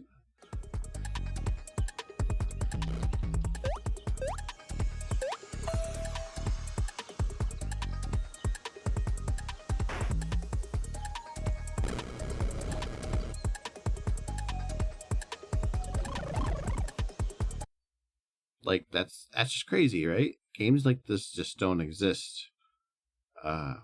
So like here's a major innovator. This definitely would have been on the PlayStation 2 at some point. So I'm glad this type of stuff gets made. But like it's cool. Don't get me wrong. But I don't get hyped for it either. It's not something that I'm just like, oh wow, that is like, oh okay. Like I just it's neat, right? And that's the thing is like a lot of these games, like they're neat. They're not the most like craziest, amazing games you've ever seen, but but they're cool. They're neat. They have interesting little things that keep them from feeling like the same old. I think some of the ones I did see here was the one that really just kind of was like, oh, okay, that's like taking a mechanic and like pushing it to 11. Slitterhead. Because like a lot of games have the possession mechanic. This is the first time I've seen it where like the characters almost feel like they're disposable. Like you are the character jumping between. It reminded me of an old GameCube game called I think it was called Geist, where you are you're like a spirit that possesses people and you're like on a mission to do whatever. Nintendo like kind of pushed it kind of hard and it bombed, but the concept definitely was the same. And obviously there's other games that have done this mechanic too, but like I watched this trailer and I'm like, this was what the game was about. Like they were taking this concept and they were really pushing it. That really struck out to me. That made me like, I see a lot of horror games and a lot of them are the scary walking simulator type games, or like they're a Resident Evil or Silent Hill ripoff. This looked like a unique horror game, something you just don't see. So this stood out to me a lot with Slitterhead. Let's see, what was the other one that kind of stood out to me a little bit? Metaphor. This is the Japanese RPG, and had like a Persona vibe to it in terms of UI design, but I loved the style of this game. This game, I don't know how it actually plays. It could be a terrible RPG, but the visual style of this game was like very striking. You could tell they were definitely like, they had an idea and they went for it. All the way down to like the UI and stuff, which a lot of games nowadays have a very generic UI. It's just generic white text. It's very like utilitarian. And I really liked how they like went for it with this UI. Maybe not for everybody, but I really appreciated it. Let's see. Lego Horizon Adventures was cool just because it kind of felt like out of nowhere. It'd be like a Lego Halo. Imagine like a Lego Halo. So kind of cool to see this idea of, Sony handing over one of their major IPs to Lego and being like, yeah, let's do it. Lego God of War. Why not? Right? Like just that kind of thing. So, and it feels like a weirdly perfect fit after watching the trailer because, the concept of Horizon is already kind of weird and silly. So seeing it Legofied just kind of cranks it up to 11. I'm like, yeah, okay. That was cool. Quidditch Cup was also kind of surprising, or Quidditch Champions. I haven't seen any gameplay of this, but it was interesting to me because, like, you don't really see games like this. Last time I saw a Quidditch game was, like, the Xbox, the original Xbox, the PlayStation 2. So, kind of, kudos for giving this type of game another shot. Cuff Bust was interesting, a jailbreak game. These guys remind me of, like, really, creaky-looking gummy bears. Let's see here. Neva. If you ever played Gris, Gris, a really beautifully animated game. And Neva was right in like that thing. Actually, Neva looked more interesting because it had combat, which looked really cool. So, let's see here. Space Marine 2. Yes, Space Marine's awesome. Kind of disappointed at the reveals for Street Fighter 6 and for Batman Arkham Shadow. They didn't actually show much of the game at all. Bison, they showed an engine. I'm not really sure about Bison's design there, but whatever. The SNK characters being in the game, though, is kind of a big deal. If you're an old school fighting fan. The Batman Arkham Shadow, I really wanted to see how this looked in VR. I'm kind of bummed it was just a trailer. Let's see what else was there. The Delta Force Hawk Ops. This trailer right here was so generic, like easily. And then they showed off the Black Hawk Down stuff, and it was just like I really kind of I find the first person like shooter campaigns like to be really fun, like the Call of Duty campaigns and stuff. Just for some reason, I don't know why. I'm like a junkie for those things. They're fun. Most of them aren't really that great, but there's a couple that are really good. But yeah, this one just looks so bland and generic. It's kind of really disappointed to see that. Let's see here. What else was actually kind of interesting? The Kingdom Come Deliverance trailer looked really cool, but like I never played the game. I saw the first game kind of played. I was like, not sure on that. Killer Bean, that's just for the meme potential, but it looks like a GTA mod. Wanderstop was interesting. The Stanley Parable guy made this one, and the guy who made Stanley Parable also made this one. I'm curious to see what the twist is going to be, because the trailer definitely hints at that. And by hints, I mean just straight up tells you there's a weird thing going on. Unknown 9, props for having like Indian characters and stuff going on in this, but like this game gave me that vibe of like the what was the one, Banishers, Ghosts of Eden or whatever, that just came out, where like I'm sure there's a really cool story to the game, but it doesn't look that exciting, like that interesting. For some reason, Plague Tale was kind of cool, but like this one didn't have that like vibe to it. I'm not sure what was going on. We saw this one. This is that Italian Souls game. The First Descendant, again, another like CGI trailer. I have no idea what this game is, but the CGI looked really nice. The Outer Sloth thing was actually really cool. I like that the developers that were like, hey, we were super successful. We made a lot of money. Let's put some money back into it and make other people rich too. I like that concept. That was really cool. Big Mode's doing that. Donkey's thing. Sonic X Shadow Generations. I'm wondering, because like Sonic Generations came out a long time ago now, and I'm really curious, like, did they just pop Shadow into the game and just keep all the levels? I really want to know, like, what is actually different besides him being in the game with a couple of his own levels. Dune Awakening, I like what if scenarios. Like, I'm a big sucker for like historical what ifs. But I don't know what the deal is with that.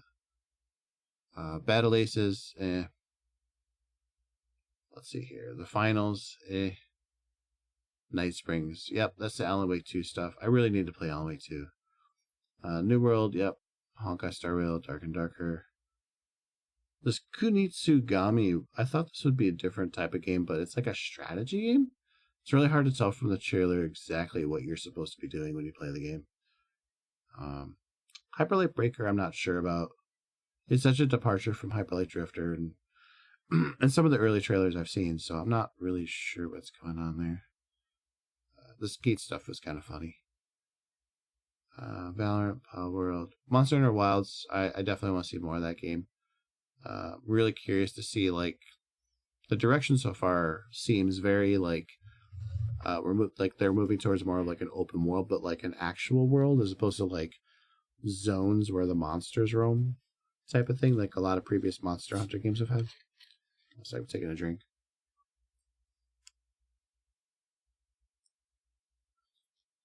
So, plus it looks like there's maybe a little bit more emphasis on the story. So that should be kind of interesting to see more of that. Phantom Blade Zero, I'm really glad to see the gameplay for that. And it looked really cool. Yeah, I think that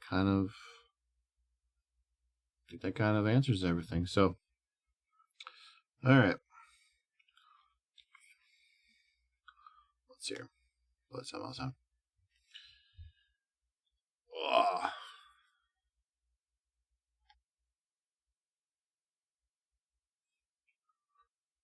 Okay.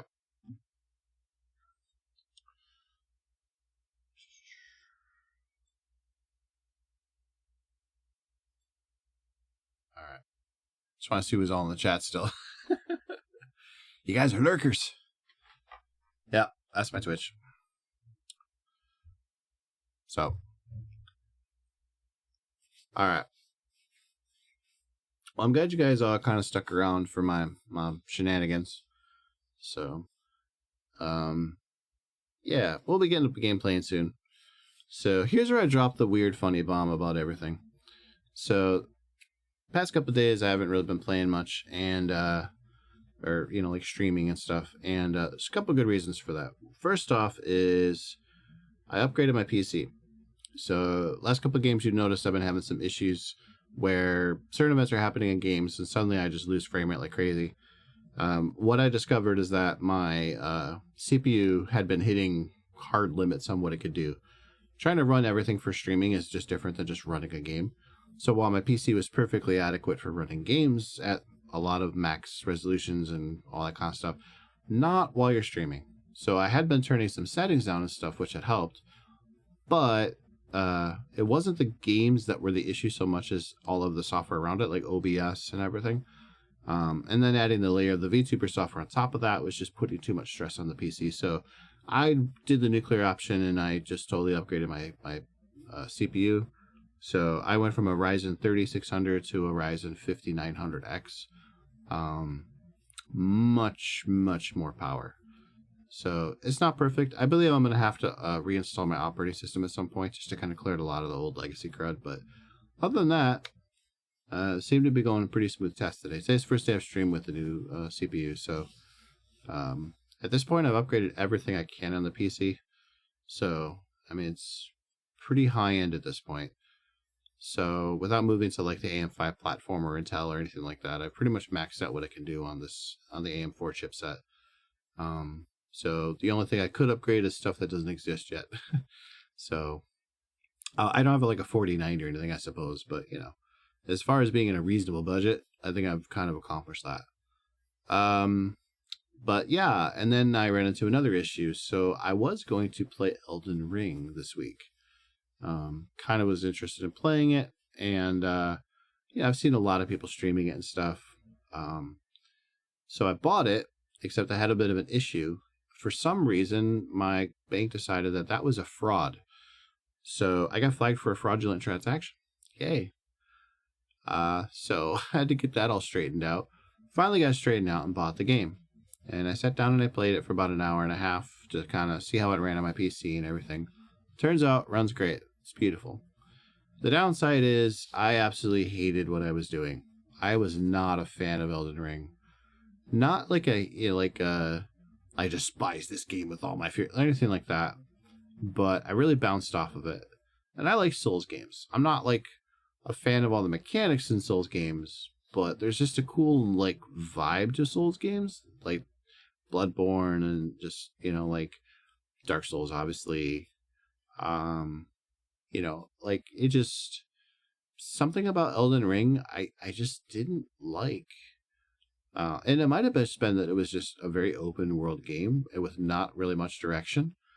And I don't mind that per se. I just didn't really feel like it would have been a good stream for a game for me to just, if I was just picking a game where I was just roaming around and not knowing what I was doing and dying constantly. I found the controls kind of awkward, and I pretty much got my butt pounded in constantly by the tree guardian or whatever that was roaming around the Newbie area. So, I don't know. Maybe I'll give it another shot in the future, but I just feel like the combination of me not really feeling the game, and so many people are going to be jumping into the game in the next week. I mean, a lot of people are already doing it now. It just wasn't really something that I was excited about. So, what I'm probably going to be doing for my next game, is kind of digging into like maybe, I don't know, Resident Evil remakes or something. I haven't really played them much, and you know, be kind of a nice little adventure to just do like maybe RE2 remake or something. I did a Resident Evil last year. So, you know, the OG remake did that last year. And Humble Bundle had a big thing last year with all the Resident Evils, and I picked up Village as well. And I got 4 with the DLC really cheap with a Green Man Gaming deal earlier this year. So I have pretty much all the entire series. I don't have some of the DLCs, but most of them aren't really that big a deal. So I could, you know, easily just play through the whole Resident Evil series if I wanted to, but I don't know. If I don't do that, it's going to be something else, because I absolutely have a boatload of games I can play right now. But I'm definitely going to try and pick something a little bit more focused. I think we've had kind of enough for the more open world stuff after Ghostwire and parts of Stellar Blade. So probably going to pick something a bit more linear, adventure-y. Resident Evil has that. I mean, there's backtracking and stuff, but like it's still one relative location. It's a bit more easier to follow, especially now that people are kind of more familiar with the games. They're kind of like, oh, you're at this part, that kind of thing. So might make for just a better viewing experience. But yeah, that's kind of all that's going on right now. I probably won't be starting a new game until next week, though. Not only do I have a bunch of stuff going on in real life, but, with all the video conferences and, like all the stuff that's happening with all the trailers and events this week, I'll probably just dedicate some streaming to that for the next couple of days. And then we'll restart actually games and stuff like that early next week. So it's kind of the plan going forward. And, obviously plans change, but I think that's kind of how things are going to be for right now. So, yeah. I'm going to work on my VOD channel. I back up on my VODs to YouTube. But I don't have anything live yet because I need to change all the titles and stuff like that to make them more digestible for YouTube, so you can follow which VOD, like what the order of the VODs is. And then I'm going to start making those public, so that people can actually, not be on, because I have Amazon Prime, so my VODs lasted a little bit longer, but I can tell they're starting to already go away from the Stellar Blade streams. A lot of those are starting to vanish. So, but I do back everything else, so I'm going to get that set up too. So I'll probably be doing that as well this week. I said I was going to do it last week, but this week for sure. But yeah, I think that's kind of about it. Is there anything else I wanted to talk about today? No, I think we're good. So, all right, I'm going to end the stream. I appreciate everybody who came out, everybody who followed. It's been a good stream, and I had a lot of fun today. So look forward to seeing you guys soon, and I'll see you on the next one. Take care. Bye-bye.